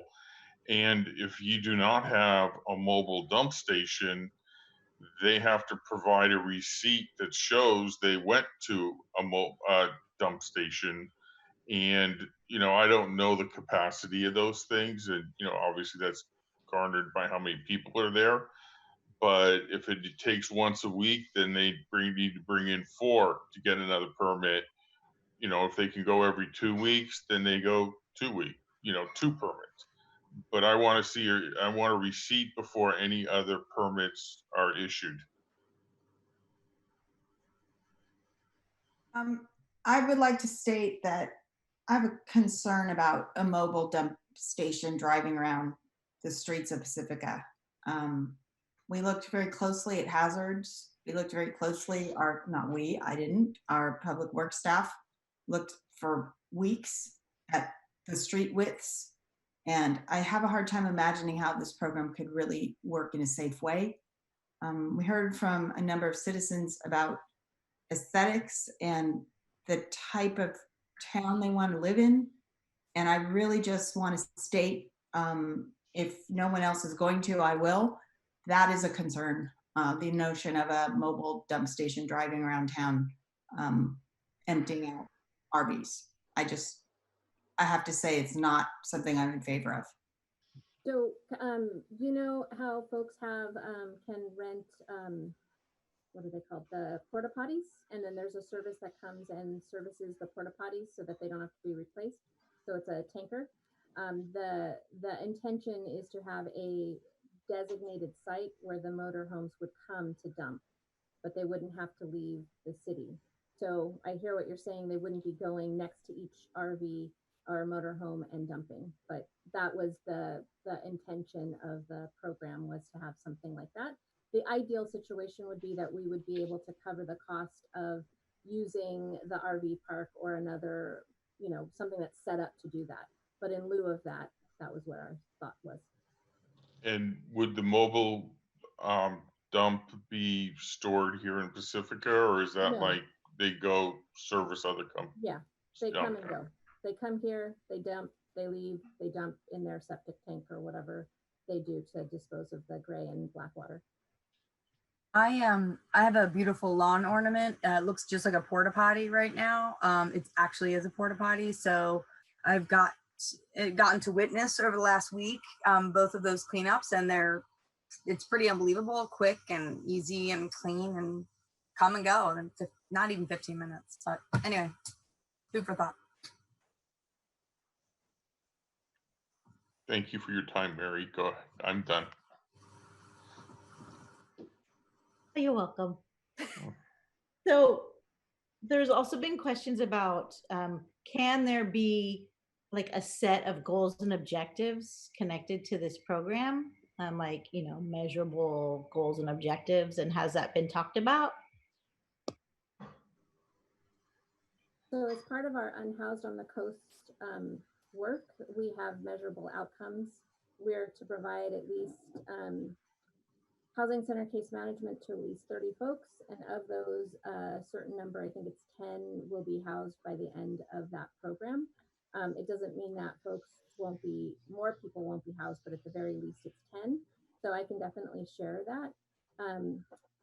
Sue Vaterloss had a question about how long to house, and unfortunately there isn't anything set in terms of like, oh, X number of months, because it really depends on the individual situation. So it's really hard to say, oh, in 2 months they'll be housed.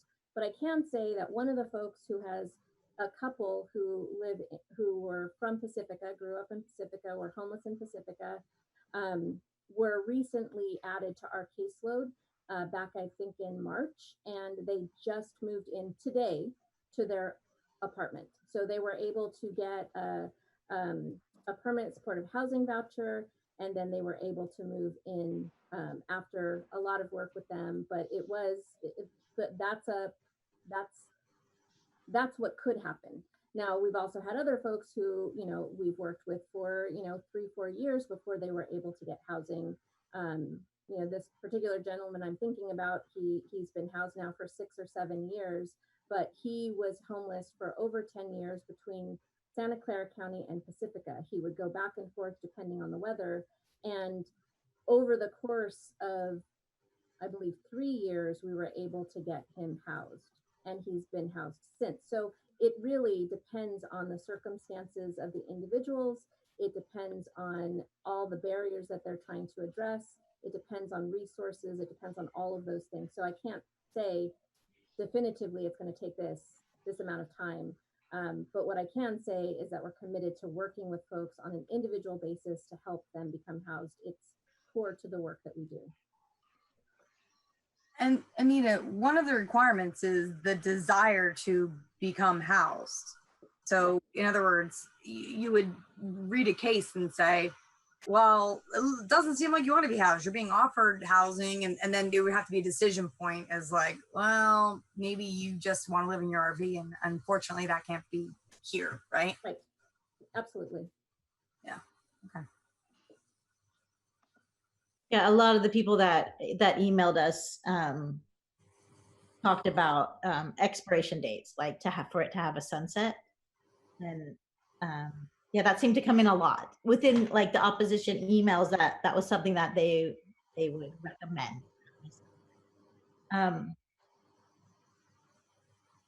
They also talked a lot of the folks talked about having one site. So it seemed like a lot of the concern was to have these vehicles parked on the street, where there seems to be some support for having a more, you know, like having it in a parking lot or on the church. You see what I'm trying to say? So instead of having them on the streets, there seemed to be support for bringing them all together. And I know I'm not saying this right. It needs to be on one site together with support services. So there was some support within the emails for that. And Mary, I'll just say the opposition to that also was one of the sort of selling points, was that there wasn't going to be one location where there was 20 RVs. It was more dispersed, and every neighborhood was sort of taking the load, some more than others, I see.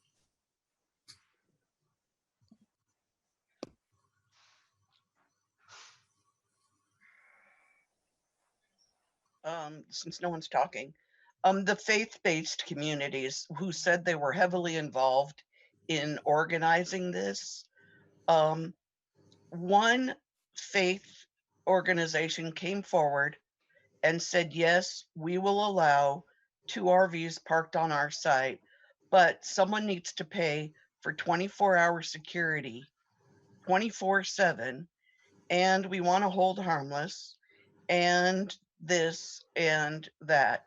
So to me, that isn't stepping forward, and that they've had over a year and a half to step forward. Everyone says, no, it's the COVID and they couldn't talk to the parishioners. But I think in this time, someone from the faith community could have stepped forward and hasn't. So was that a question?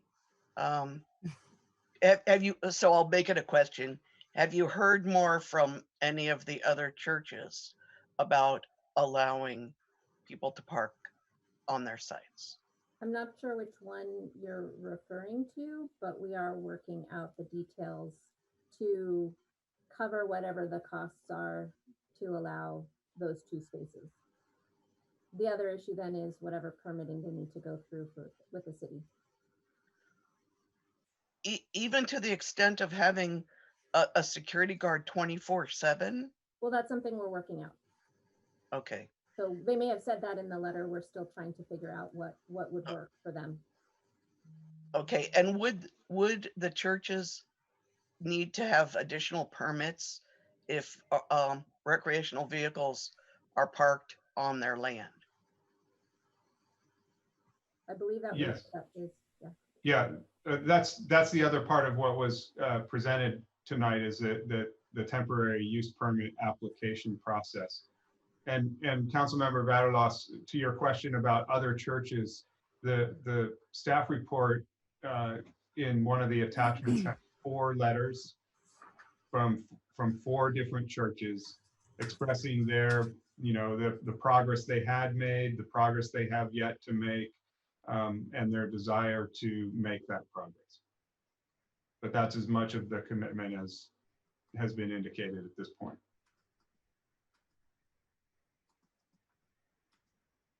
I found another question from people. Can you explain why the city cannot ban RVs from all city streets? Kevin. That's a legal question, and I'll defer to Ms. Pisano for that. Thank you. So our concern with adopting a complete RV ban to prevent all parking of oversized vehicles is that such a prohibition could be considered criminalization of conduct that is an unavoidable consequence of being homeless.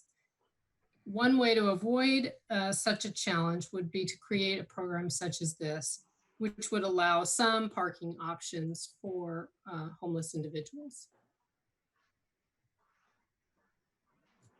Thank you, Denise. I appreciate it.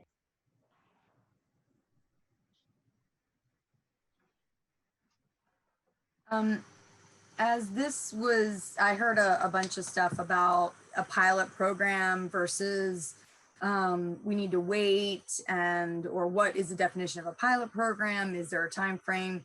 Or you need to wait until you have a full plan. And from my perspective, a pilot program is sort of your test bed, right, for a bigger launch. But is there, and maybe I missed it, a time frame at which we would, Mary had suggested that earlier, that there was sort of a set of SMART goals, right, some measurable, and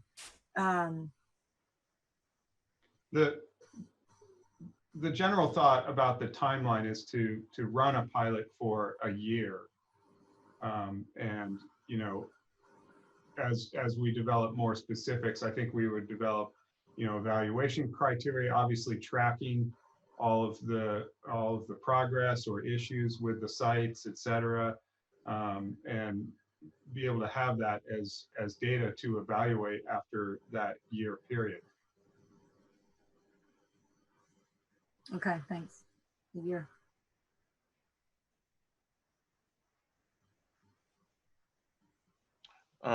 This would be for Anita. The permit, I guess, would be a personal interview, right? It's not an online thing. In order to get a referral for a permit, they would have to go through the coordinated entry system, which means they would be connected to county homeless services. So it's a full assessment, 100%. PRC would do an assessment, coordinated entry would do an assessment. They would get connected to other potential resources. Yeah, so 100% in person. Okay, so the process would be first they go to the county. Well, no, process would they come to us because we have to refer them to. Just go through the whole process so okay. We get familiar with it. The way that I envision it happening is that we would be going and doing outreach on the streets and telling people about the ordinance and ask, if this were to be approved, to determine whether or not they would be a good fit for the program. So PRC would do that part initially. Our goal is to get everybody coordinated entry assessed, whether they're in this program or not. So we would still be encouraging all of that. Then of those folks who got coordinated entry, we would determine who would be the right fit for these programs, who would be open to developing a housing center case plan, who would be willing to work with us, and then we would refer them to get a permit. So after we determined that they were the right fit for the program, then they would be referred for a permit. Okay, and then once someone gets the permit and they're sitting on, Francisco, what do you do? What's not trying to ask confidentiality, yeah, but the general, what happens to them then? We would be checking in with folks on, at the very least, a weekly basis, but we would be working towards the goals that they developed with us on their housing. So if that was, I need to increase my income because I don't have enough, we would work on either employment options or Social Security or whatever that is for that particular person. And so if that was the issue, or if it was an eviction, then working with them to develop basically a housing resume so that they could potentially find housing. In an ideal world, folks would be matched with a voucher of some sort. So there is actually rapid rehousing for folks who live in motorhomes. So what rapid rehousing does is cover the cost or a portion of the cost of rent for up to a year. So during that time, they would be provided case management to help them stay housed. They're technically still considered homeless if they get rapid rehousing because somebody else is covering the cost of their housing. But the goal during that time is obviously to get them off the street into stable housing and then work with them to stay in housing. So part of getting coordinated entry assessed means they would be able to access those rapid rehousing funds. Okay, so then you get them placed in an apartment or a living situation. What happens to the RV then so that it's not on our streets? Right. Ideally, they would dispose of it by either, I don't know how they would dispose of it, but we could figure out what they would do next.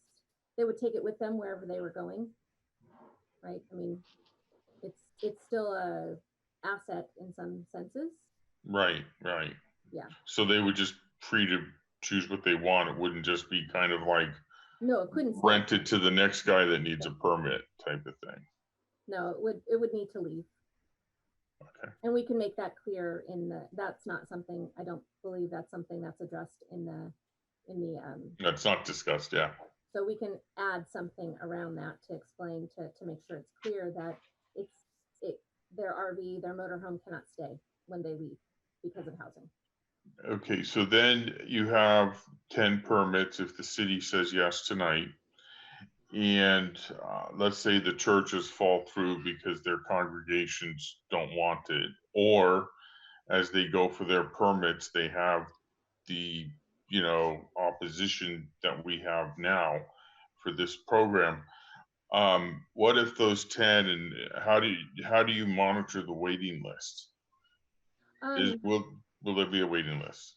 Well, yeah, I mean, we're constantly doing outreach to folks, and any of those folks would be potentially eligible in the future when a space became available. So in what I would love to see is we have 10 spots taken, and as somebody gets housed, another person who's having challenges in living in a vehicle would be able to get into the program. So while there may be 10 to start, in the end of a program, we could have helped house 20 of them. I mean, I don't know, because it just all depends on timing of everything. Okay, and so then you have a list, you have 10 or 20 spots, and you have a list. Where is that list going to stay? Is that going to be here in Pacifica or just somewhere else? I'm not sure I understand what you mean by the list. Well, basically, we passed the oversized vehicle ordinance, It wouldn't be able to okay, stay there. not to park here. Right. And let's say somebody still stays in Pacifica. Now you're going to basically kind of reward them with this permit program and let them have a permit there. Mhm. Do you have, I know I'm catching you Right. off guard, so to speak. No, it's fine. You I mean, know, I anticipate what I expect to happen are the folks who are not able to participate will leave, or they would be encouraged to leave by the consequences that would be enforced with the oversized vehicle parking ordinance. And but there are other folks who are vehicularly housed in Pacifica that could slide into this program who don't necessarily fit the oversized vehicle ordinance, but still are living in their vehicle. what if you have somebody that's like living in a van or a car and they obviously aren't meeting, they're kind of under the radar in the oversized vehicle, but they are vehicular housed. Would you be putting them on the list? Theoretically. The program? The focus would be on folks who are in oversized vehicles and motorhomes. Okay. So that would be the focus. Anita, do you think that, say this were to move forward, you would have even 10 people, families, or RVs that would qualify for this in months? I believe so. I mean, when I was doing my unofficial count in the city, which I haven't done since COVID, there were about 25. So if of those 25, based on our survey back in September, there were, of the 22 we surveyed, and not all those folks are still here, but of the 22 folks that we surveyed, 2, this was their lifestyle choice. So those would not be the folks we would be servicing, which meant that there were another 20-ish motorhomes that could feasibly participate in a program like this. Okay. But since we'd be limited to 10, we would just, or however many we had, we would focus on those with the goal of getting them housed as quickly as possible so other folks could participate in the program. In terms of vetting, when they're going through your intake process, is there a criminal background check? We don't generally do criminal background checks, but that doesn't mean that we wouldn't for this program. But to get our services, we don't deny people based on their criminal background. We provide service to anybody that needs it as an organization overall. Could you see any sort of record that would disqualify them? I mean, obviously people have mentioned kids a lot, and that they can't park next to a school. I know, although they would be registered and rules on that already that I'm not familiar with, but. Yeah, we would abide by all of those requirements for sure. Like I said, we don't ask those things. Sometimes they come up in just the regular work that we do with somebody. And when we know about it, we definitely make accommodations for it. But we don't, like I said, in general, we don't deny services based on criminal background or mental health issues. But for this program, like I said, we would still be looking at who's the right fit for the program. So just as a point, we've been talking for a little while now, and we're asking some good questions. We're getting some good answers. The first question is, should a dispersed parking program as proposed be implemented? So do we have a consensus among the 5 of us that there is some program that should be implemented? Wait, it says as written Right. or as presented. Right. And sorry, yeah. So, but I would that have to says, say do no. you have any suggested revisions? So I'm just trying to get an idea. If people think that there should be something, and then of that something, what would you recommend to be the revised something? Deirdre, you said it was packet page 10, and I've kind of gone back there. Which, there was like 5 or 6 different handouts. So which handout was So page? this was the agenda packet page 10, and at the bottom, number 6. Okay, I got to load that one. I loaded the wrong one up here, so. Okay. So anyway, the other thing is that it's 10:40, and we still have a lot to talk about. Do we don't have to make a motion, or do we just have an agreement here because this is a study session? It's a special meeting. Right, but do we, as a special meeting, city attorney, do we have to make a motion for like? No, we're just looking for direction on all of the questions that are in that section 6 of the staff report. So yeah, but my question is in terms of how long we want to go this evening. Do we have to have a vote on that, or do we have just this discussion with us? No, I believe your protocols do not have a time limitation on meetings.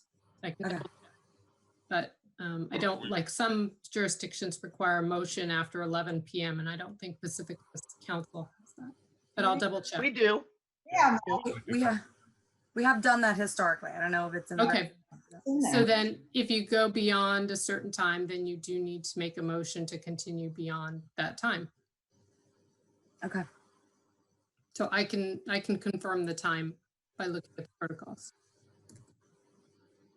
So I just want to say a few things before we answer that question, because I know that that question needs to be answered and it's going to be answered. But what I want to say is that it's really important that that we take a deep look at this and realize that there's community members who are very against having RVs parked on the public streets. And then there's a lot of people who are in favor, right? So we have all that. But how can we as a group think about how we can move something forward? So without just saying no, like we shouldn't just say no, but how we can make changes to this program that could be a fit, if that makes any sense. I think because if we don't have a program in place, then the folks who are living in their RVs now are going to keep doing what they're doing. They're going to keep moving from space to space, staying for 72 hours. They're going to know what streets to go to, and they're not going to be able to be connected to services. There's not going to be a program in place for them. And they're going to be living in fear and targeted and all those things. If we do have a program in place, then the folks who want to get helped can get helped, and the rest of the folks, we're going to have to go somewhere else. And so that's how I see it. And I also know that as written, I don't think it's ready for us to say, yes, we want it as written. I think there's a lot of changes that we can make. And I think that maybe if we can get a consensus to make some changes, and I don't know if we're gonna have time to talk about all those changes tonight, because it's a big thing. So if we have enough time to talk about all the changes we can make to make sure that our community is comfortable with what we're talking about, I think that would be really important for us to do. You know, I saw Jackie Spear today, and the Congresswoman, she said to me, she said, you know, sometimes you have to be brave and just try it. When you try something, it dissipates the fear. And a lot of folks are fearful of people who are homeless, but if we are able to get people housed, then they're not homeless anymore. So then, you see what I'm saying? So I just had to do my little plead, and now I'm gonna let you guys go. Thank you for letting me do that. Yeah, Mary, I agree with you, and I talked to Don Horsley too. You know, as a city in San Mateo County, we've continually asked for funding to help with this problem or challenge, if you will, to try to put a positive spin on it. And we've really been tasked at the state level as individual cities to deal with it. So, you know, Don Horsley said, I support what you all want to do, and it's going to be really hard, but I support you. And he followed it up with a phone call and said, and I'll help you get money. So if we can maybe try to work something out, then at least we know that he's going to fight for us to get some funding too. So just another point there. And if someone wants to make a motion about how long we go tonight, I'm open to that. Mayor Martin, I did confirm it's 11 o'clock. So the majority of council has to approve in time beyond 11 o'clock. Okay. I thought you meant. Well, I'll make a motion that we set a time of midnight at the latest. I'll second. Okay, roll call vote. Councilmember O'Neill, Yes. Councilmember Beer, Yes. Councilmember Butterlos, Yes. Mayor Pro Tem Beckmeyer, Yes. Mayor Martin. Yes. And the motion to extend the meeting until midnight passes with a vote of 5-0. Okay, great. So once, if we come to a consensus that we think that we want to do something, even if it's a revised version, then we can start talking about those revisions. I, for one, am in favor of a safe parking program. I think it's a safe thing to implement. I'm not saying as is. So I'm sort of looking for a consensus to move to the next bullet point or talk about revisions. I don't think I can support a safe parking program as presented. But would you, do you have revisions that you want to talk about, or is there? There's a lot of uncertainty and open-ended questions. What Councilmember Beer brought up that, there's some thread of people's interest in possibly a location. My perception of this entire issue is that while it's notable that Supervisor Horsley has stated that he would help us, I've asked him that before. And I've pointed out the fact that we have a lot of homeless issues on the coast side. I'm not the only person that's pointed that out. And I really do believe that everything to do with this issue, as notable as it is that Pacifica wants to step up and address it, is truly a county responsibility. My concern is we have the BRC, we have the word compassionate community in our goals, and somehow Pacifica is now going to take on and become and do the county's work. And I have a very large concern about that, given the thread of margin we usually have in our budget. So that is why I'm, do I have a revision? I would be very interested in hearing about a program that is run by the county, that is on county property, at a minimum is on private property. I've been hearing about faith communities, but I'm also hearing a lot of pushback. And I think that a lot of the pushback that we've heard tonight is going to be exactly the same pushback, because where are the churches located? In neighborhoods. So I hate to be like this, but I'm, you asked for an answer and I'm telling you what my thinking is. Hi. I think you need to look at the question, okay? The question that's asked before us is, should it disperse, I don't know why, that seems like it shouldn't be there twice, but dispersed permit parking program is proposed be implemented by the city of Pacifica. And I agree with Deirdre in that I support a safe parking permit program, but I don't know if I support a dispersed safe parking program. As the county, banned oversized vehicles around Half Moon Bay because they were having some of the same issues we did. So it's kind of really easy for somebody to say, oh, let's have the town wants to do it, let the town do it. But then they banned the RVs around Half Moon Bay. So I would be willing, some people have sent me emails about using the Calera Creek wastewater treatment plant. It's not near any homes. It's out by itself, but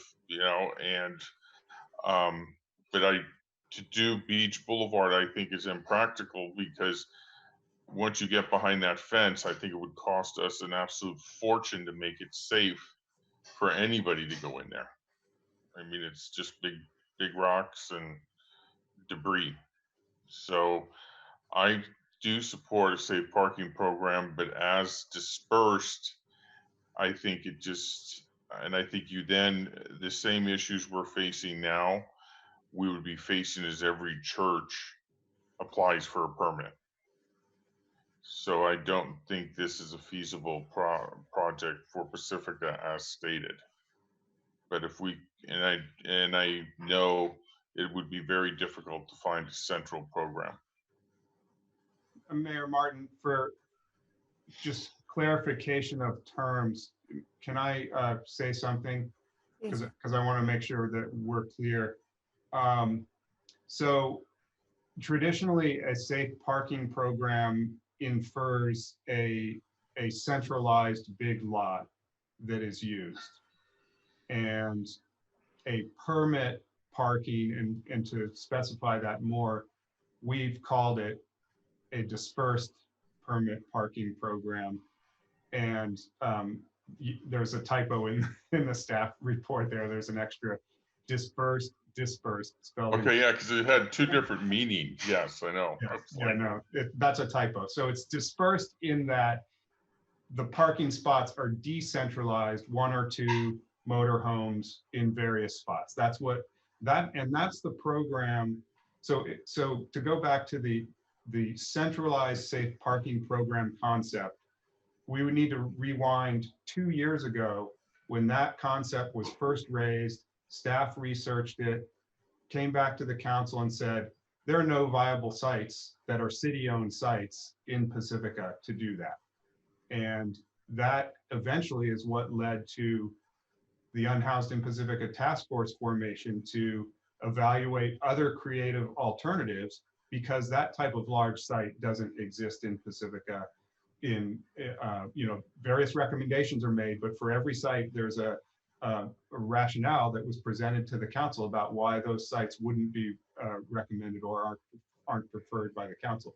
So the concept of a centralized safe parking program, for clarification, after the council's deliberation and decision on this, the council could say, go back to the drawing board and look for that.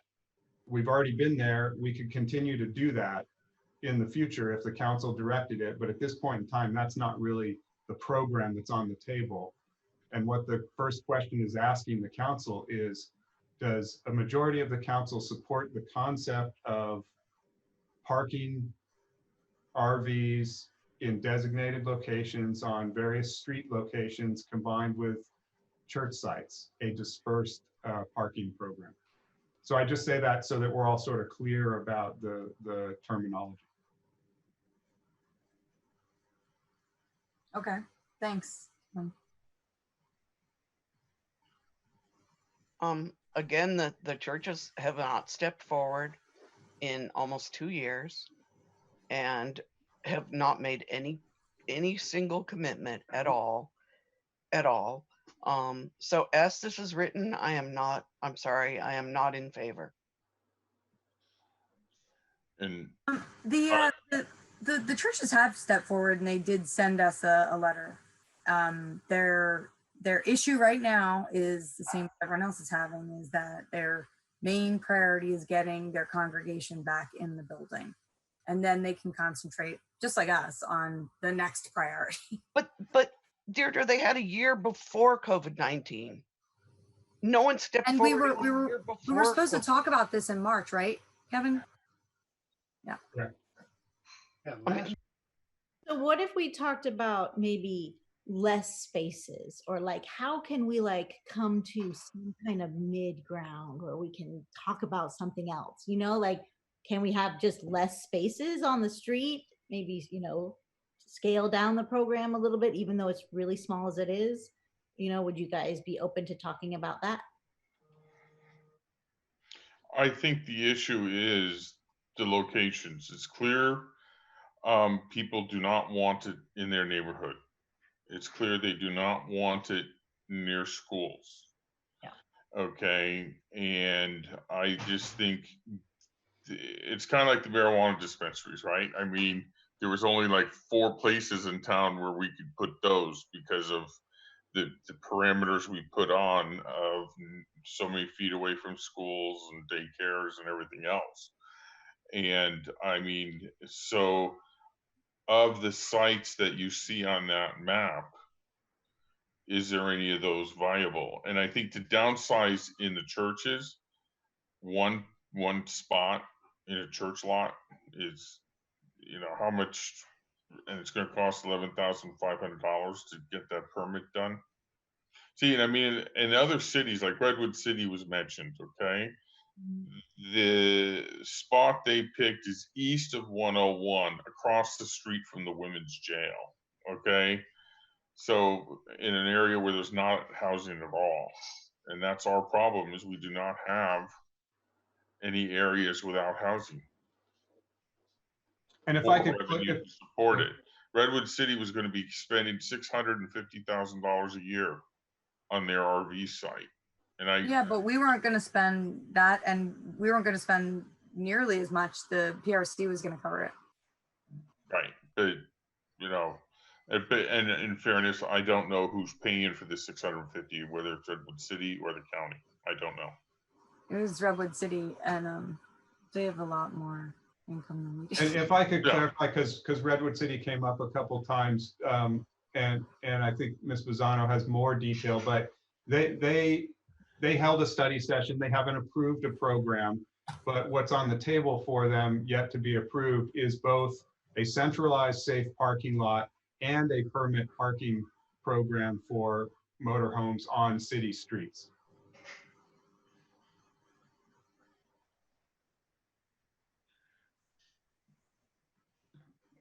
And I asked about that at a recent meeting, and where I read about it and I heard about it, and maybe somebody on this call has more personal direct information.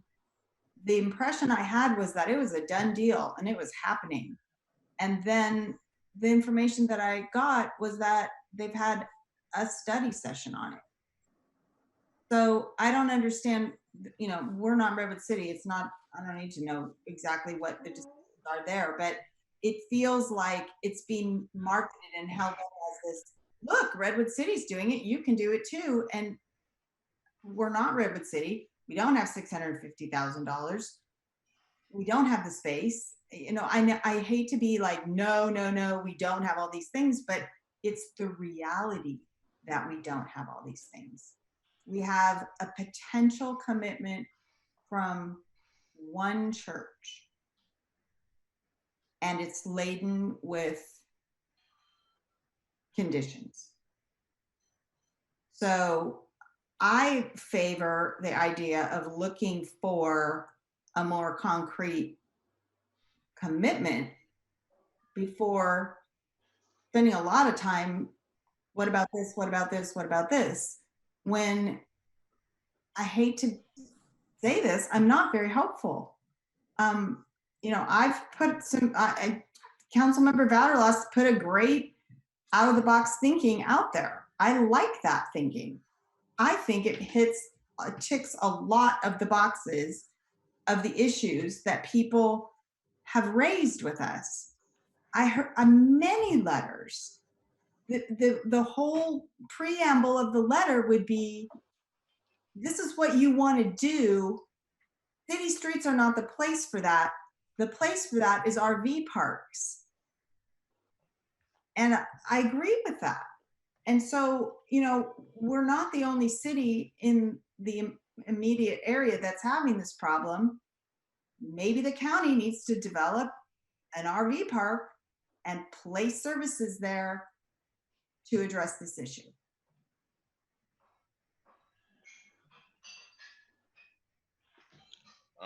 I was just thinking of, anybody ever approached Shamrock Ranch about parking RVs there? I know they're out of the city limits, but they're certainly connected here. I don't know if anybody's ever thought of approaching them or not. They got a huge acreage.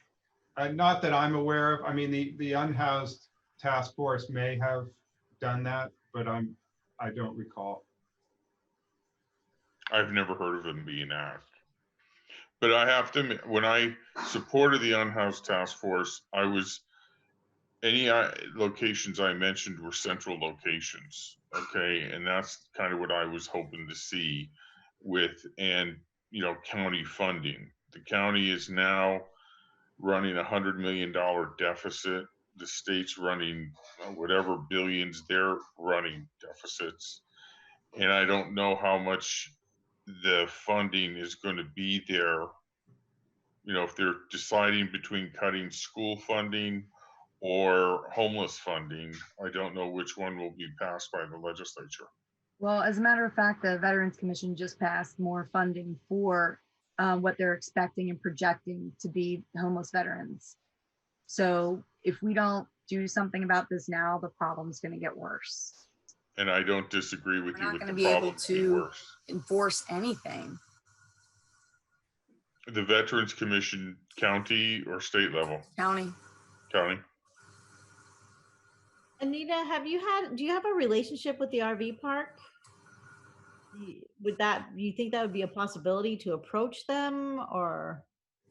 I'm grasping now, so. Yeah, we have in the past, but that was before they changed ownership, and after they changed ownership, we didn't really have, that wasn't the best. They weren't as open, because we have housed some of our folks in the past there, or helped them get into the motorhome or RV park. One of the biggest issues with the RV park is that they have that the RV can't be more than 10 years old. And so it would limit who was eligible based on their vehicle. So, but I think that it's a wonderful idea option for those folks who could park there, for sure. Because, and that's really part of what that rapid rehousing funding for motorhome folks is also for. It's for those folks who want to continue to live in an RV. They would be able to use some of those funds to get them into a motorhome park or RV park. So definitely still one of the options. Okay. And I'll add about the RV park, because I've spoken with the owner a couple times recently about their dump station, and not about Councilmember Vaterlas's idea, but you know, some of the concerns they had is they haven't been using their dump station, so they're concerned about reinitiating its operation. So all of the RVs at the RV park are directly connected to the sanitary sewer, so they don't need to use the dump station for the RVs that are situated there. So they haven't operated their dump station. They're concerned operationally about starting that up again, and then they voiced concern about how to manage you know, unhoused motorhomes that are coming in to dump, and concern about the impact on the park. So, and I expressed that the PRC would be managing that interaction under this dumping arrangement, but that lends me to say, you know, they're going to be concerned about the environment for their, you know, customers in the RV park, but we don't know. We'd have to ask them that question.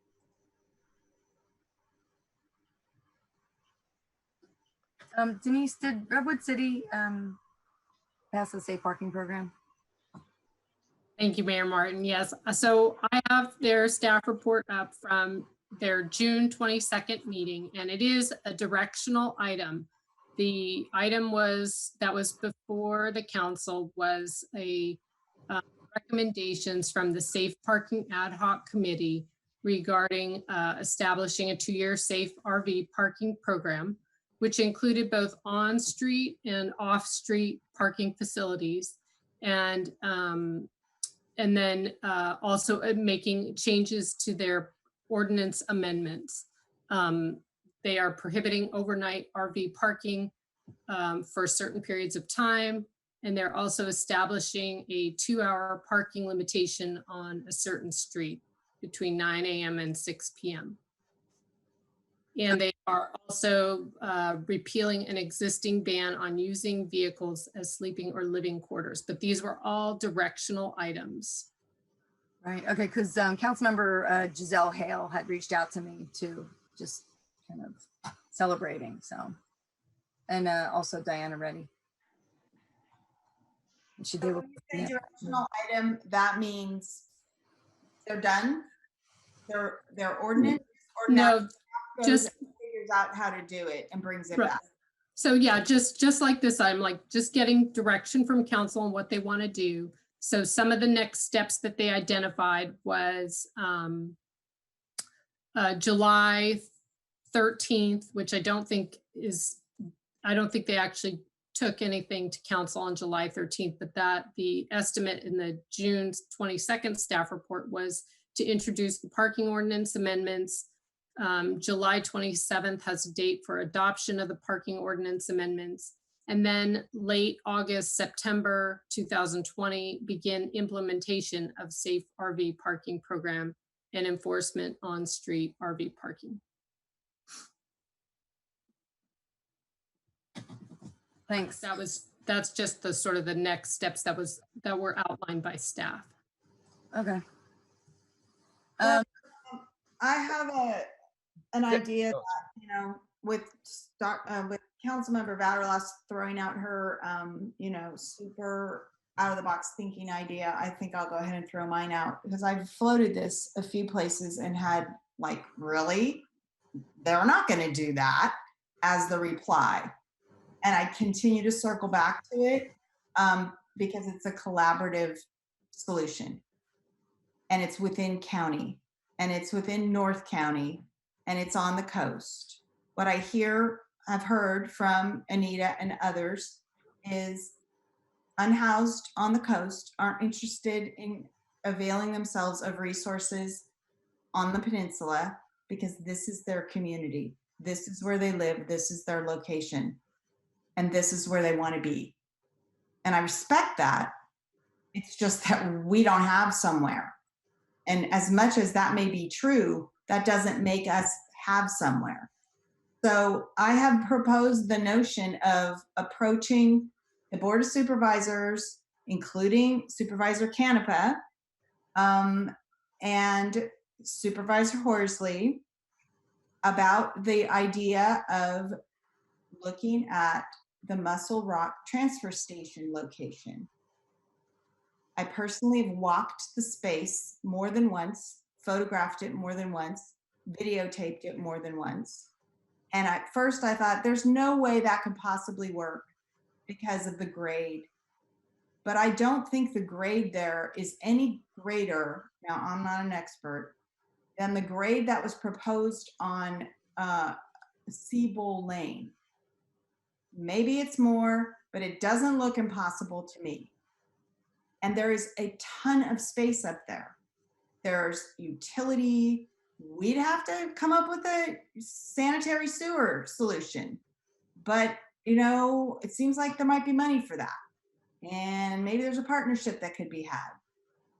But, you know, the response that I get, nah, that won't work. No, why? It's not a transfer station anymore because there's a reason. Well, what was the reason? You can't Earthquake. there. Okay, we're not going to build housing there. We're looking for a basically commercial, effectively a commercial use of the space for a temporary program. So there's a need, there's a resource. Lots of smart people can maybe think about it, put it together and figure it out. There's an idea. Councilmember Vaterlas has an idea. It would take work. It's not an instant, you know, plug and play. But I have to say that it seems more feasible. Oh, and then my third piece is I just think there's some unincorporated county land just a little south of Pacifica. And I think it's owned by the county. So while they may have a deficit, there's a statewide urgency about homelessness. So maybe there's federal money. I don't know. I don't have an answer. I have some suggestions.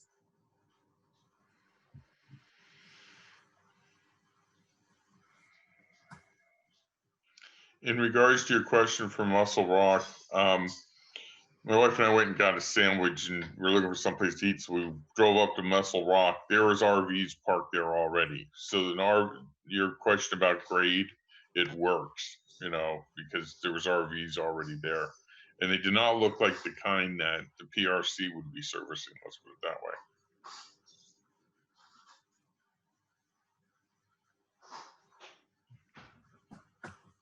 So did we want to move on to? I think Muscle Rock's a great idea too. Oh yeah, I agree with it We too. don't. I mean, I wish that Pacifica owned it. Yeah. Because then it would have been a done deal, I think. But we don't. So I think, like you said, it could be a collaborative effort. I think. So I'm hearing that there's no support for even a revision of what has been proposed by the Unhoused Task Force and Unhoused and Pacifica Task Force. Is that what I'm hearing? Mike, you don't support this, even a revised version? I would hate to say I don't support a revised version. I think the program that they've outlined, the vetting of the residents, etc., I think is commendable, and I think it would work good. I am not comfortable with the dispersed permit parking program. And unfortunately, I don't know of a central location other than if we were to look at something like the Calera Creek recycling, which, you know, several people have mentioned to me as an option. But then you're dealing with coastal commission, et cetera, et cetera. Okay. Well, I mean, I know you don't want to be that person to say no, but just for the record, even Mary and I are trying to come up with some other idea here that would get you and Sue Meyer and Sue Vardalos on board. So saying no is just saying no. Okay, I'll say no then. Yeah. And Sue Beckmeyer? No. And Sue Vardalos? Not as written. Okay. And so no revision, nobody has a proposed revision? Of course, Mary, there I know could be you did, revisions. but a revision, like a Muscle Rock revision is not part of that the would work. dispersing. No, I know, but that's not part of the dispersed program. So that's a whole other program, right? So that's like saying no to this. So I'm just, Mary, unfortunately, this is what I'm hearing. And I think everybody on the other end knows that we would have supported a parking program for those people who need it here in Pacifica. And are you saying that we don't support that, Deirdre? No, I'm not saying anything. I'm saying what I said, and I'm not implying anything for you. You would be wrong. Okay. Throw out some revisions like less spaces. Maybe we can review spaces. We can look at other spots. Like what about the top of Palmetto? I don't think anybody talked about that up there. I mean, Hey, you're talking about by the Fish and Bowl? no, Right? Top of Palmetto, you're talking about Fish and Bowl? recycling center up there. Pardon? By the recycling center? Pacific Skies Estates. Muscle Rock, I think, is what Councilmember Vera said. You're asking me? I don't know who you're asking, Mike. I'm sorry. I was kind of responding to Mary. She said North Palmetto, and I wanted to clarify if you're talking near the Fish and Bowl there, I have no problem with that. And I think you could fit 10 parking spaces there. It's not near any houses. I have a problem with that. There Okay. are cyclists that ride on that road. There are bus routes, and there is a center line problem. I don't know if you've driven through there recently, but it gets very tight when you have oversized vehicles parked there.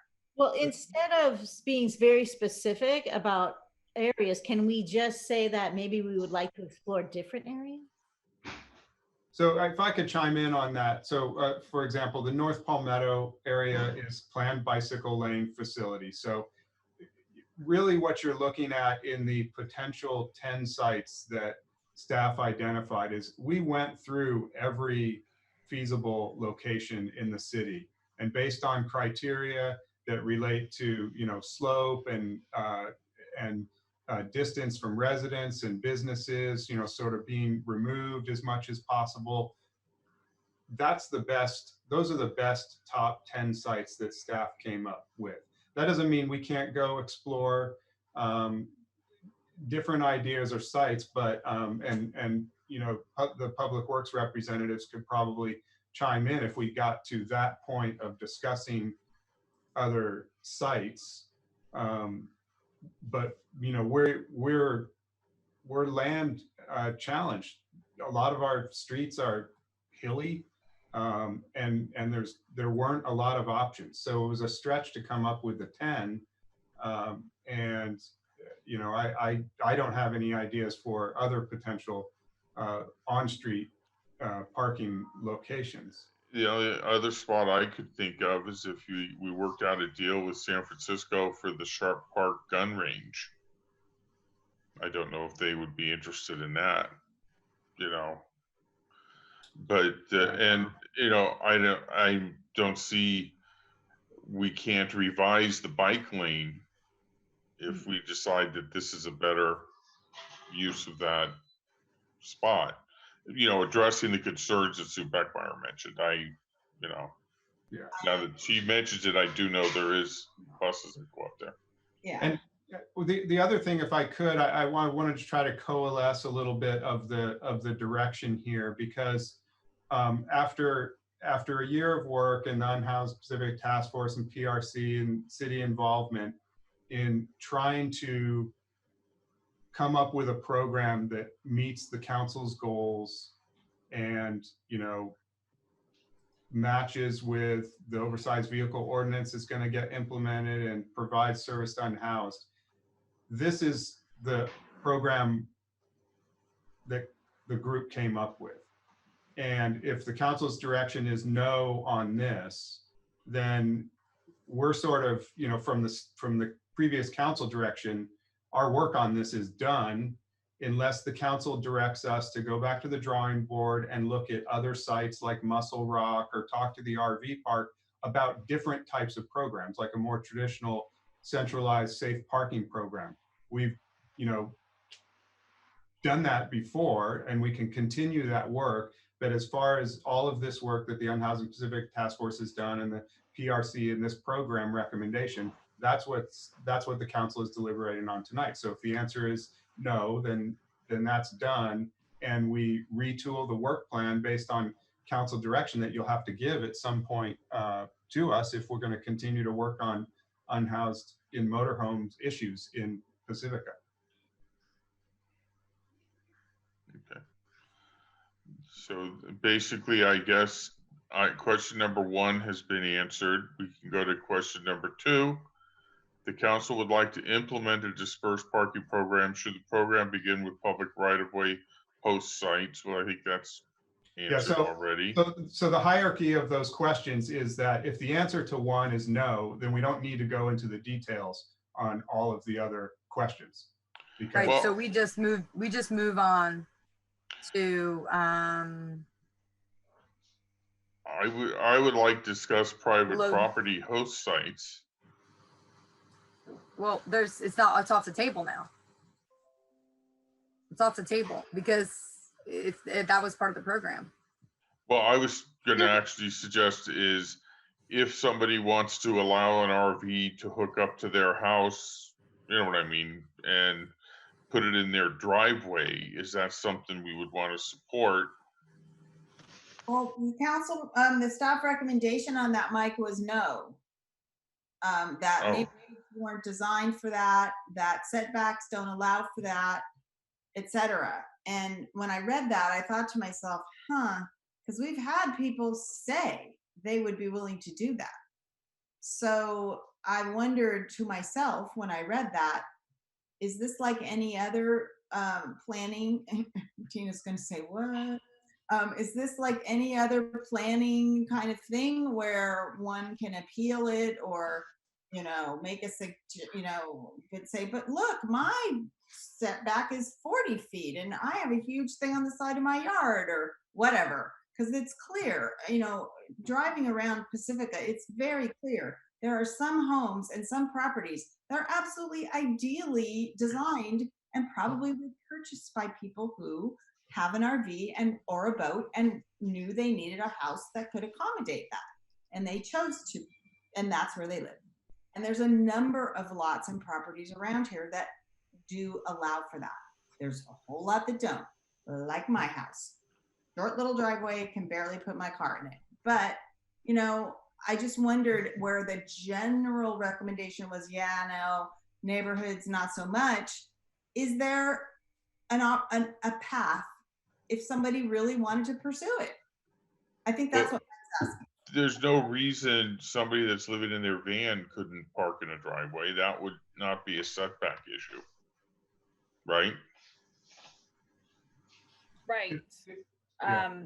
So what I would say is that Councilmember Beckmeyer, you're correct in that generally we did not make that recommendation. If the council wanted to direct us to go back and look at a program for residences, we could come back with standards for that. So like you said, some homes would be able to do that and some homes just would not qualify.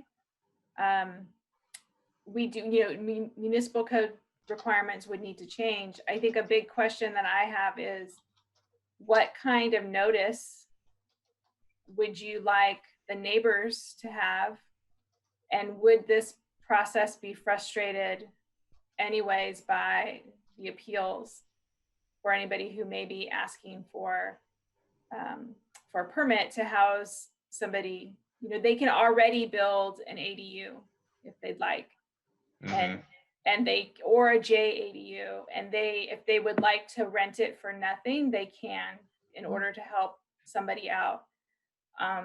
So we can do that. We just need council direction to do that. You just gave me this brilliant thought, and I'm just gonna throw this out to Councilmember Vaterlos, because I know, and Mary, Councilmember Beer, because you've both focused a lot on that home for all and the housing and that sort of stuff in ADUs. What would it look like if somebody had grants that, yes, I'll build a JADU, I'll build an ADU in my yard, I'll let someone live there? Could, in your wildest imagination, could there be a program that could fund something like that? I mean, we have an ADU thing where it's like, here's a plug and play plan, right? Isn't that kind of what the one-stop shop was about? Yeah, but are we sort of getting off topic here? Well, no, you're asking about housing, and you want to house people in a motorhome. If we're talking about housing, maybe this is an option. Maybe this is a solution. I believe that it is, and I stated this at a previous council meeting, fundamentally a lack of affordable housing problem. So while I realize we can't solve that problem in 10 minutes, our general plan update, our zoning plan changes, all of those things are leading us into a place where we can address those things. So it's kind of, I'm sorry, it's out of the box. No, I think it would be great at some point to talk about that. For tonight,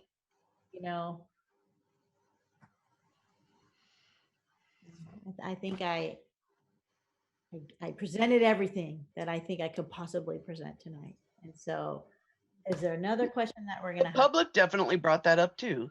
They said tiny house communities, or more ADUs to be built. So it is all part of the solution. And that's what we're trying to get. We're trying to get to a solution. I don't want to throw away everything that people have worked for, but the solution isn't there in what this plan that we got, last week on Friday. It's not there for me. I think we're all pretty clear though about that, right? No, because I heard that you guys just want to throw it all away, and that's not true. So I had to clarify. Oh, I never said that. No, you didn't say that. No. Someone else did. Well, no, what we're saying is that what's being proposed is we don't, the consensus of the majority of council is that we don't want that. We have other things that we want to talk about, but they are not related to the RV vehicularly housed in Pacifica. It's to deal with the housing shortage that everyone else is talking about. It's not, or there are two members of council are talking about, which is also a problem. We know it, but it's not tonight's topic. So it's trying to get, want to give direction tonight on that, like go research some of these other things, then yeah. Who are living in RVs, in motorhomes. The goal is to get them housed in housing. That's right, why it got brought up. And if that, no, and I get that. And if what you're saying is that you're making a recommendation to the PRC that becomes part of the program, then okay. But it's not about the topic tonight, because we have to stick to this agenda, like legally. I mean, the council has a major priority related to affordable housing and ADUs, and the city is working on that and being very successful on the ADU front with our one-stop shop pilot program participation, which would build ADUs that are guaranteed to be below market rate for a time period. But that's on the housing side. What the council is talking about tonight is what to do about unhoused that are in motorhomes. So what to do about the motorhomes. That's the program. Are they going to be allowed to park on city right of way? Are they going to be allowed to park on private properties or not? And I think Councilmember O'Neill maybe expressed, but he can explain more, whether he was interested in not on city right of way, but maybe if a church stepped forward, they should be allowed to do that, to host a motorhome. If that's the case and the council thinks that, I need direction on that tonight, because the planning department, the city staff needs to go back and develop ordinance revisions to bring forward that would allow that to happen, because right now that can't happen without a program implementation. So those were some of the other questions after the initial question, but I think we stalled out because it seemed like the answer to the question about support for a dispersed program, whether it's on city right of way or on private property, is there's not a majority support of the council for that. Mary? I would absolutely support the private property sites, the private property host sites. I would too. So if the council wants to discuss that, then there's a couple sub questions related to that. So the council would be saying, we don't want to lead this program. We don't want to, have start out with parking on city right of way. That's not an option. But if a private property owner wants to house an RV on their site, then we would support that, and we would develop a program and criteria for those, and bring that back in an ordinance. And we also need to talk about the concept of grant funding or other funding sources to fund the application fee that's required for planning to process those applications. So those are some of those are questions 4, 5, and 6. Yeah. And Mayor Martin, I would just like an additional clarification to add to City Manager Woodhouse, is to clarify that, because the question was asked by Councilmember Beckmeyer, that this would be on assembly use or commercial sites, and whether or not the residential portion was being pursued for private property. And before the city does a lot of work on it, maybe we could find out whether people are willing to do it. How many people are willing to put a motorhome in their driveway?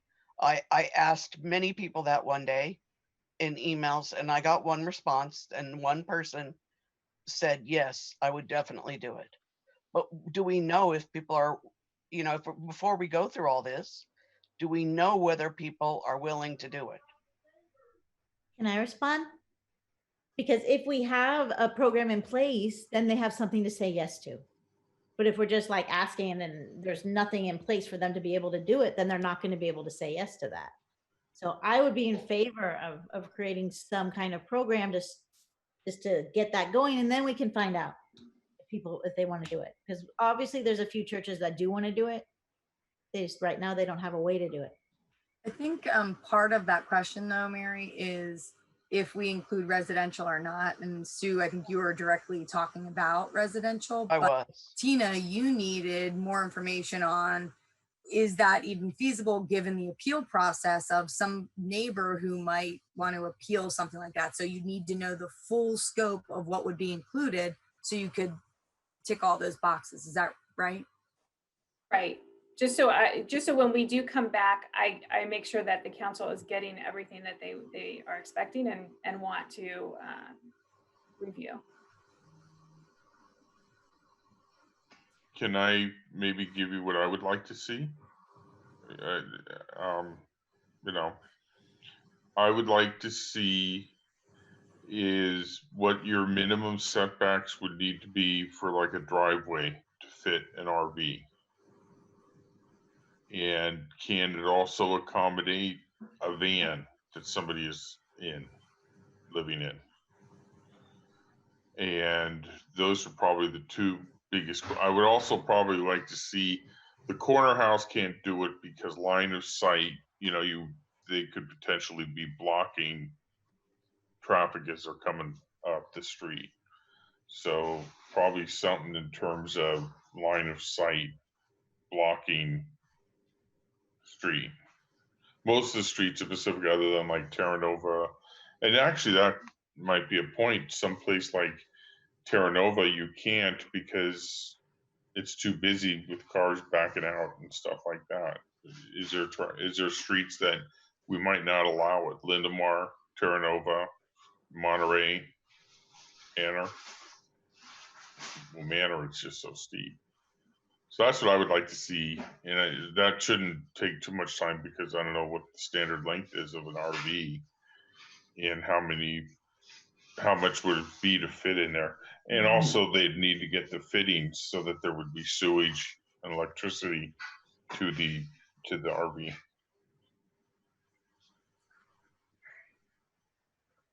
And can I ask a question just with this residential concept? Is the council talking about host sites for PRC unhoused clients? And how, or because I think you could have a lot of residents that are like, oh, great, now I can, hook up my RV in my driveway and have an extra room to my house. Point.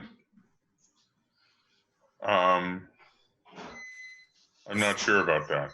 You're right. So in other words, my thought was, Mike, when you proposed that, or when this was being proposed, that it would still be part of this program and it would be a vetted part of the program. Those folks would still be vetted and trying to find housing.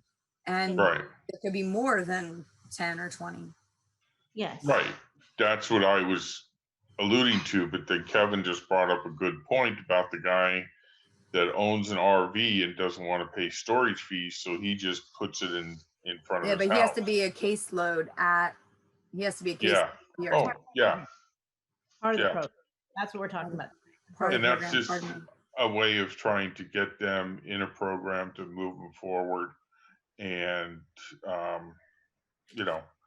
what kind of parameters would need to be done. And and then as Sue was concerned about, you take that and then you could present a program and see how many people would be interested. Because there's even certain neighborhoods like East Sharp Park. I mean, I don't know if you could even get an RV up those streets. Yeah.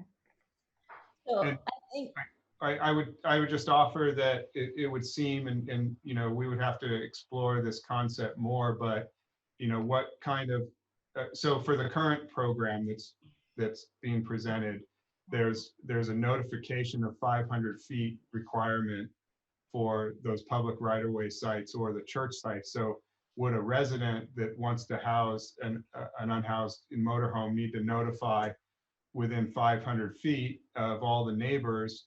And I would say one very common theme of the comments tonight was concern about being near motorhomes with unhoused people living in them. So you would have the same, vetting that we'd have to go through and notification and issues. So. But that's also something that if the person that owns the house is willing to let them, he or she can invite the neighbors over for coffee to meet this person that's not going to be as transient. so. Maybe we can just answer the question like number 4. So yes, the question for number 4 would be yes, right? Should private property host sites be allowed in the city? Yeah. I say yes. What do you guys say? With Councilmember Beer, if I just could clarify, with the inclusion of residential private properties, is that correct? Yes.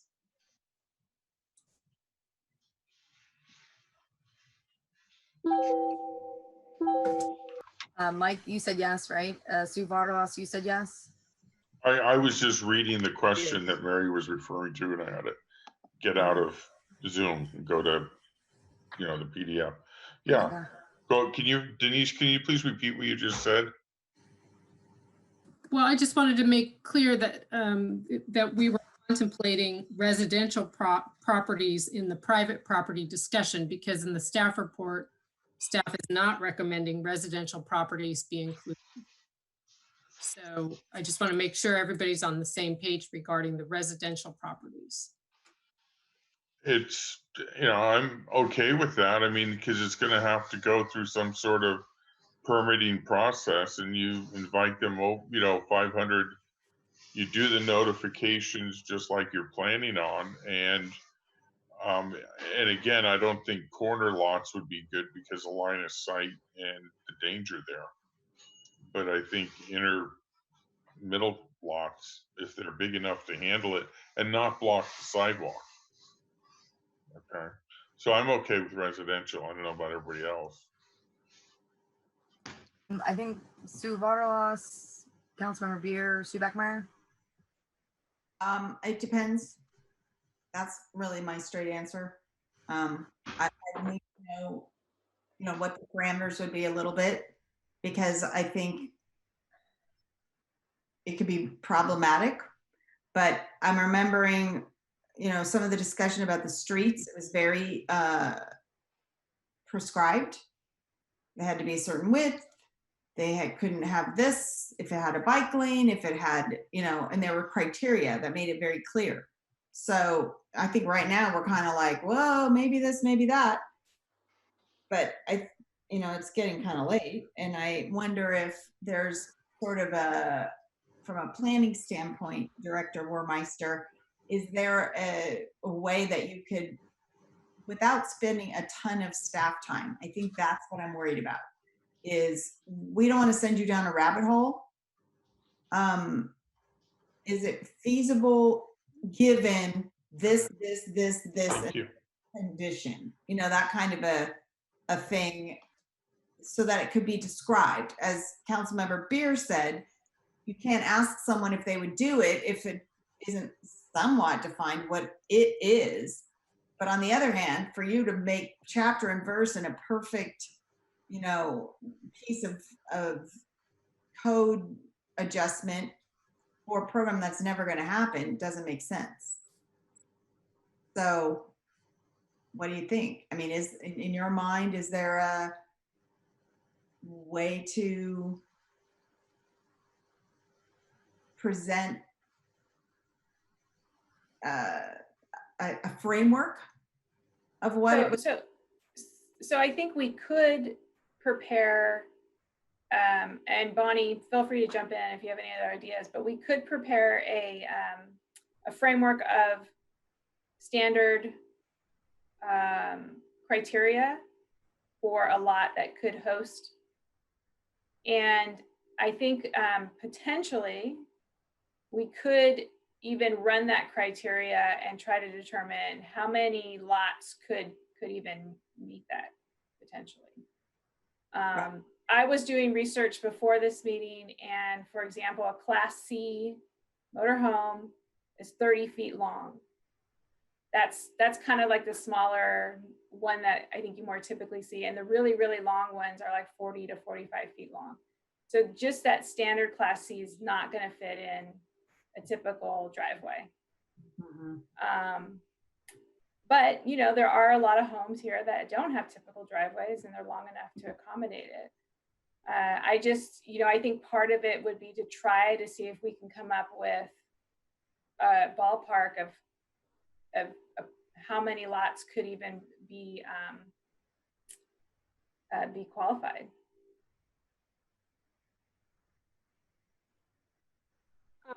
The question was, are we wanting to add residential? Because the thinking was, is bullet point 4 that you asked about, Councilmember Beer, should private property host sites be allowed within the city? Was that the question you asked? Yes. Okay. And City Attorney Bazzano asked, does that include residential? Correct. Okay. Okay, so it sounds like we have a consensus that we are interested in that. And Tina, you can start to do some preliminary research on that. And is bullet point 4 you know, should it come to pass, leave the door open for the churches? Is that the bullet point that pertains to churches? Yes. I'm not real hopeful. I have to be honest. I'm not, because I think people live in neighborhoods and churches live in neighborhoods. But, you know, there could be something I don't know about this process that could change my kind of feeling. And then we're going to talk about the permitting next. Is that right? Yeah, the recommendation regarding the permitting process is a hybrid process. And Director Waremeister can re-explain that quickly. Oh, quickly. So yes, it's a hybrid process that my goal was to incorporate speed, but also allowance for public participation. So that is a quick, somewhat ministerial checklist. Do you qualify? Does your site meet all of the standards that council will see later? And if you do, then it can be approved. There would be a notice to neighbors within 500 feet. And if they wanted to have more say in this or they have concerns, then they could appeal it directly to City Council. I wanted to go back to the church issue and host site. I do think we need to set certain standards, like the St. Edmunds. I drove up there because we got so many emails on that, and that parking lot is in such disrepair, and I don't think it could hold 2 RVs at all. That I don't think we should be going through, for lack of a better word, the hassle for for a church lot that small. And since we're not allowing it on public streets, that lot holds like 25 vehicles for trunk or treat every year.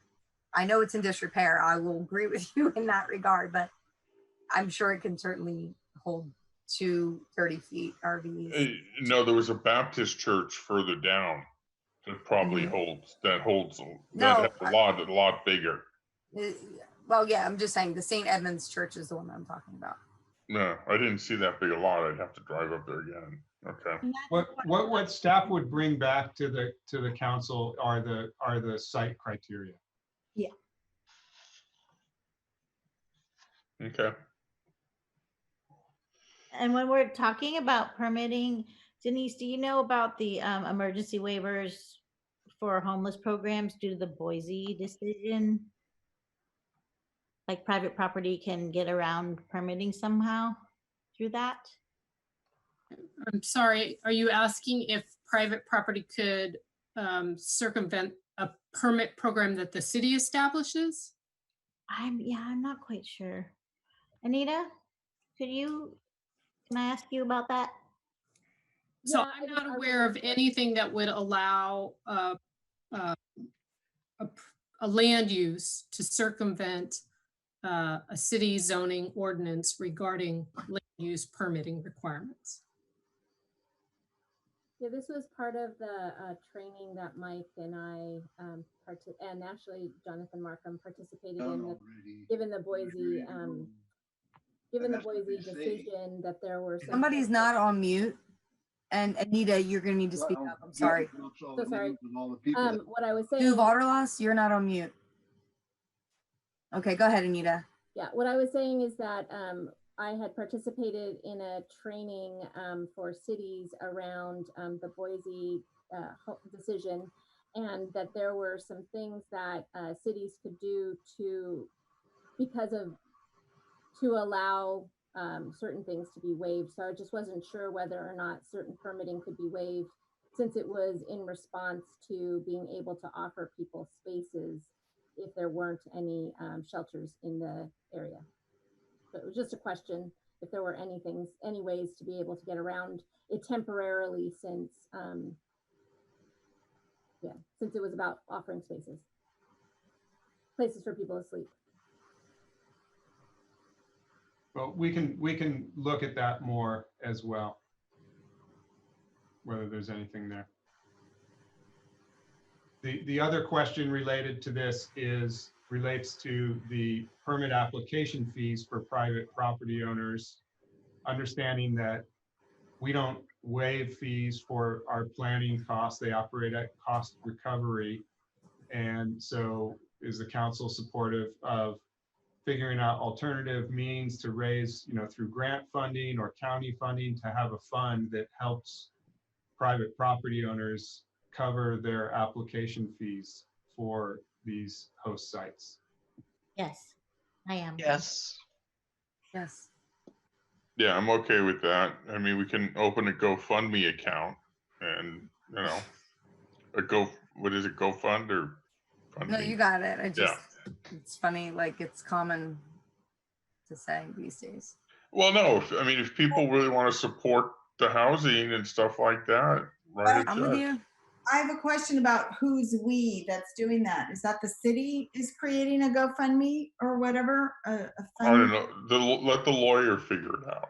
Oh, okay. Because I wasn't sure where we were going with that. I did have questions on that idea. The PRC may be, I'll let Anita speak to this, but they may be better situated to receive grant funding that supports the host site participants in this program to, keep them whole, to pay for the application fees that they otherwise would have to incur and would be a disincentive to them participating. So we would talk, Anita and I would talk about how to do that. Mayor Martin, it's 11:50 and we still haven't gotten through all of the questions. So if somebody is interested in making another motion to extend, now would be a good time. So, okay, we have temporary use permit process for private property hosts. So we have to get through what? The last one is the council interested in approving an RV loading, unloading revision for 36 hours. Oh, that's the last one, right? And that's it? Yes. Yeah, I feel like that one's an easy one. Are you all, do you think we can get this done in 10 minutes? I'm okay with that. So therefore, I'll move that we keep going. I'm looking for a clock. It's 11:48. What should I say? Look, we're going to finish. I think we just did the last question, Sue. Shh, no, make your motion so I can say no. Oh, really? Don't do that. No. Don't do that. No. Don't. No. Okay. So we're going to provide direction on the proposed loading and unloading program. I don't have any questions, and I thought that it was pretty well done. And Chief, if there's anything you wanted to add, or Mary, do you have a question? You're on mute, Chief. Wake up.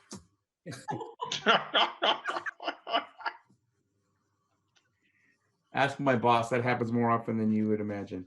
So if you take, I guess the only direction I was looking for is, it seems like we had the consensus prior on the 36 hours. That was pretty easy. We're tying, and restrictions are, we're tying the RV to the resident, whether or not they own it or they're renting it or borrowing it. And then I guess the question was, did we want to put a restriction on the number of permits per residence per month? I think not more than 2. Just simply because you could see somebody going away one weekend, coming home, and then going out in a couple weeks again. So right. I don't think more than 2. I see Deirdre. She's like, when I get my motor, I'm going to go every weekend. No, I'm saying yes. I think that makes sense. Let's go. I would say with something like that, we set it at 2, and then if there was some hardship reason why it had to be more, is that an appealable thing? Can that be something they bring to the chief or something like that? Or do we need to really think it through hard right now? I think we can trust the police to make some sort of discretion Because there was one case when of the gentleman that came up that was a really, really hardship case. And I mean, you would be pretty cold hearted to beat That's that what guy up. I'm thinking Yeah. of that situation too, Mike. Okay. Yeah. Everybody has to be treated the same. I would add that this, this will come back to you through an amendment. So you'll get another opportunity to look at this number, and if adjustments need to be made, obviously they can be made. Looks good. Okay. Thank you. Hey, Chief, will that permit be online, or they have to go to the police station? It would be either or. There's a Park Speaks and Recreation platform that's already available that we can use and tweak the input fields to match what we're looking for here. But we'd also want to make it available at the police department for folks that didn't feel comfortable doing it online or don't know or maybe perhaps don't have internet access. Okay, thank you. And is that all the questions? I think that you have direction, right, Chief? Tina and City Manager, you have direction also. Mm-hmm. And I think that's it. I want to thank everyone. It was not so bad. It was pretty positive, and I have written down here, be positive. And I hope that you all felt that. Thank you for all of your hard work on this, Tina. Everyone. Yes, thank you. I would like to find a good solution for this. I really would. A good solution for everyone involved. Yes. Yeah. All right. Good night. Okay. Good night, everyone. Thank you. Meeting adjourned.